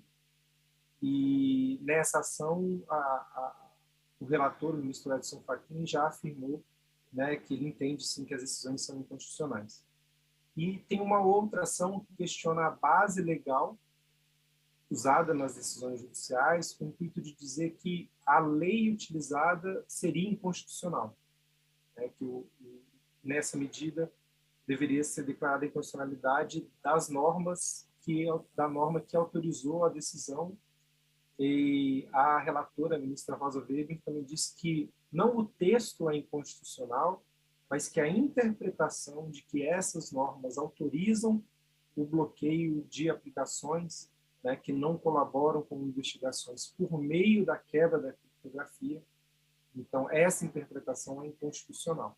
Então, de forma indireta, né, as duas ações acabam afirmando, os dois votos, as duas manifestações, acabam afirmando a constitucionalidade desse uso da criptografia como meio protetivo, e deslegitimando ordens judiciais que exijam a quebra. Porém, a votação estava em andamento em 20 de maio de 2020, né, já se passaram 2 anos e meio, desde que os processos estão aguardando a análise por um pedido de vistas do ministro Alexandre de Moraes, né, que esse ano, em 2022, em março, determinou ele mesmo o bloqueio do Telegram, por conta, não em termos de criptografia, não envolve tema de criptografia, era uma falta de colaboração do aplicativo em políticas de combate à desinformação, né, a falta de comunicação institucional com o Brasil.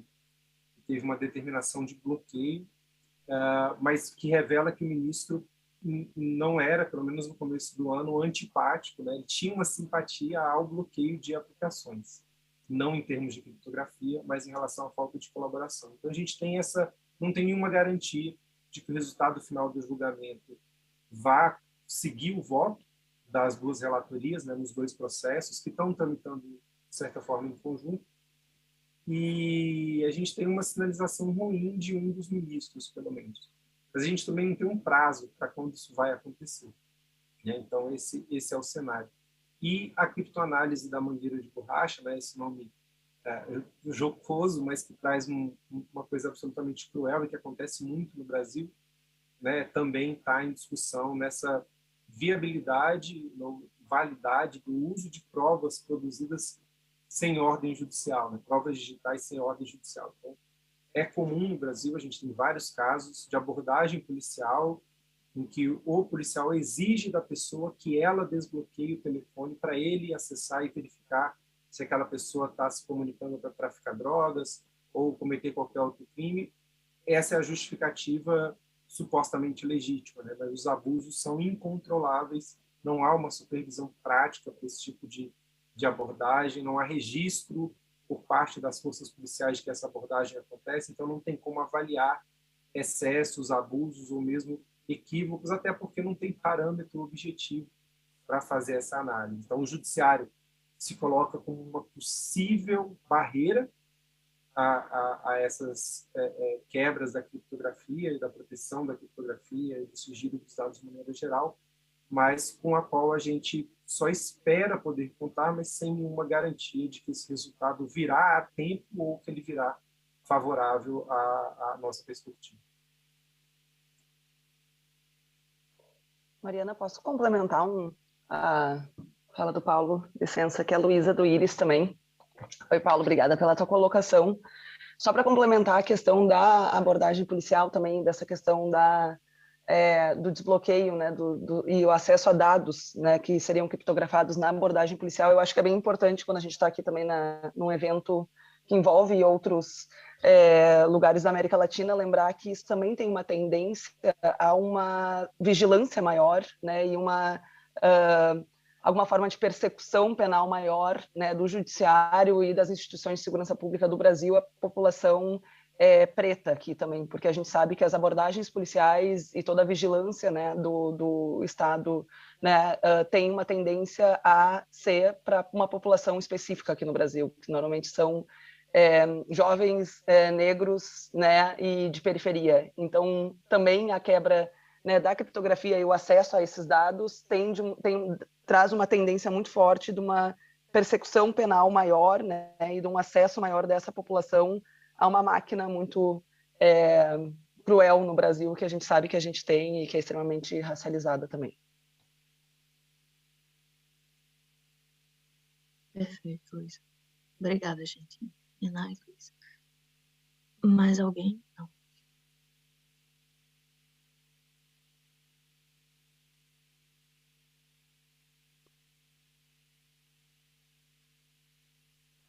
Eu vou só dar uma puxada aqui, porque eu acho que é muito interessante quando o Alejandro pergunta sobre a perspectiva do judiciário. Enfim, meu nome é Wilson, também do Iris. A gente pensar que a gente tem dois panoramas, né? E aí eu vi a Mari começando a falar sobre o panorama do judiciário no Brasil, que a gente tem já um avanço de debate. Mas se a gente pensa no contexto social, a gente ainda tem muita defasagem para esse debate, principalmente quando a gente pensa em grupos minoritários. Como a Luísa e o Paulo já trouxeram a criptoanálise da mangueira de borracha, né? A gente pensar que, ok, sabemos que isso enquanto Poder Judiciário, uma quebra de um direito constitucional básico, né, de não produção contra prova, contra a autoincriminação, mas em termos sociais desses grupos vulneráveis, a gente não tem um debate tão aprofundado nas camadas que mais necessitam de como a criptografia ela é uma base mínima de proteção de direitos humanos, né? Então, acho que a gente tem que pensar no cenário, que a gente tem dois cenários dentro de um Brasil. Um cenário que, sim, a gente pode falar no cenário judicial, em que um debate já está um pouco mais aprofundado frente a outros países, mas a gente pode falar no cenário social, que se traz uma certa similaridade em outros contextos de outros países latino-americanos, né, da ausência desse debate, da propagação dele. Apesar de, né, e como bem o Renato trouxe na apresentação do nosso relatório, a gente tem no Brasil as criptofestas bem avançadas, né, dentro dos cenários para poder propagar uma análise de criptografia, mas até mesmo essas criptofestas, a Criptoagostos e outras coalizões ainda permanecem muito nesses espaços que são os espaços de pessoas e sujeitos que já estão envolvidos de certo modo, com o debate sobre governança da internet, né? Então, acho que o grande desafio para a gente é também pensar como transpassar as barreiras que existem sobre o debate de governança da internet, principalmente sobre o debate de criptografia, já que a gente não está falando somente sobre uma comunidade técnica, né? Mas está falando sobre todo mundo poder debater algo que é básico para si. E aí, então, já aproveito e lanço a pergunta para os países vizinhos aqui nosso, como que fica esse cenário para vocês, pensando num contexto mais social, né, de debate sobre criptografia? Se algum de vocês quiserem comentar. Desculpa entrar por aqui também. Oi, Mariana, pessoal. Solo mencionar que tenemos 5 minutos para cerrar el espacio y la sala. Quería chequear, Mariana, si te gustaría hacer algunas intervenciones de conclusión o dar algunas palabras finales a las panelistas, también en reacción a la provocación de Wilson, pero solo mencionar eso, que tenemos esa limitación física acá porque hay otra sesión enseguida.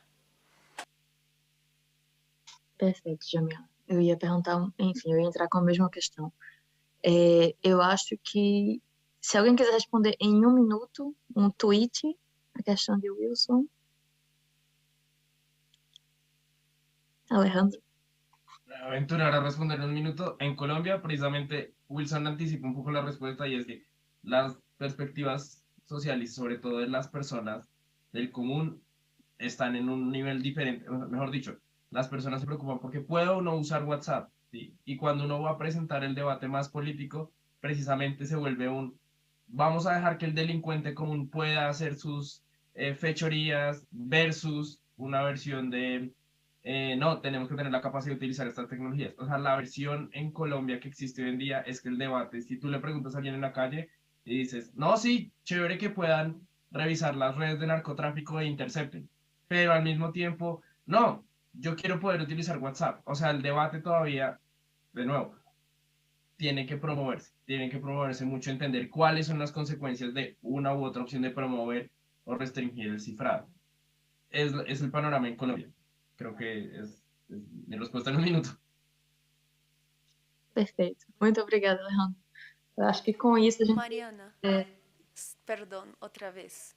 Acá al lado mío también tenemos una intención de una última intervención acá sobre Centroamérica. Ok. Ahí me perdí un poco con el portugués, pero no, he estado siguiendo el hilo de la conversación y precisamente en Centroamérica pasa mucho esto, que hay como un desconocimiento también del tema, ¿verdad? Y creo que ese tipo de informes son un primer relevamiento que también permite tener esa perspectiva de cómo se está llevando el debate político, pero también cómo acercar el tema a la ciudadanía, porque tal vez es algo que hasta el momento le ha entrado mucho a las poblaciones vulnerables que han tenido que hacer uso, ¿verdad?, del cifrado, pero también hay que pensar en este debate de cómo, como mencionaba el compañero de Colombia, cómo entonces se está generando este debate de lo que piensan algunas personas sobre, respecto a algunas de las intervenciones que se han hecho, lo que piensan sobre otro, cómo se ha llevado el debate a nivel político. Entonces creo que sí, ahí hay un gran rol de la sociedad civil de acercar el tema a la población de una manera más entendible ante todo. Y eso es algo que pasa mucho en Centroamérica en general con temas tecnológicos. Perfeito. Muito obrigada, Marion. Eu acho que a gente pode, enfim, estabelecer um momento de troca entre os autores. A gente já percebeu que isso é algo que vocês realmente querem. Então, vamos continuar esse diálogo. E eu acho que agradeço mais uma vez a todos e todas por estarem aqui presentes nessa sessão. E eu declaro encerrada a sessão. Pontualmente conseguimos. E, mais uma vez, muito obrigada. Jamila, muito obrigada também pela moderação presencial. E Marion, muito obrigada também por estar aí. Thank you from our side, and thank you also for the technical team here at the IGF for assisting with the Zoom conversation. Que tengan un excelente día por ahí. Muchas gracias, un placer. Obrigada. Tchau, tchau. Obrigado a todos. Tchau, tchau. Luego,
Recording in progress.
Yeah. So everyone, my name is Andriette Esterhuisen. I'm not one of the organizers of this workshop. We think it might have been cancelled and was not taken off the program because the organizers are very responsible people. I know them. They wouldn't just not turn up. So it's probably a misunderstanding. But perhaps we can have a general discussion about the topic. I'm sure that within the collective of people here and people online, we can share some information about this. I can personally share information about one piece of it, which was the norm, the global norm on the protection of the public core of the internet, which came out of the Global Commission on the Stability of Cyberspace. I was a commissioner on that commission. It's not the same, I have to say. It was inspired by the Dutch understanding of protecting the public core, which was first developed by an academic called Dennis Broeders. So it's different from that, but it was inspired by that. So hopefully we can have some more conversation about this. And what I suggest is that we do have somebody from the Dutch government, from the Ministry of the Foreign Affairs with us online, but maybe we should just start by asking questions, and then we can see if we can answer one another's questions and take it from there. And I'm happy to sort of be an informal chair of the discussion here. So I see there's a hand over there. I just wanted to check our online participants. Can you all hear us?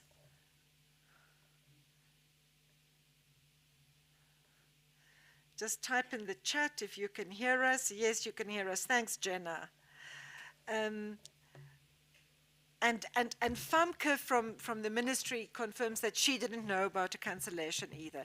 Famke, if you can try and locate Marjolaine or Natalie, that would be wonderful. And if you are also able to speak, that would be even more wonderful. Okay, we have a question from someone in the room. Please just introduce yourself and go ahead. Alexander Savnin, Civil Society from Russia still.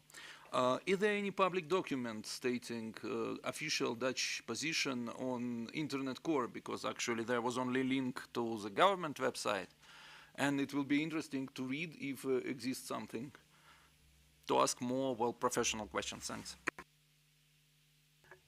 Can anyone answer Alexander's question? I don't know if Famke can answer it. I can't answer it. I do know that if you go online and if you do a search for the work of Dennis Broeders, you'll find something. Oh, we have one of our colleagues from Japan. He has an answer. Please go ahead. Yes, Koichiro from JP-CERT, Japan Computer Emergency Response Team. And with Andriette, I was also part of the commission on global cyber stability. And to answer the question from you, the concept of public core of the internet was first introduced by a Dutch scholar called Dennis Broeders, and he wrote a book on, so that was it's called The Public Core of the Internet, an International Agenda for Internet Governance. And it is a printed book. However, the PDF version is also available for free. And simply put, what he proposed with his book is, we should understand military or government sometimes undermine the some function of the internet. However, in those cases, Dennis Broeders argued that we should prevent us attacking the very core of the internet, includes, for example, DNS system,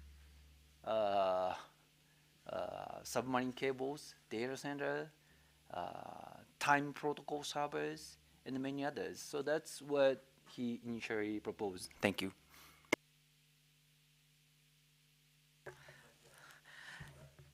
He's not from the government, but the Dutch government has taken this proposal very seriously.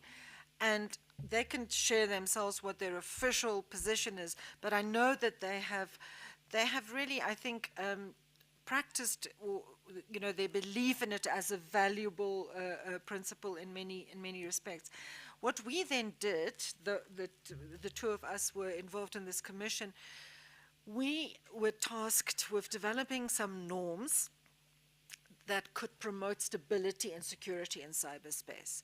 This work started in 2017 at the Global Commission, and it was really because there was this break at the group of governmental experts. I don't know how many of you followed the discussion that the group of governmental experts at the UN First Committee that talked about international cybersecurity agreed on some norms in 2011, but then they had another round of meetings. They couldn't really agree on a report, and we then wanted to build on that work, but we also felt that there was a need for norms, not just for states, to ensure responsible state behavior in cyberspace, but also norms that are multi-stakeholder, that need to be respected by all stakeholders, not non-state actors included.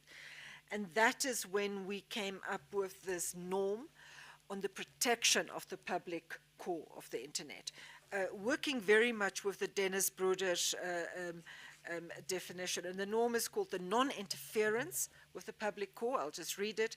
Without prejudice to their rights and obligations, state and non-state actors should not conduct or knowingly allow activity that intentionally and substantially damages the general availability or integrity of the public core of the internet, and therefore the stability of cyberspace.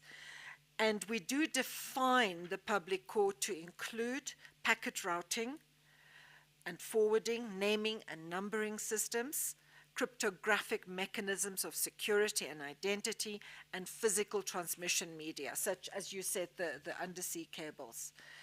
And I mean, there was a debate about how much wider, you know, we would go, but that's really what we came up with. And we had some success with this norm in the sense that it was reflected in the Paris Call, which is another set of principles that have been called, people, governments and other stakeholders have been asked to respond to it. And within the European Union as well, some of the statements and declarations on internet stability have also taken on that norm. Maybe not in precisely the same words, but more or less.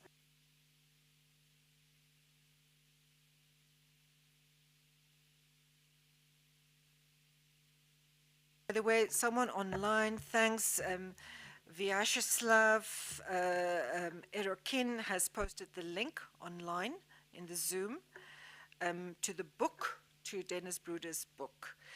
Anyone online have any comments or questions or contributions to this discussion? Just put up your hand.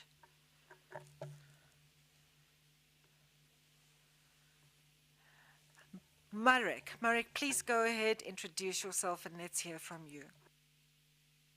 Yeah, hi, can you hear me? Very clearly. Yeah, this is Mark. I'm with the UK government, and yeah, coming to this session more from the perspective of learning about this kind of concept of the public core. And I guess in that kind of spirit, I think that this kind of general idea of sort of protecting the public internet is a very kind of appealing one, recognizing that it is kind of something that we all share in common. I guess with this kind of specific work, both from kind of the coming from the kind of Dutch kind of work that's mentioned, as well as the Global Commission. So this norm is kind of about non-interference. So is that kind of covering sort of individual actions?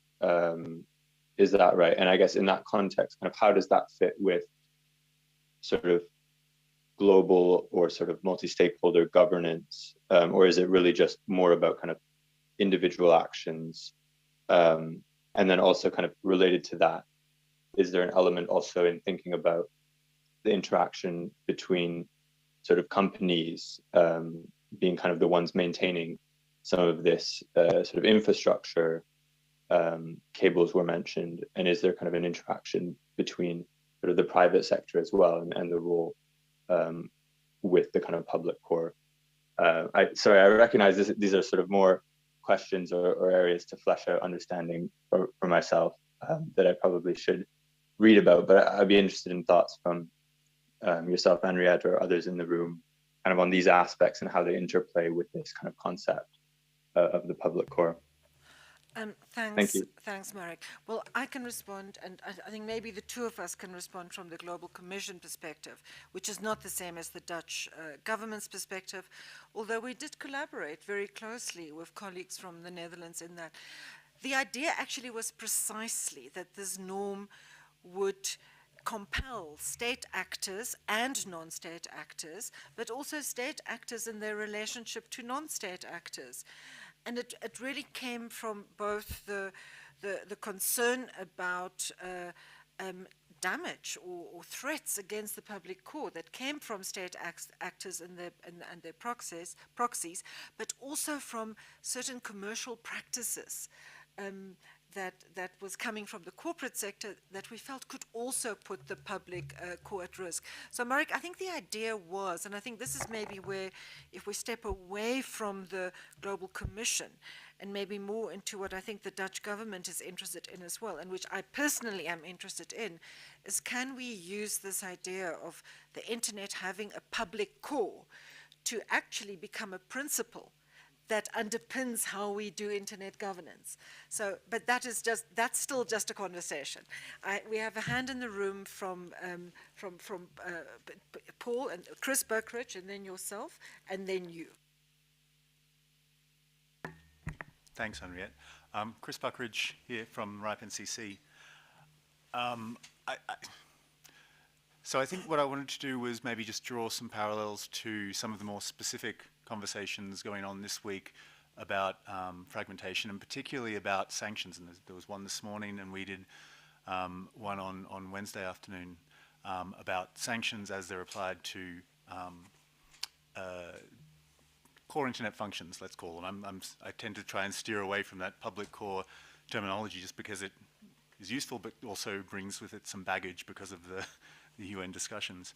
But I mean, I think the one thing that sort of becomes clear is that the norm is very useful. Part of what having a norm there helps to engender, hopefully, is trust that that norm will be followed.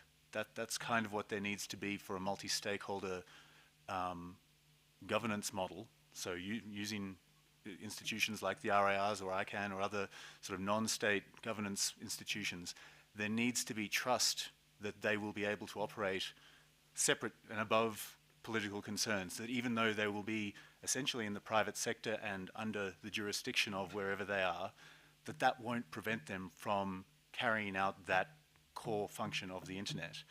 And I think that's where sanctions undermine that. That's been very much the sort of RIPE NCC's argument and discussion for the last several months.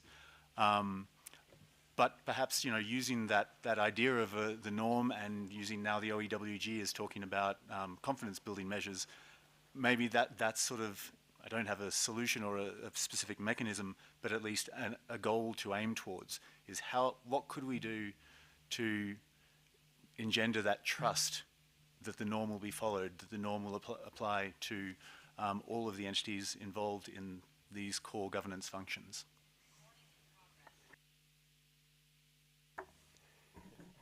Hi, I'm going to introduce yourself. Hi, Paul. I'm going to avoid going into the minefield that is the problems at Afrinic and the monumental stupidity of the NRO letter to the Mauritian government. For present purposes, we can have that conversation later. But I'm just wanting to touch into two issues that I think do come up when we talk about the core, and you specifically mentioned, you know, you want to avoid the use of the term public, and that is that, you know, the core of a network you can generally identify based on what infrastructure it is and so on and so forth. I think public is the interesting thing. And I think if we get into a situation where it's understood that certain core infrastructure that is maybe privately owned, but there is a public interest in it, invites additional protections, or invites this sort of additional interest in there being a public good coming from it. I think then we're getting into the sort of space in which we can be asking questions about what mechanisms and what circumstances give rise to giving mechanisms of protection to ensure that the public core isn't interfered with. And so I can note something. Irony is not quite the right word, but I think it's notable that amongst governments, the Dutch government has been ahead of the game in this discussion, both because there's a Dutch academic who is involved, but also if you consider how much private internet infrastructure is part of the Dutch economy by virtue of the Amsterdam Internet Exchange, by virtue of the location of right within Dutch jurisdiction and so on and so forth. So I'm inclined to the view that governments that are, the government of a jurisdiction that has a large internet economy and that depend, for various reasons on the idea of the public internet functioning are more likely to take a protective view of the public internet core, of the public core internet, whereas jurisdictions that see the internet as a threat to their state ability to repress their own people will take a very different view. So yeah. Thanks, Paul. Koichiro, it's your turn again. Yeah, thank you. Again, Koichiro from JP Cert, and I'm an engineer by training, but let me share with you, I think this, Paul might be very interested in this, but there's a very interesting development at the field of international law. I think the public core of the internet norm prohibit the attack to public core in the peacetime. And if there's a wartime, we have different rules, which right now the Geneva Protocol, Geneva Convention, and additional protocols and other IHLs. Now we see Russia shoot a cruise missile to a data center in Ukraine, and that's one of many example of things going wrong. I mean, in a wartime, maybe the servers in ripe, or I don't know. I may not have critical information, but the telecoms, they do have a critical servers and computers and network equipment. So those equipment might be the target of kinetic operation.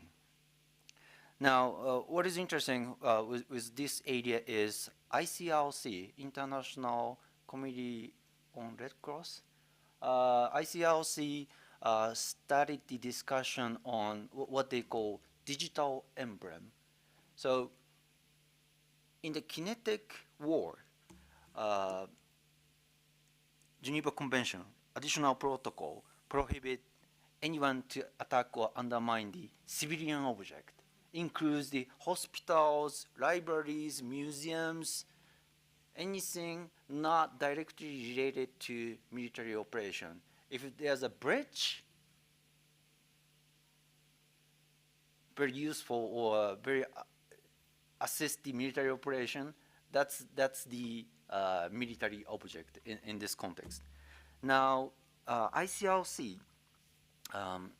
like to have a similar distinction on military object and civilian object in the cyberspace. So we were part of this discussion since last year. I think the CERT, Computer Emergency Response Teams servers, I really want them, recognized as a civilian object because we are now part of the offensive cyber operation, and there's no doubt the equipment owned by ISPs should be part of the civilian object and protected by international law, even in the wartime. But the discussion is right now is ongoing, and you may like to follow that discussion. Thank you very much. Koichiro, thanks for mentioning that. In fact, when we were in the Commission, I think one of our meetings, I think in Geneva, we actually had the ICRC contribute to our work. And they have, since this year, they actually have now opened a division in Luxembourg for cyberspace. And what the ICRC has done, the International Committee on the Red Cross and the Red Crescent, is they've actually done research on what the humanitarian impacts are of cyber attacks during times of conflict. And we just spent a lot of time discussing this in the Commission. It's very hard to say this notion that that certain infrastructure can be legitimately attacked during a kinetic war and others not. It's very hard to apply that in cyberspace because of the ripple effect and the unintended consequences. We have Chris, we have Alexander, and then Chris, and then Koichiro, and then Paul. And I'm checking for online as well. And by the way, if you go online, if you do a search for ICRC and cyber, you'll find lots of useful resources. Yeah, okay, thank you very much. Thank you, well, for pointing out to Russia, because I was thinking how to interfere with what I want to say. Actually, what we are talking about, public core of internet, is on about that every government, actually, we were talking about every stakeholder, different stakeholders should consider the same. Russian government thinks that there is Russian internet, which must be sovereign and which are actually owned by, must be controlled by Russian government, and actually they actively work exactly is in same modality. That internet of each country is actually the governmental thing, and again, if you are talking about war, it's a legitimate target because. Actually, your point nearly forces me to say that some countries does not share Dutch values on what is public core of internet.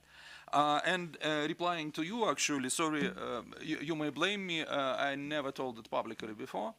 But actually, you remember this letter from Deputy Minister of Ukraine just asking about revocation of domain. And actually, I was scared reading this letter much more, not that Russian domain and Russian IP address was revoked. I trusted Dutch people.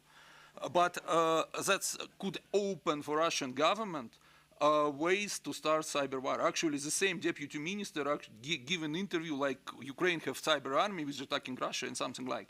So it instantly brought in infrastructure of communications, of civil communications into war. It's not like, well, I'm not saying that Putin doing well, but actually exactly it's your point that you mentioned that Ukrainian government said, okay, we are also, well, bringing this to war. So that will be really difficult for actually Red Cross, yeah, to apply these marks. And as far as I remember from discussions of Ukrainian activists, they were very skeptical on this way also.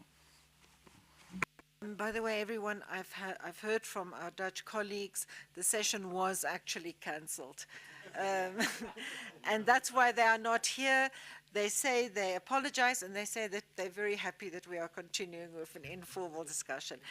Chris, it's your turn next. And there's a question from Jorge Cancio from Switzerland in the Zoom saying how the public core, he says the question is how the public core can be protected effectively vis-a-vis hard law interventions and the example of sanctions. How do we respond? Going to leave that one till a bit later. Okay, where was I going? Well, first, a slight clarification. My issue is not with the public aspect of the public core. My issue is more with the full formulation of public core because of the baggage. And part of that baggage, I think, is that in the formulation that it is in the GCSE report, it's probably broader than I think is useful. I think it sort of pulls more into that idea of the public core than is easy to protect, essentially. I think, and the discussion about wartime, and I think illustrates that there, if you the more you pull into that public core, the more questions you're going to create about, you know, how can it be protected, what level, to what degree should you go to protect it, and perhaps I'm speaking from a personal bias or institutional bias in saying that, you know, there are some really fundamental things like the number registries, like the root zone file, that I think are inarguably that public core, but then I think you start to get further away from that as it goes. What about the cables? Cables is an interest. I mean, I think I absolutely see the point. I don't want, and when I say this, I don't say it to sort of in any way undermine the importance of them, but I think you're talking about publicly owned cables usually there, and that starts to be a very difficult area. Whereas I think what I would say about the root zone file and the number registries is that they are not privately owned in any traditional sense. I believe, and there may be some discussion to have there, but I think that's, and yeah, so I think there's levels there which start to complicate the discussion, and there is a balance to be struck of do we want to make this easy, or do we want to make this cover everything we feel it should cover, and then just work as hard as we can to make that happen. And so maybe I'm coming down on a slightly more, let's limit it and try and get something done versus let's be broad and work hard and maybe not achieve. Okay, we've got about 15 minutes left. Maybe that's what we should be doing with the rest of our 15 minutes. Like having other people who haven't spoken yet as well say, what do they think about this? Do we need this norm to protect the public core? And taking the challenge Chris has just posed, which is how do we define it? Do we find it very narrowly as the protocols and the routing system? Or do we also look at the infrastructure, which is owned partially publicly or by governments, by private sector, but that's the whole internet, isn't it? So because we've got 15 minutes left, and it would be interesting, I think, to leave the session with some ideas as well. So we have a hand here, Paul, we have Kochiro, and then please other, Kinori, and others as well. Please, let's hear from you. The thing I'm interested in what you've taken into inclusion, particularly things like the root file, which is not needing to be at a physical location. The stuff that you're treating as core is actually the easiest stuff to protect. But I don't think that it's necessary for us to go if we accept that infrastructure that serves a public function or enables the public internet to exist should be protected, that means it's an all of protection.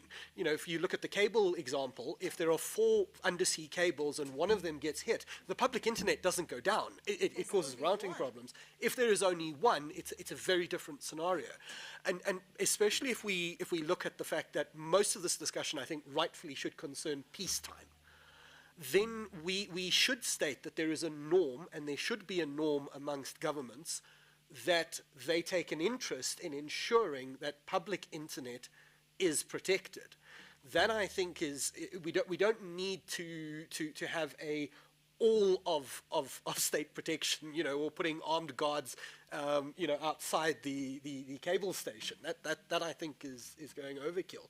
But as a peacetime measure, I think it is protection. Yes, thank you. This is a very interesting topic, and I cannot predict the future, and I don't know how to protect the internet in a wartime. What I can share with you is there's a fascinating book wrote by, I forgot the first name, some Hedrick, on telegraphy network. And his central argument was, you know, communication infrastructure has been and will be destroyed in a wartime, regardless of what we prepared.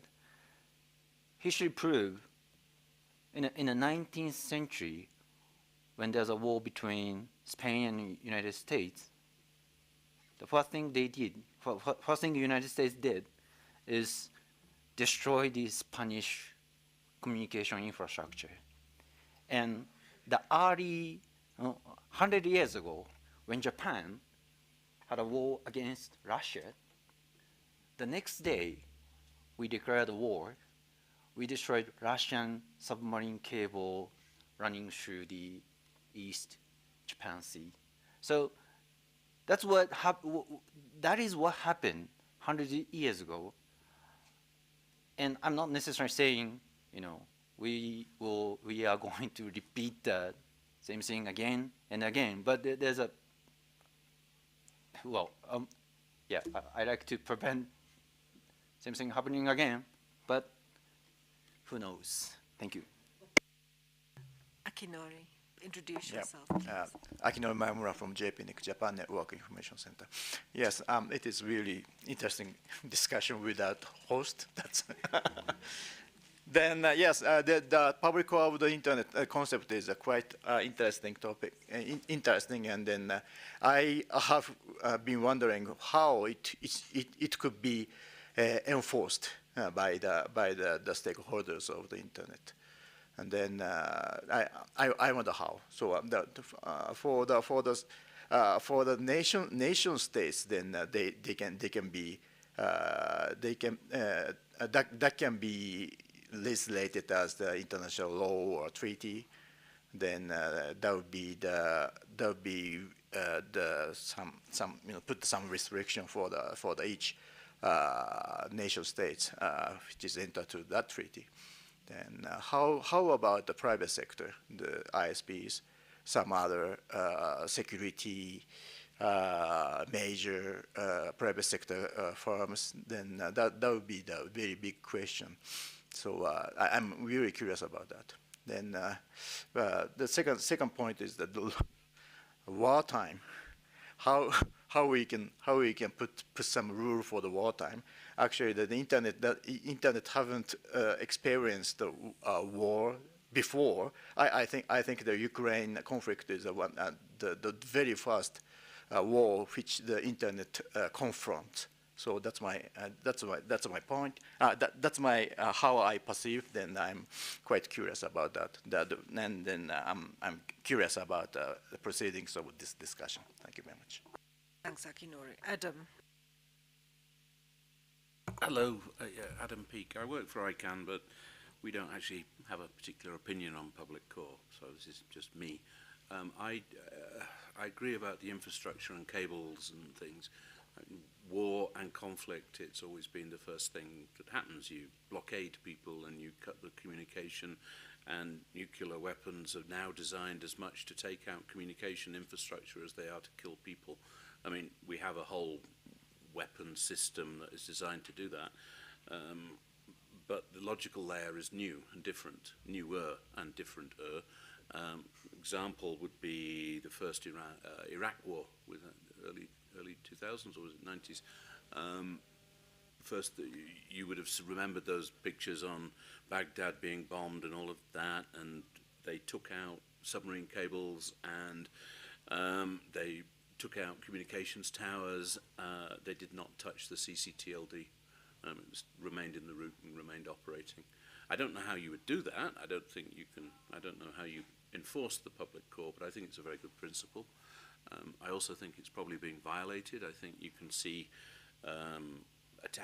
attacks, particularly on country code infrastructure, which tend to correlate to recent votes in the United Nations, but I don't actually have statistics on that. But that would be interesting for some security agency to take a look at, security, investigative thing. So it's a very important principle, but I think the time for the physical infrastructure has gone, just because that's what we've, as mentioned with the previous wars, that's long gone, and you can't undo that, I think. Well, there's always Starlink and Elon Musk. Or you're going to shoot his satellites down. We have online Vyacheslav, who wants to speak. Vyacheslav, can you unmute yourself, or can the techies unmute you? Yes, unmuted. Can you Good. hear me? And then Alexander. Can you hear me? We can hear you. Just introduce yourself, please.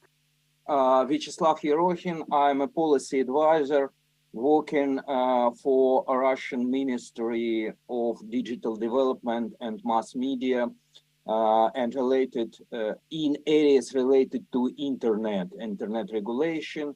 And so for working in ICANN and ITU, many colleagues know me. I just want to echo or answer the question, in my opinion, question of Jorge Cancel, which was raised in online chat. The question is how the public core can be protected efficiently in hard law interventions. Chris mentioned sanctions. And I want to remember Russian initiative, Convention on International Information Security, which was discussed in UN nation and even approved as a concept. And in this convention, we propose even number of norms related to critical infrastructure. One more remark. I want to echo one of the speakers who said that take an account that critical infrastructure practically in many or practically in all cases is a private property. And back to convention, in convention there are a couple of norms. I recommend it, by the way, to read it. In convention, there are a couple of norms related to critical infrastructure. For example, that states will not support critical infrastructure or operate critical infrastructure, but state will create conditions for normal work or interoperable work of critical infrastructure. Number of norms that states will prevent from attack on critical infrastructure. It doesn't matter, it will be hackers, criminal attacks, or it will be states attack. And such a document and such convention, from our point of view, is answer how to protect critical infrastructure and public core.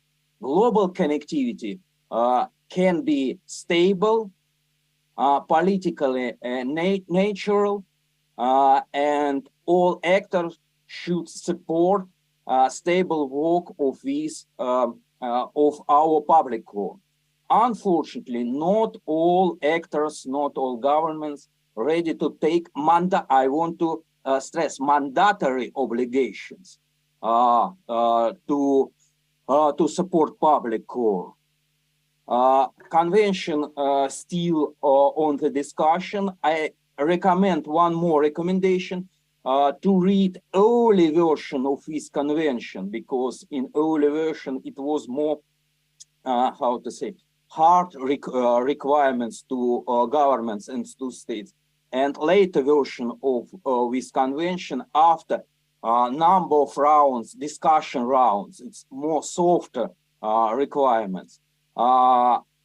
Vyacheslav, we've got 3 minutes left, so if you can just conclude, please. Yeah.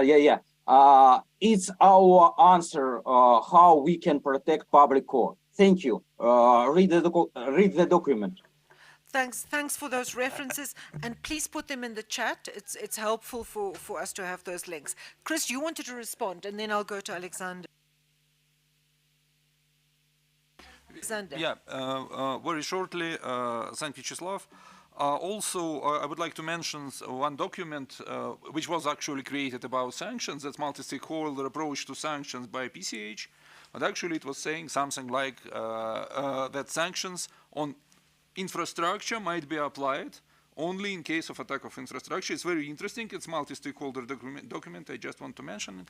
And actually, I would remember, I think in 2015 discussion at tribe meeting in Bucharest when 4 Dutch lawyers were discussing like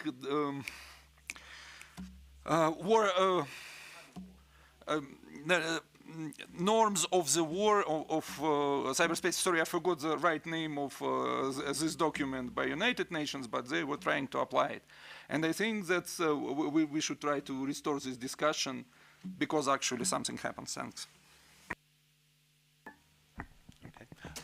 Yeah, I'm not actually going to respond quite specifically. I think part of what I want to respond was kind of coming from your Starlink comment, Henriette. I guess I'm arguing for a smaller definition of what the public core is. And part of why maybe I can argue for that is sort of, in a sense, what we're trying to do with the internet, what we should be trying to do, and what I know the engineers are always trying to do, is reduce what is critical infrastructure. It's to make sure that there is as much redundancy and robustness and that the internet can continue to work. But that won't happen if you lose the sort of consensus around those public core logical layers that, like the root zone file and the number registries. So it's not to sort of discount, there will always be sort of bottlenecks, but that's what we're trying to sort of move beyond if possible. It's a less is more argument, because it's true, we do have mobile broadband infrastructure that could be put into place quite easily, and that's movable. We have satellite linkages, but without the routing the routing and addressing and naming infrastructure, that won't help us very much. We have to come to an end. It's the end of the session. I'm just checking if anyone online has any last minutes comments. I don't really see anything there. I see Victor from the Polish government, our person who organized the IGF last year, has joined us. Victor, it's very nice to have you. We are missing you in Addis. I think that's it. I think if there's any final, Paul, you can make a quick comment. Anyone else in the room? I just want to say, I completely subscribe to the idea of the less we take as being absolutely critical, the easier it is for us to protect it. For one thing, you could have a Starlink, you can have a link up at Dutch and in Holland and, send it over to Canada or Japan. They've got infrastructure and you can protect the root file like that. It is built into the design to be robust. Yeah. But I don't think that detracts from the argument that when infrastructure is used for the public internet, governments should afford forms of protection. And even if we go into the wartime scenario, if that principle is accepted, it would mean after the war, that's where damage it has implications for reparations and the like. Yeah. So. Thanks very much, everyone. And I think thanks to our Dutch colleagues not for being here, but for making it possible for all of us to be here and to have a good conversation. And thanks to everyone. I have to point out, I find it very inspiring that there are so many governmental participants in this conversation. And I think that's good, online as well, because I think governments do need to have this conversation, but not on their own.